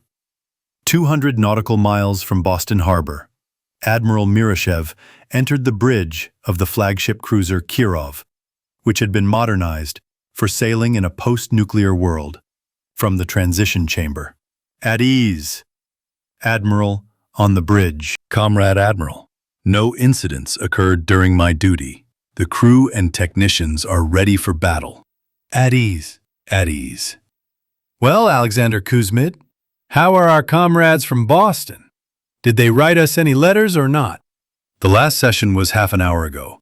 They said that the locals came to them for negotiations. They brushed them off, with the reason being in honor of the holiday. Holidays? It seems like some have already passed. Others haven't arrived yet. So they, sir, Admiral, dissolved their corporation and formed a republic. So we have a republic, they have a republic, and you see, in time, they will come out with the World Union of Socialist Republics. That's good, Alexander Kuzmich. Maybe we'll build communism. Comrade Admiral, they also gave us some good news during the communication session. They promised to have a party in honor of the holiday. Ha ha ha, they are great. The main thing is that there are enough supplies. Ours, of course, promised them help, but we didn't tell them that there would be so many of us. Impudent Ryazan faces, here. Yes, it will be a surprise for them. Commentary on Long Live the Republic, Part 2. Change the flag of the Republic a little. https radical.ru C7, 1912, E3, 85D56, E58D42, E.png. There is a lull on the fronts. New York. Enclave Base, under the remains of the Statue of Liberty. So, gentlemen, we have gathered today to discuss the reports from our group in Boston and our next steps. I propose that we begin the meeting with a detailed analytical note from our intelligence agency. Agent Smith, you have the floor. Gentlemen, first I will tell you the transcript of the message from our group, and then the analysis from my employees on this issue. And so the message sounds like this. The Marine Corps Reconnaissance Group of the respected Admiral reached the southeast of the Commonwealth and consolidated in the entire building of the Poseidon Energy Complex. The assumptions about the main forces in this region were confirmed. In this operational area of action, there are reconnaissance groups of the Brotherhood of Steel, an unknown organization with a high level of technology, presumably surviving former MTI employees, a local militia named after old traditions, Minutemen, armed bandit formations, and small settlements of local residents engaged mainly in agriculture. I note that after the loss of our main bases and supplies, the issue of food has been put on the list of priorities. So I advise you to worry about creating a positive image of our organization on the ground and create an operational base under the guise of a settlement to meet our needs in this area. Then, as we assume the company, Jormungand Technology, whose birthplace was Boston and where its headquarters was located, survived the blow. The probable main base or shelter is in the northwest of the state in the mountains, since according to our information they bought outdated U.S. Army Reserve warehouses inside the mountain shortly before the war. Our group contacted them, but the negotiations were postponed due to the fact that they reorganized into a state with a republican system. Our parliamentarians were invited to a celebration in honor of the formation of the Republic at their operational base in Boston. The only thing that confused the agent was the traces of either mutation or genetic modification, externally expressed in porcelain white skin, dark blood vessels visible under the skin, and a scarlet tint of the iris. In the opinion of our parliamentarian, they are quite friendly. There is an opportunity to revive the great America in cooperation with them, asking to send Mr. Senator for negotiations. Okay, we understand you. What are your thoughts? The head of the Propaganda Information Unit stood up. How can we cooperate with mutants? This is outrageous. These subhumans are unworthy of living, much less owning the resources and means that they own. And in general, we have a kind of martial law here, and they are obliged to hand all this over to the legitimate U.S. government. Colleague, let me object to you. As the head of the scientific department, I want to tell you responsibly that there is no such effect from the VRE, as far as I remember, before the war. A large group of scientists, as part of a delegation, went to the USSR to study bacteria in permafrost. Perhaps, based on these studies, they were able to invent an analog of the VRE, or more likely, create a serum for targeted gene modification. And I, as a geneticist, tell you responsibly, with the money that the corporation invested in science, this is quite possible. By the way, you don't know, but I want to tell you that shortly before the war, I was invited to work at ET on some project, naturally, without details. And this, in light of current information, leads to certain thoughts that they did achieve success in their developments. To stop the commotion that was starting, the chief of staff stood up and slammed his hand on the table. Everyone calm down. Are you women with PMS or responsible leaders? I suggest that we take a wait-and-see attitude for now, since we have a limited amount of resources and we will always have time to get into a fight. We also need to get DNA samples from the altered people and deliver them to our doctor for analysis. I also suggest that Mr. Senator go to conduct in-depth negotiations. Well, I don't need to teach you. If something happens, power can be seized from within. Who is in favor of the Chief of Staff's proposal? Everyone raised their hand, except the head of the propaganda department. The decision was made by a majority vote, and now to the state of affairs in other important matters. Capital Wasteland, Brotherhood of Steel Base. Our scouts from former Boston brought disturbing news. Pre-war heretics appeared there from the darkness of time. They created their own state, which can pose a threat to us. They freely use forbidden technologies, and many of these same technologies remained in the destroyed objects of other devils. It was because of people like them that we lost the world 200 years ago. Because of their greed and lust for power. Because technology and knowledge were in the hands of the unworthy. But these heretics went even further. They changed themselves. They ceased to be people. As an elder of the Brotherhood of Steel, I declare a great campaign against the heretics until their complete destruction, and to remove technology from the hands of the unworthy. There were also other pre-war devils there, and I believe that the faster we destroy this abomination, and the faster knowledge and technology are under our control, the better it will be for everyone. In the name of people and for the sake of knowledge. A few hours later, preparations for the invasion began.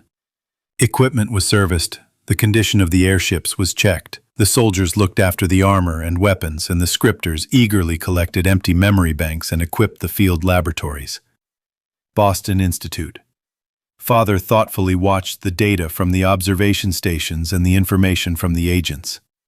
They had been sitting underground for too long. For too long they had no one who could understand their thoughts and goals. It was time to start moving. After all, such a chance does not come along very often.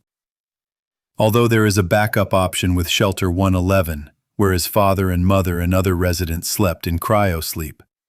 After all, Shelter 111 was special on the Voltec program list.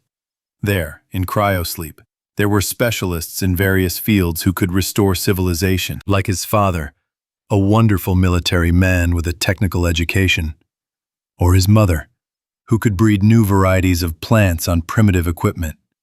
Well, it's a pity Kellogg shot her, but fortunately the bullet passed tangentially, only tearing the skin. Well, what will we observe? We need more information so as not to miss our chance. Fortress of the Minutemen. How are you, Charles? Not bad, Sir General. The sun is shining. The waves are whispering.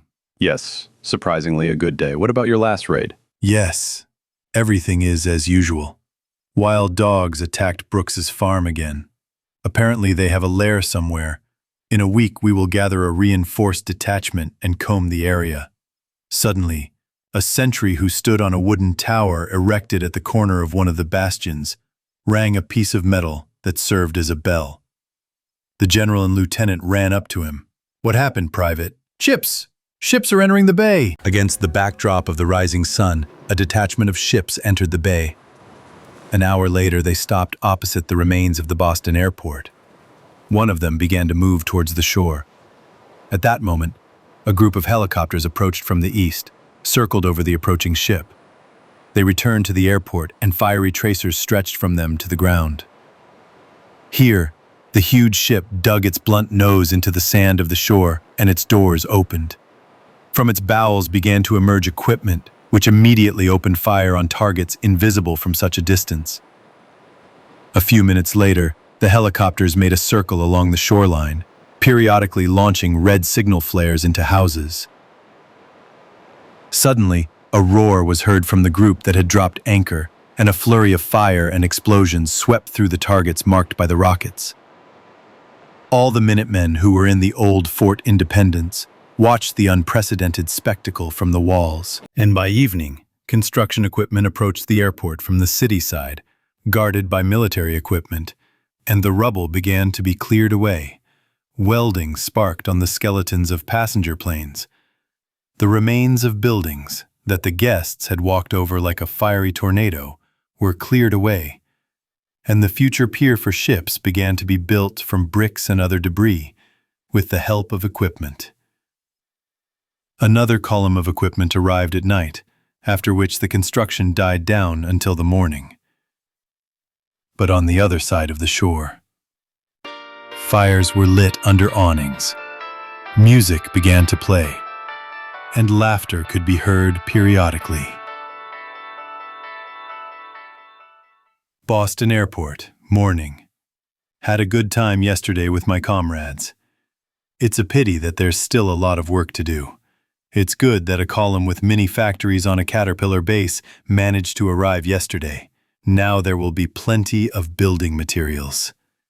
Comrade Katzman, how are you? It's as if I was raped by a 100-kilogram beauty. Everything hurts, and the question of whether it happened or not torments me. It looks like you haven't drunk like that for a long time. It's been a long time, and there was no reason. Well, never mind. If you had a good rest, then you can work well. Let's go, Comrade Engineer. They're giving breakfast in the canteen. Assault. A few weeks later, a major construction project was completed on the Boston airport grounds. The main airport building was repaired. One of the runways was restored. A pier for ships was built from the remains of buildings using movable formwork and special cement. Pillboxes, towers, and 3-meter walls, wrapped in coiled barbed wire, were erected along the perimeter from prefabricated structures. Standing in the restored control room, Katzman Ben-Ami Israel, a military engineer of the Expeditionary Forces of the USSR with the rank of major, observed the territory, being in a good mood from the completion of the main part of the work. Yes, there was still much to do, but mostly it was cosmetic work. Nearby stood Major General Ivogan and Lieutenant Colonel O'Reilly, who before the war was a captain and the head of engineering training of the training center of the U.S. National Guard. Well, gentlemen comrades, I congratulate you on the completion of the work. Thank you, Mr. General. Mr. Chancellor specifically pointed out that your construction is a priority. spoke in the automatic translator hanging on the American's chest. Special thanks to him for that. We have already deployed air defense systems and started patrolling the nearest areas. Many locals, of course, spit that we are red, but at least we are not Chinese. Yes, but what did you expect? Before the war, there was a whole hysteria about the red threat, and the fact that the Union was our ally was perceived in a detached way. Yes, we understand everything, but that doesn't make it any easier. We came to you from Murmansk. We thought the locals would be happy, and then we got such a reception. Why from Murmansk? Leningrad is closer? And now there is no European part of the country. Not people, who survived where? In Moscow and St. Petersburg in the metro, I think? But the signals are rare and uncertain. Near Pskov, a couple of units together with civilians are sitting in bunkers. In Volgograd, it's almost good. 2 of the 2 warheads fell in the wrong place because of the electronic warfare system, so they even have electricity from the hydroelectric power station. By the way, this is the only place from where they were able to get through from Yamantau. They even restored their airport, and now our T-95s, driven from the Urals, are patrolling for reconnaissance purposes. A couple of times they even dropped supplies in the form of medicines and other things. And so the radiation background still exceeds the norm by 150-200 times. Almost all of Europe is dead. A couple of government bunkers in Switzerland, a couple in Germany, 3 in Austria. The people in the Czech Republic have settled in the best.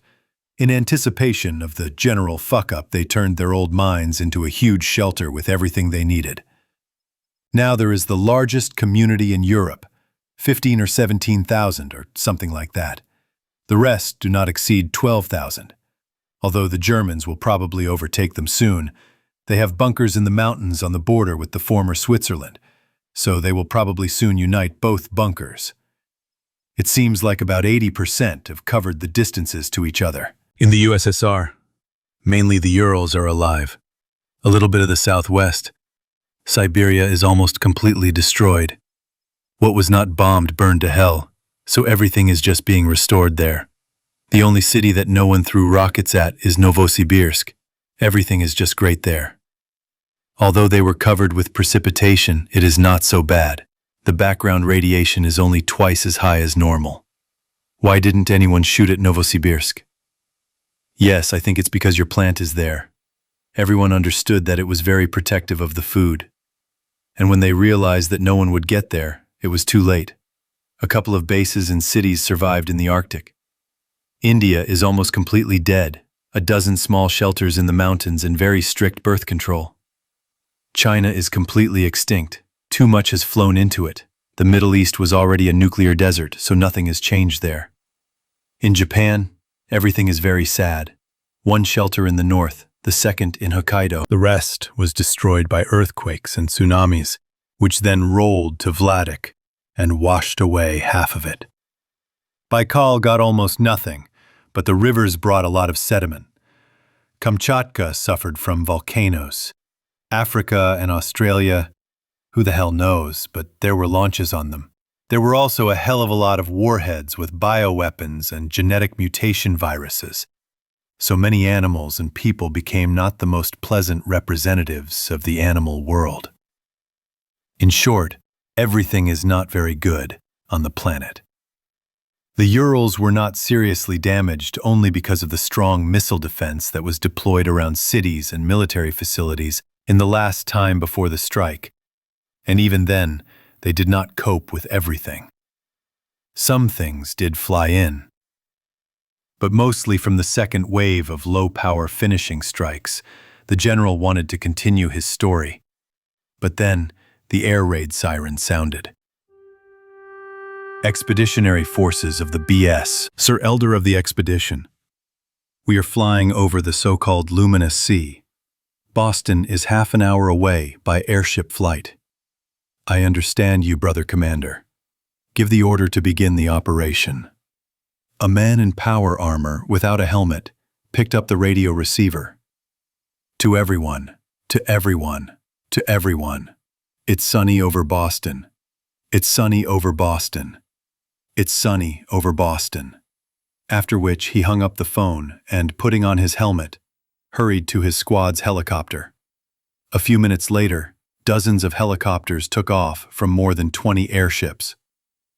At the same time, the BS squads in Boston began an attack on the dormitory and the airport. Brother signal. Got it. Let's begin. At that moment, the 120mm cannons from the long-term storage depot that the BS squad found in the south of Boston opened fire. The first battery of 6 guns hit the dormitory area. The second battery of the same kind hit the airport, but the third of the 12 guns that was aimed at the ships in the first salvo of 12 guns was able to fire only 8. Not all of the shells survived the storage well.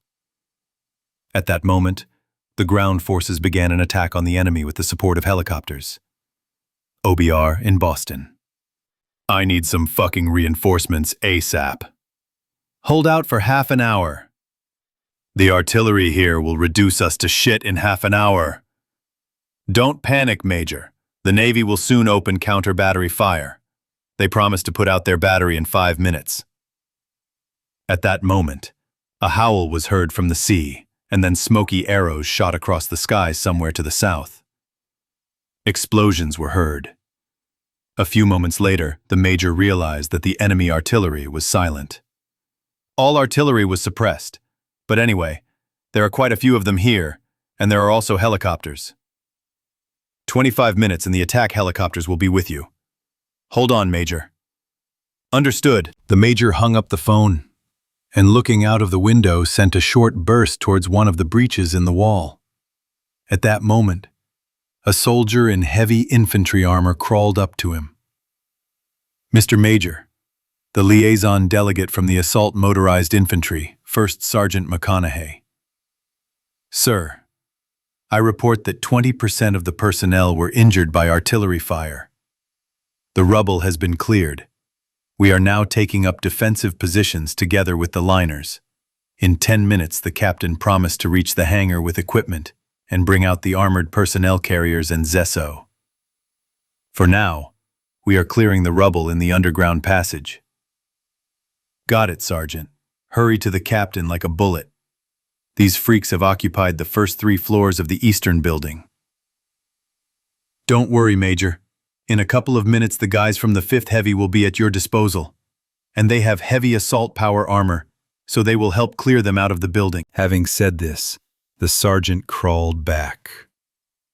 And 10 minutes later, a surprise awaited the Besoftsy. Vehicles began to emerge from a separate, semi-underground building that stood out in no way, opening fire. 2 ZSU 440s opened fire from their cannons on the move, knocking down 5 helicopters circling close at once, and a moment later, they began launching missiles. So that by the time the combat helicopters arrived, out of the 60 vehicles that had been circling over the former dormitory at the beginning of the battle, there were only 26 in the air. 1 ZSU and 8 of the 10 APCs were burning out in different places.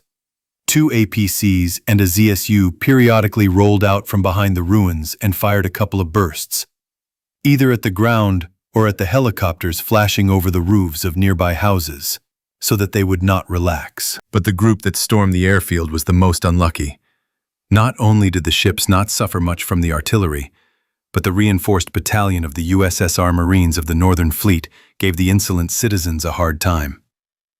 And the complete failure came when the airships approached. Half of them were shot down by the ships with the Shkval anti-aircraft system, and the other half by the Marines, who started shooting into the air with everything from a pistol to an RPG. 12 hours later, in the prisoner camp, the elder of the expedition sat on the concrete surface of the runway, staring into the void, with his slightly scorched face and empty eyes, only muttering, "This is the end. This is the end of everything, the entire Brotherhood." Commentary on Sturm. Air raid siren. Agreement. Department of Investigation. Military intelligence. I repeat once again, which of you was the main one? Your persistence will not lead you to anything good. We won't say anything. I demand that we be treated as prisoners of war. In general, you just need to surrender. The Brotherhood of Steel will destroy you all if you don't surrender yourself. Free us, surrender, and you will be spared. The captain sighed heavily and turned to the sergeant. Jack, tell me why they always persist. Am I asking so much?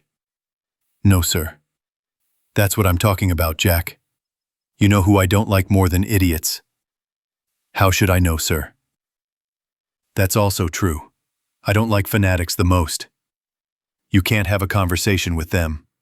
You can't scare them, and the voice in their head doesn't let the thoughts of reason break through.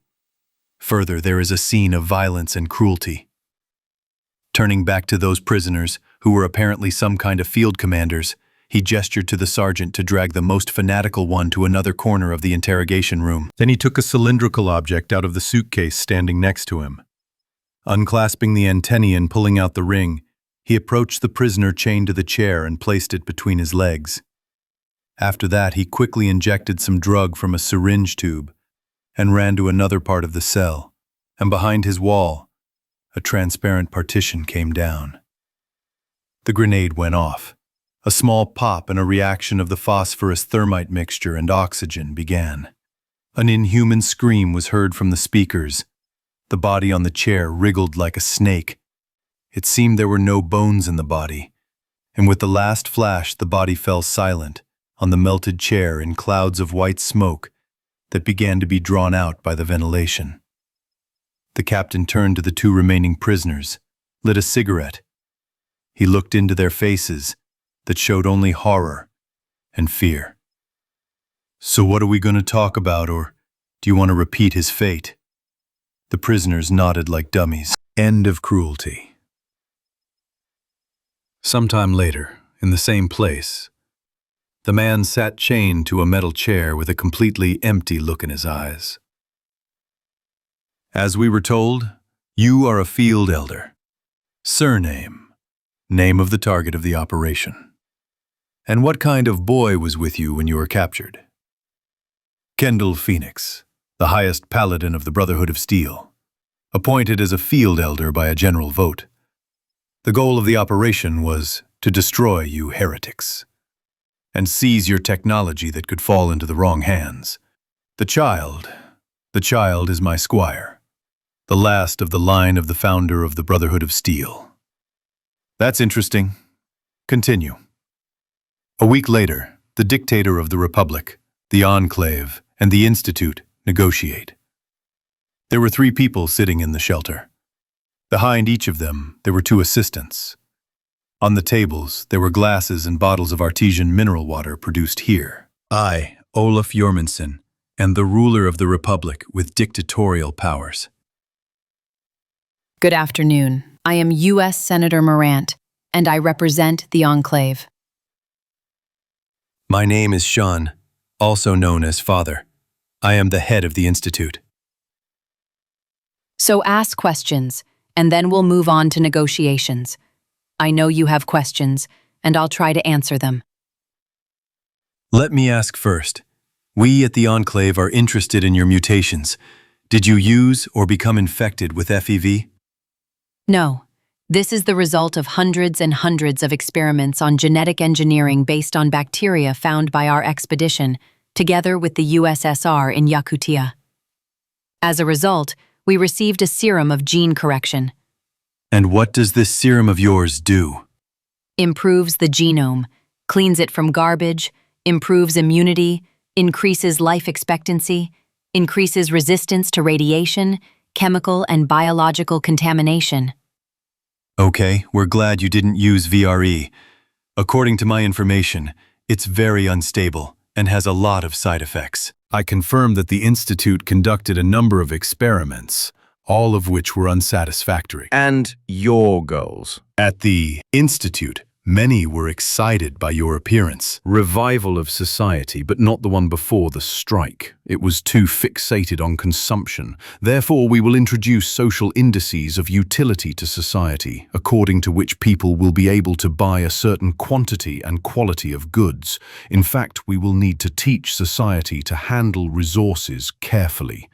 We are also actively working on a vaccine against VRE, restoration of bodies after gullification and other consequences. We will also develop energy, microelectronics and photonic electronics. This will help us soon go into space and include its resources in our turnover. We can help you with microelectronics, creation transfer, bioengineering and teleportation. Yes, we have revealed the secret of teleportation, although it is not far yet. We can help with military technologies. Land reclamation technologies. We have 2 samples of the GEC, also known as the generator Eden Bush Compact. The creator of the GEC is the head of Future Tech, German scientist Stanislaus Braun.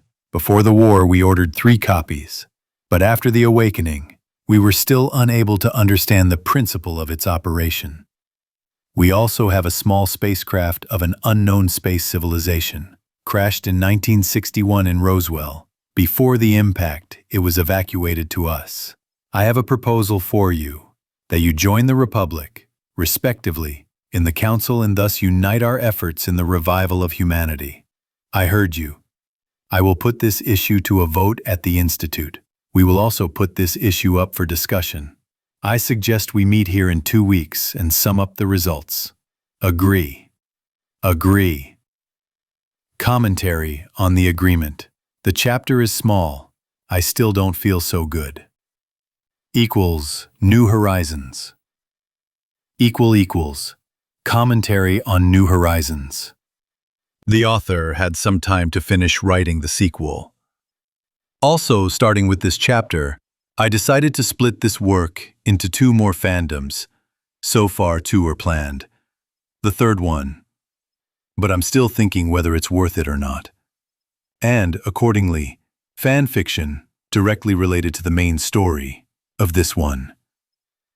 This will not be an alternative plot or anything else. It will be a full-fledged, consistent connection, based on the technical features of the main lore of Fallout 4.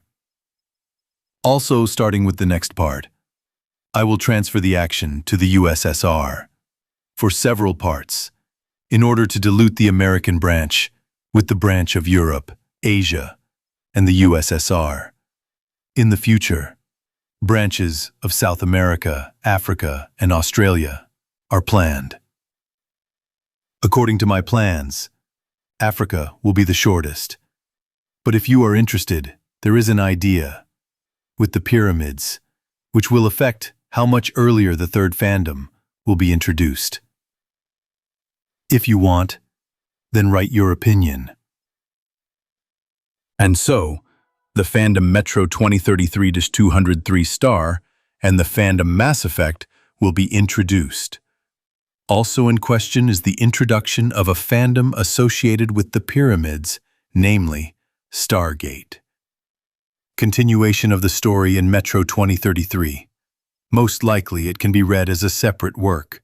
The continuation of Mass Effect will be a direct continuation of this work. In fact, it is the second part. I have already come up with the title. The writing will begin after the completion of the main story here. I haven't yet decided whether to write a possible SW fanfic as a separate fic or not, although I'm leaning towards a separate one, so I ask all readers to share their opinions in the comments. The conference room in the shelter, 2 months later. So, gentlemen and comrades, we have spoken here with a representative of the armed contingent from the USSR, and I believe that the following questions should be brought up for discussion. 1. Introduce universal psychological testing for all citizens of the complex type. It will help us with the following issues. A. Compiling a psychoportrait of a citizen. And also for synths with a rewritten personality. B. Providing him with a choice in the type of work for which he has an aptitude and ability. B. Prevention of people prone to crime. D. Selection of a list of optimal companions and life partners to reduce stress at home and create a strong family, which will increase the effectiveness of their main activities. The service will be absolutely free. 2. A graduated system of benefits and concessions is introduced for citizens who have 2 or more children. Additional payments will be made depending on the benefit to society and social usefulness. 3. Annual universal testing of responsible employees and officials on a lie detector, including senior management, for corruption, protectionism of friends and relatives, abuse of official position for personal gain, and the transfer of state information to other organizations. 4. Prohibition of non-traditional relationships and subsequent drug treatment of people with non-traditional sexual orientation so that we don't die out. 5. Introduction of gene selection, namely, outstanding citizens both physically and intellectually should not have less than 3 children. 6. Industries that are strategic are exclusively state-owned. For the rest, there are enterprising people. 7. In order to concentrate efforts and organize, there will be only one party. It will be called SDPR, or Social Democratic Party of the Republic. Ideology and management in it will be managed by one person, who is the head of state. These are our proposals. Shall we vote? Excellent. Unanimous. So we are preparing. You and I, as leaders, will be the first to pass the test, and then the public lie detector test. The former head of the Institute, and now the Minister of Science and Development, exchanged glances with the former congressman who was the head of the government of the Republic's enclave in New York, and shrugged wearily. Sean, or as he was previously called Father, could not even imagine 2 months ago that managing a small team of a cozy institute and being the head of science of a young country, quickly rising from the nuclear ashes, are 2 very different things. The mere presence of a photonic crystal AI, developed and built by the head, was already a shock.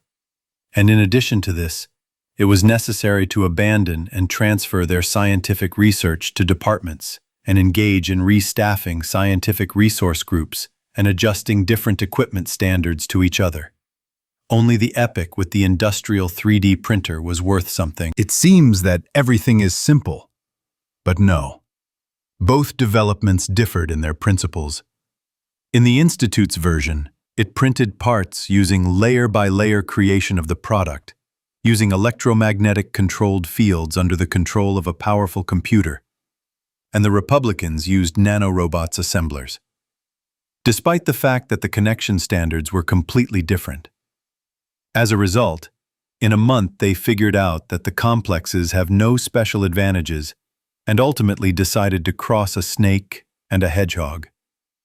It seems to be working so far, and now I propose to share your successes, citizens. Let's start with the Minister of Defense. The floor is yours.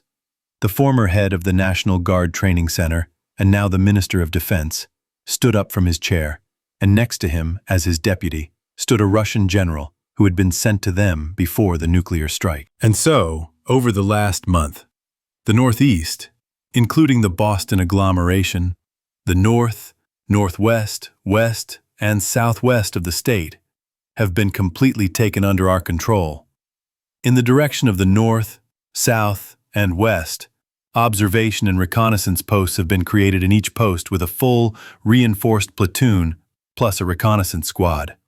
Scouts have been sent towards Washington to reconnoiter the terrain and resources of the enemy. Military specialists from the New York enclave of the Republic have also been reshuffled. Military equipment and supplies have been updated, and regular flights with them have been established, so far only by air. The sea route is still deaf. We need in-depth reconnaissance of the depths and bottom interference in the form of sunken ships and changed bottom relief due to nuclear water explosions, as well as technical maintenance and repair of ships and submarines. Because over 200 years, many of the main and secondary devices and systems either do not work or are on their last legs. Otherwise, planned work is underway. Also, some of the riflemen and minutemen joined us. The rest were pushed back to the south. At the moment, a more thorough reconnaissance of the controlled area is underway. The destruction of dangerous living species and clearing, with the simultaneous restoration and repair of ground communication routes. Also, after increasing the armed forces to the level of a full-fledged division, it will be possible to begin a full-fledged cleansing of the hostile flora and fauna of the controlled territory on both sides of Boston and from Paradise Valley, with converging pincers, with coverage through the north with the simultaneous creation of abatis and other strongholds. Okay, I also ask you, Comrade Minister of Defense, to allocate a separate battalion to operate together with the scientific and technical unit. We have too many sweet objects even in Boston, let alone the entire state. It will be done. What will the Minister of Construction and Reconstruction tell us? All capacities have been put into operation and reached the design indicators. All dome supporting columns have been installed and settled. All filtration units have been installed. At the moment, glazing with 0.5 millimeters thick glass steel panels has begun on the first third of the area of Paradise Valley. All factories for the production of military and civilian equipment have been built and put into operation, as well as ammunition factories and other military property. We are ahead of the planned work schedule by 25 days in all areas. People understand what they are working for and are working with double the enthusiasm. Excellent. Simply wonderful. What will our Minister of Science and Development tell us? In 2 months, the main issues have been resolved, and we also have 3 projects that will be put to test tomorrow.